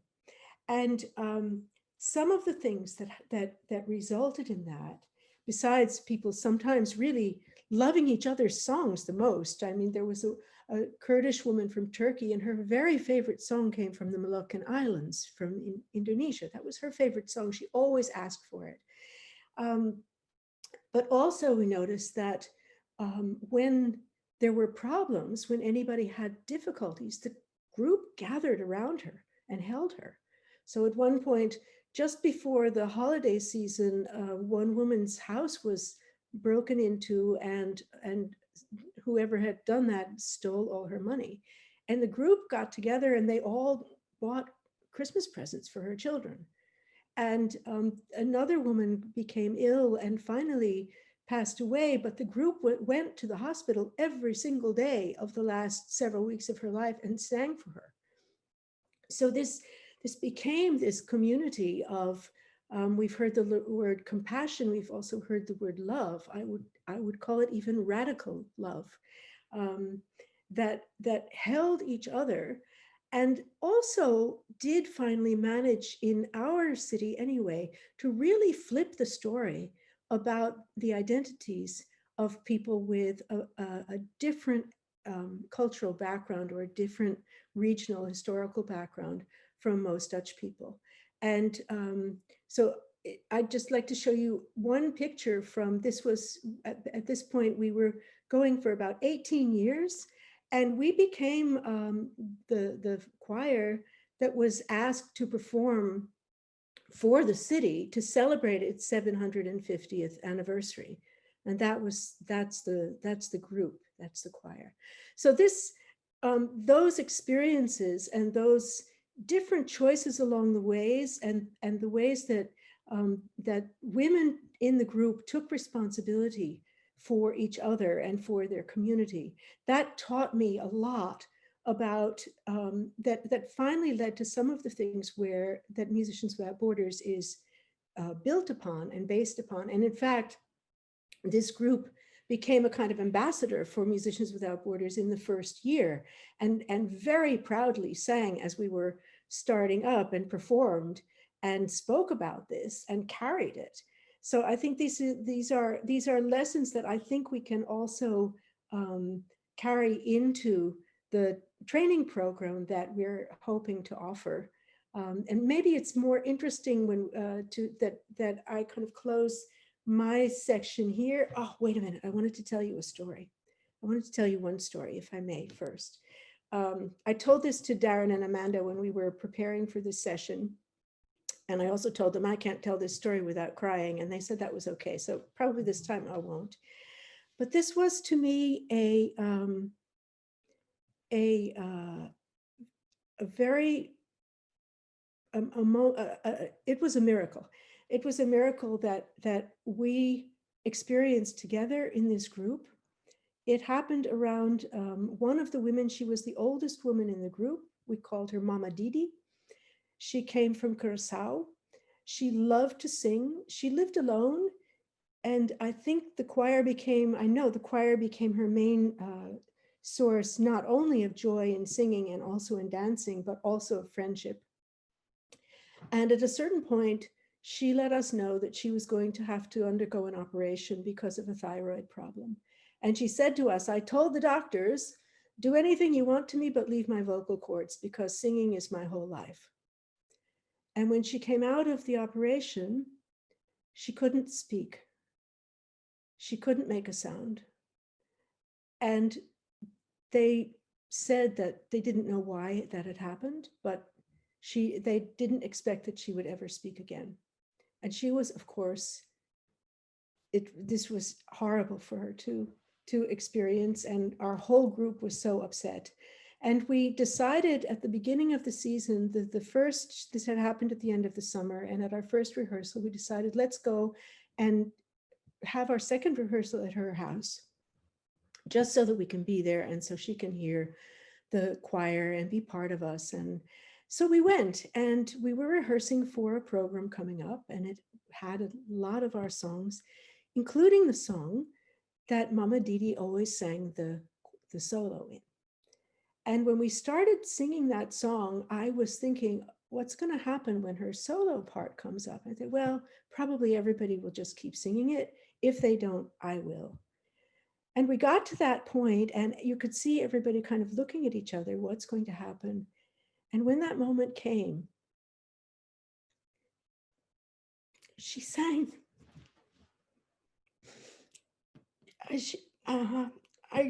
So she sang. She started to sing. And she never stopped singing. She recovered fully. Took some months, but she never missed a rehearsal after that. She sang her part.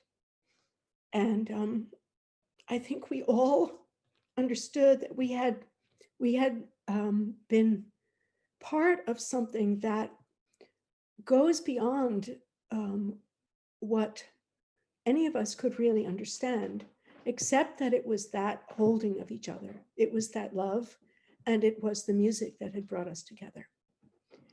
So that's my story. I still can't tell it without crying. And so I'll stop this part now, and then maybe we can go into a discussion about what we're planning for the training that will be coming up in February. We can do that together, I think.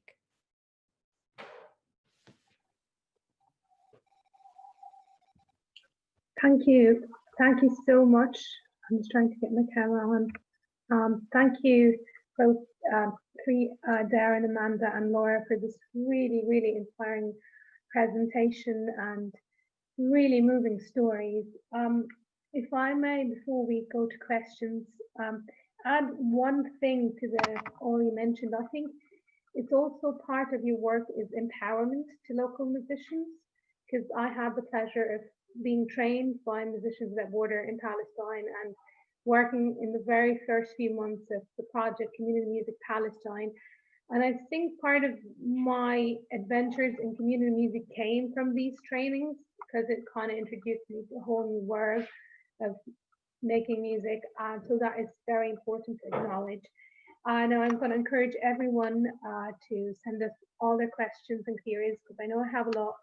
And there are lovely comments out there.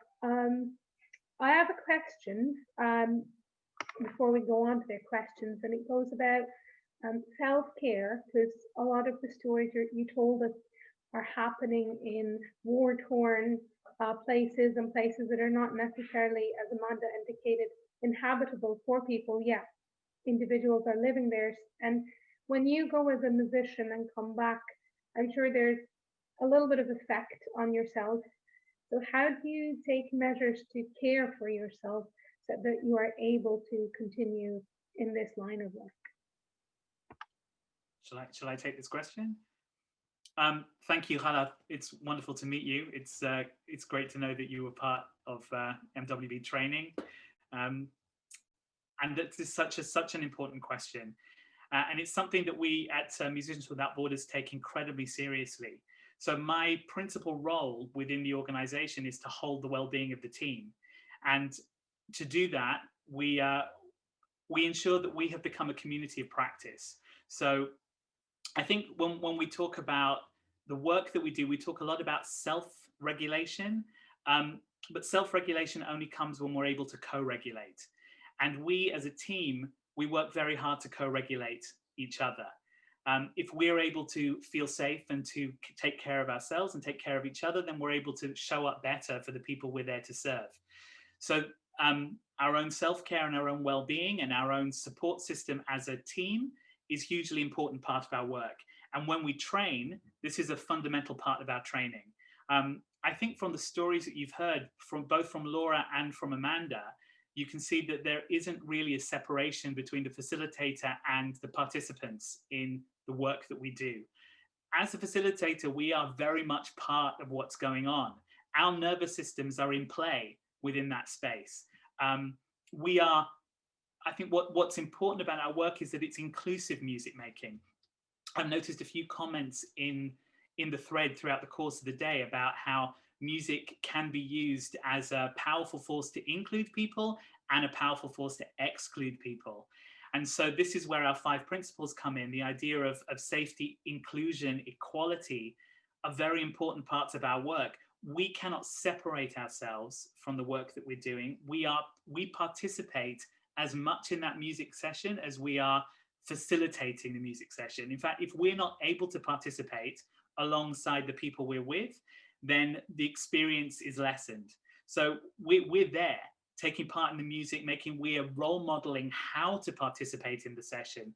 We are allowing our nervous systems to create a container around the people that we're there to serve, so that they have a space in which they can relax, where they can feel safer, where they can start to address maybe some of the emotions that they haven't been able to address in other spaces.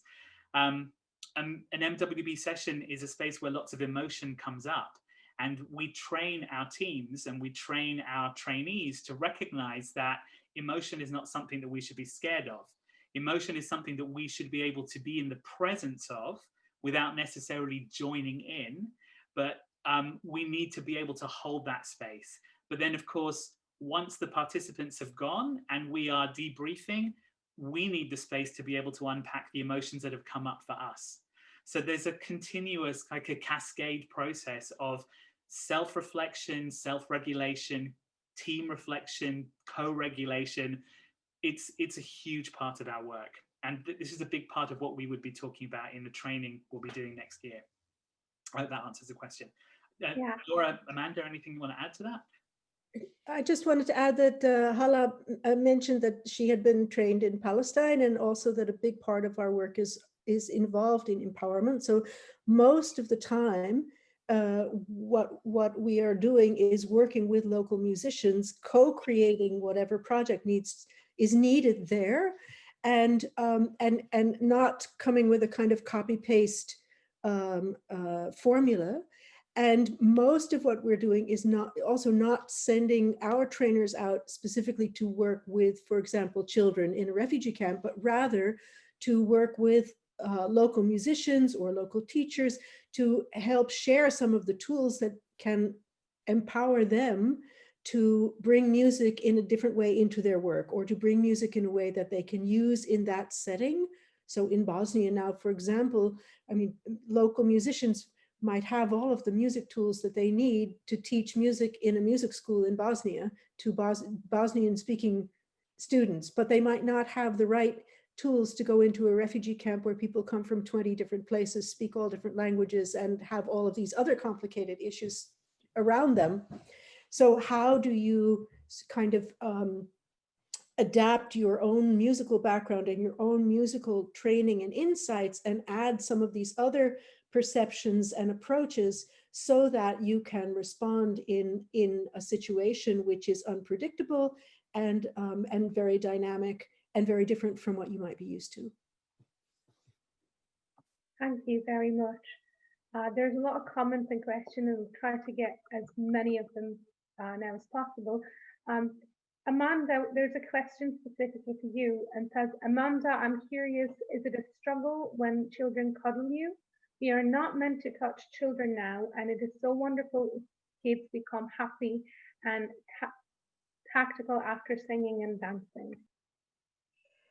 It's, for me, personally, no, because there's an element of shared joy when they come and they initiate contact, whether it's a quick hug, a touch, they hold your hand, or they teach you a song, and there's some type of tactile element, because I know first and foremost, my concern for them is making sure that they feel safe within the group of, there's other participants, there's teachers, there's my fellow trainers and colleagues. So when we think of like child protection, that's always the light in the back of my head, but also knowing that they have that capacity to open up and give you a brief moment of affection. It makes me feel very good. Like I did make a connection, and this is kind of that little glimpse into it, and then it quickly disappears and they go off somewhere else. And it does have an impact, and it softens you. And I think for me, every time I come away from a project, and every time I come away from, a training somewhere, some element of me becomes a bit softer, and little areas that I didn't even know had become hardened from day-to-day interactions start to become softer. So for me, that's a big gift. And we had an incident actually with those children in Cedra. They hopped into the car as we were trying to leave, and both of us were going like, oh, child protection, child protection, child protection. The kids gotta get out of the car. This isn't right.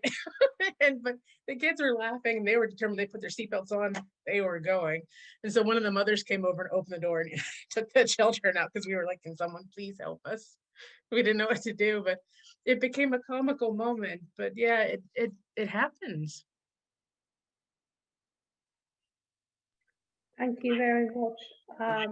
There is a, oh, sorry, Darren. Just to add something, I think just to pick on something Amanda said at the beginning, that we never initiate the contact.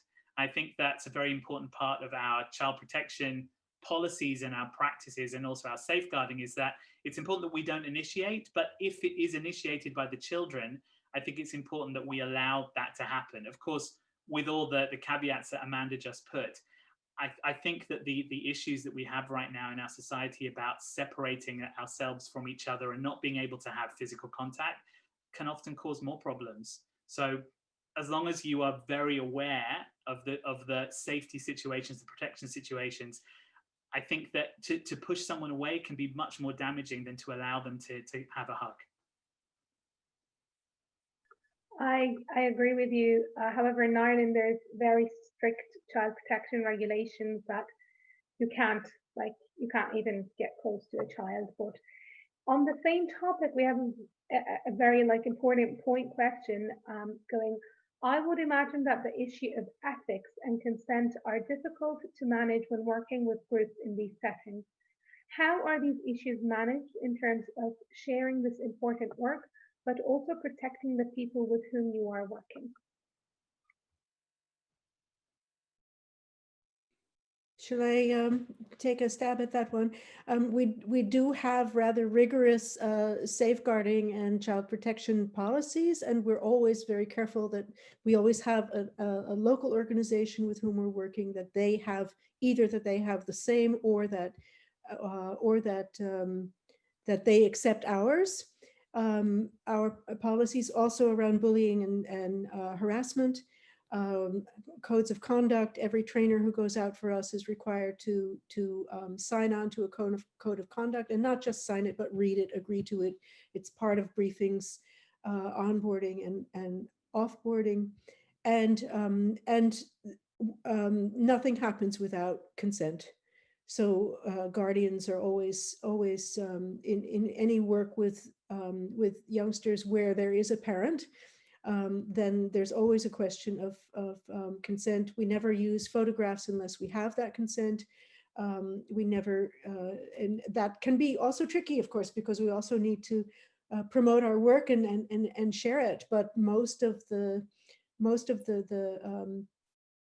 moments where there is actual human interaction, we don't either photograph or share.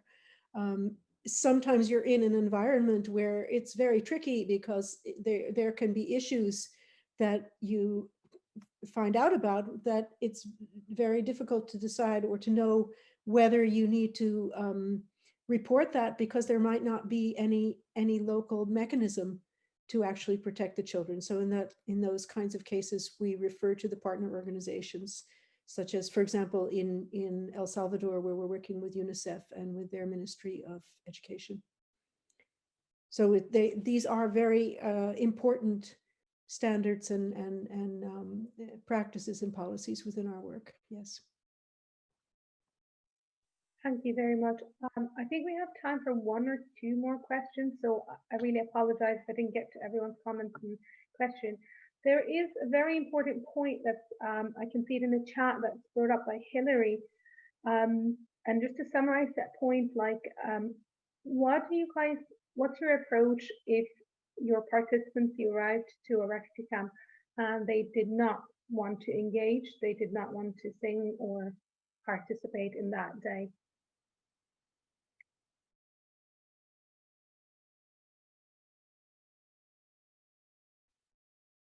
Nobody's answering. Maybe Amanda. Maybe we haven't had that experience.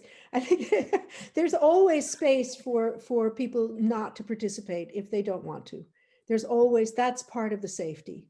There's always space. Nobody is put out or asked to leave. Nobody is forced to participate. And we always try to create that space where people feel free to participate or not to participate as they wish.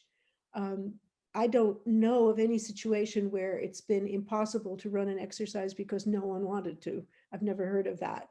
But it often means that you have to be quite creative in how in your choices. as with that story that Amanda told at the beginning of coming into a situation where you just completely were prepared for something different and being able to pivot immediately and improvise. But improvisation is part of the deal, right? I mean, it's also one of the advantages of being an organization of musicians and artists and now we experience this in the COVID period. We have to improvise with every aspect of what we do, including how we deliver it. But that's part of the job. It's also part of the challenge, and it's part of the joy when it works. And to add to that, I think when we are designing our workshops, our experiences, we think very hard about what we call the invitation.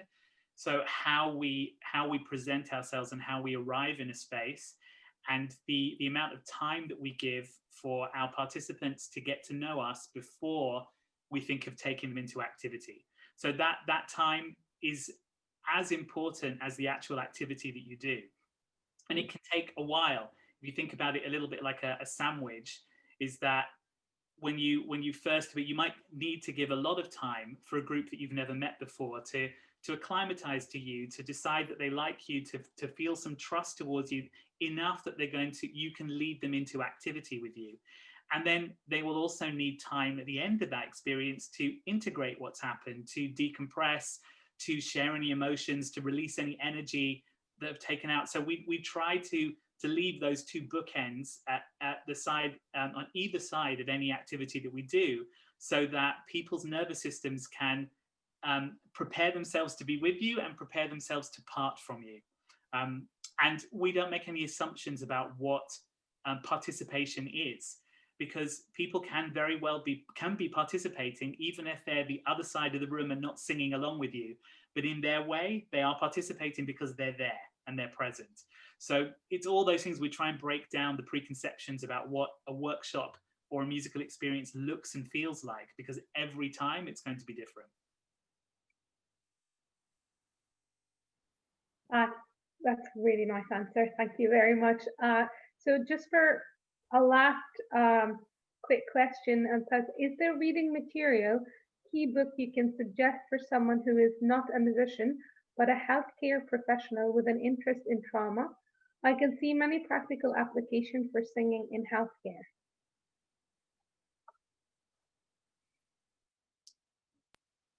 I think you're the best. Yeah. So. Well, to find out more about trauma and how to work with trauma, I recommend there's a really great book called Trauma is Really Strange.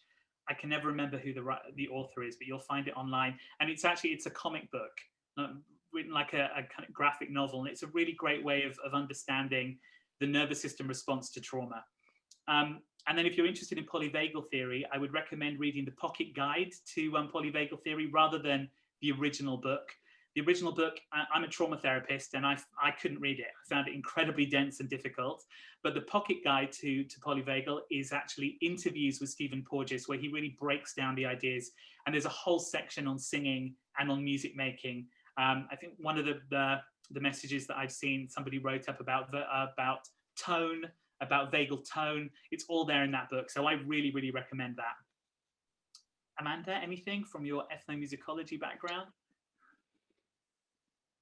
Oh, there's one book I can think of, Dancing Prophets, and it kind of looks at medical practice alongside musical shaman practice and its place, and I can put the title of that in there, how both are accepted and both are used together to treat the body, but also to treat the emotion in the body, and how community comes together and plays music and dances and performs in order to ground a person so that they can start to kind of identify the problems that they have or that's happening with them psychologically.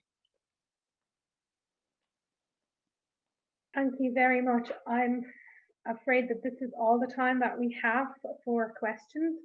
This has been an amazing presentation, and everyone, and thank you for making a really rainy Saturday kind of feel sunshiny. Before I hand in to Helen, there is a little announcement on a different project that myself and Helen are working on. It's called the Irish World Music Cafe. Some of you might have heard it. In this cafe, it used to happen face-to-face, where we gather. It's an open invitation to anyone, any kind of music, poetry, dance, sharing food recipes if you like. And now we've moved it online. So we're hoping to do another one on the 10th of December to celebrate all the coming holidays and try to create a joyful online meeting in these times. So just keep an eye out. And if you like to share a song, a poem, a dance with us, you're all very welcome. And with that, I'm handing it over to you, Helen. Thank you. Hala, thank you so much. And I can just see a comment there coming in from Jane saying, you know, I'm feeling inspired and connected. And they're two words really, I think that just wonderfully sum up the reactions that are coming into that presentation from Laura and Darren and Amanda. And indeed, I think from all the presentations today, I think you have helped us to feel inspired about the work we're doing, but even maybe more importantly, I think that you have done something that can be quite challenging through this medium. You've created a sense of connection between all of us. And in the final few minutes we have today, and I really want to thank people because I've been watching the participants, and there are people who have stayed with us the whole day long. And I'm very conscious of how precious time is for everybody, and it's a sign of your interest that you have shared your time with us today. So the work that we're doing, what's motivating us in our cluster here at the University of Limerick, has a couple of layers to it. At its most fundamental layer, we are convinced of the potential of singing as a human activity. That's our most fundamental level. And in the work that we're doing, we would like to make our contribution to building confidence and capacity in singing. As you've heard today, we are not alone in doing that by any measure. And I can see from the comments coming in, there's extraordinary organizations here in Ireland, Sing Ireland, Create Ireland, the Song Seeking Project that has been mentioned. And we'll share a lot of this material on our website, on our site as well. So we want to be part of that work. We want to be part of a group of people who believe in the potential of singing as a tool, particularly of social change and of self-care. That's one layer. Second layer, we are interested in the potential of singing together.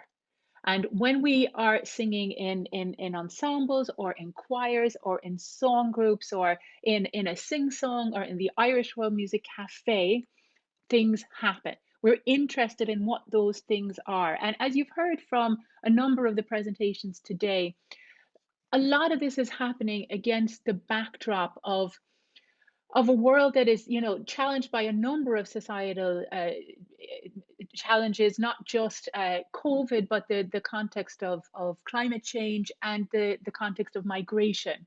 I know it's sometimes hard for figures to hold deep meaning for us, but one that often stays in my mind is that 1% of the world's population is forcibly displaced at the moment. These are not people who decide to move for education or for adventure or for travel or for employment, which many of us do. Many of us, as you've heard today, have lived in different parts of the world.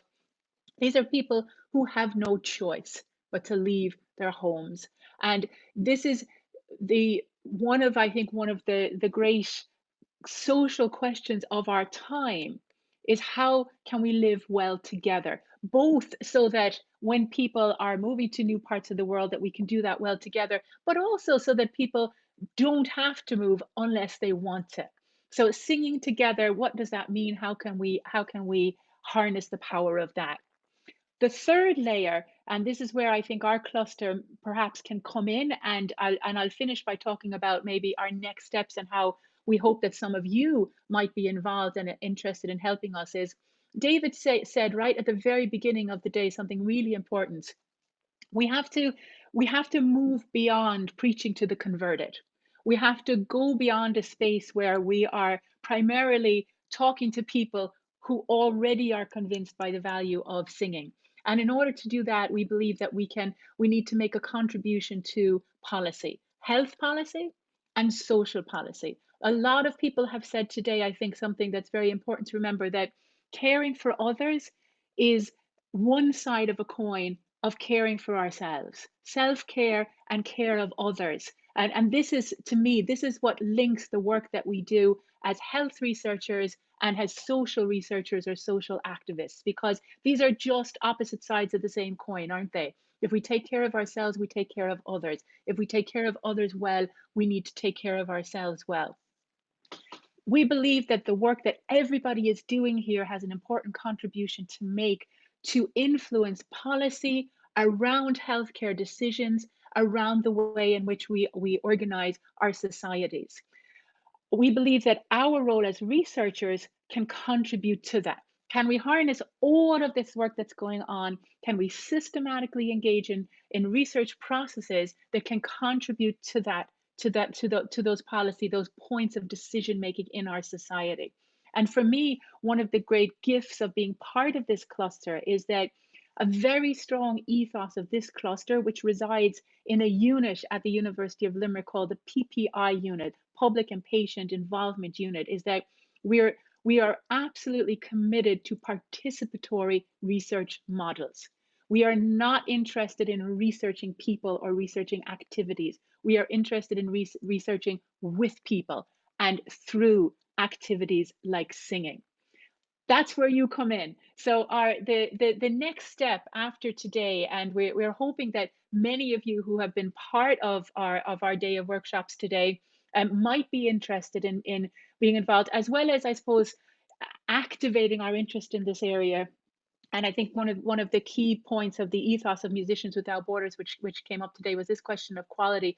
We need to be able to do this well, and to be able to do this well across all of these domains of care, of ethics, of creativity, and of music.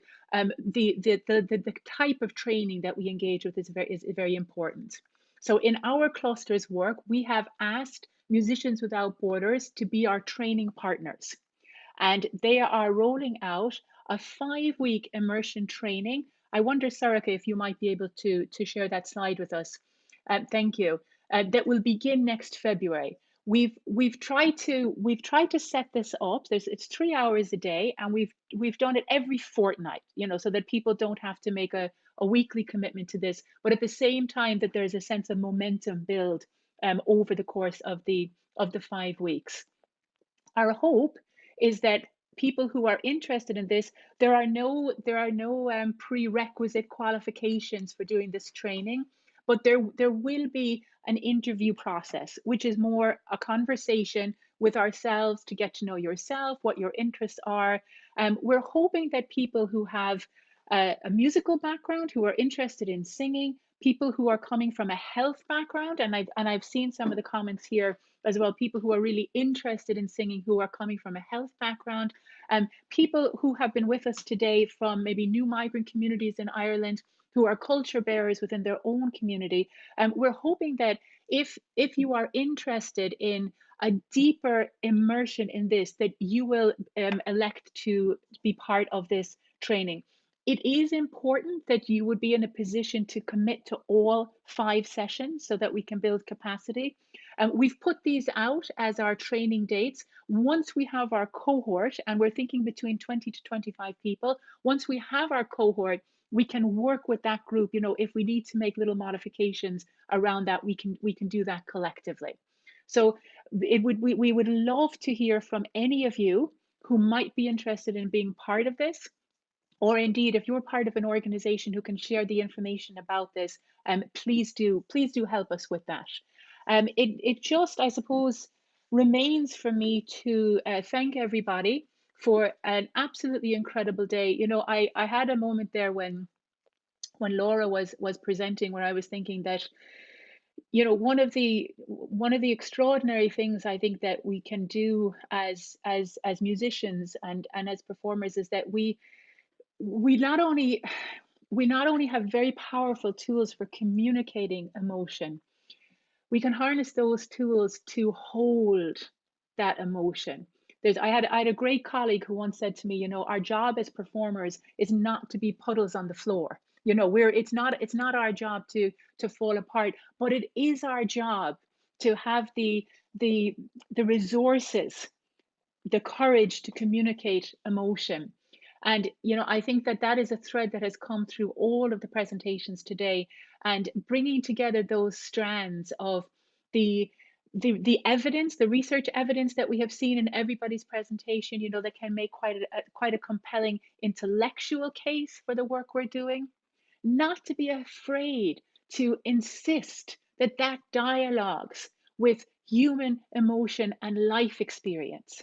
And finally, you know, the beautiful questions there that were coming up about, you know, hugging and cuddling. I was thinking this is one of the first seminars I've ever been at when there's been a question about cuddling, and I thought it was so wonderful in this particular time when we're all making connections with each other through a rectangular screen, that we are drawn to ask questions about, in both a literal and a metaphorical sense, how we can touch each other's lives.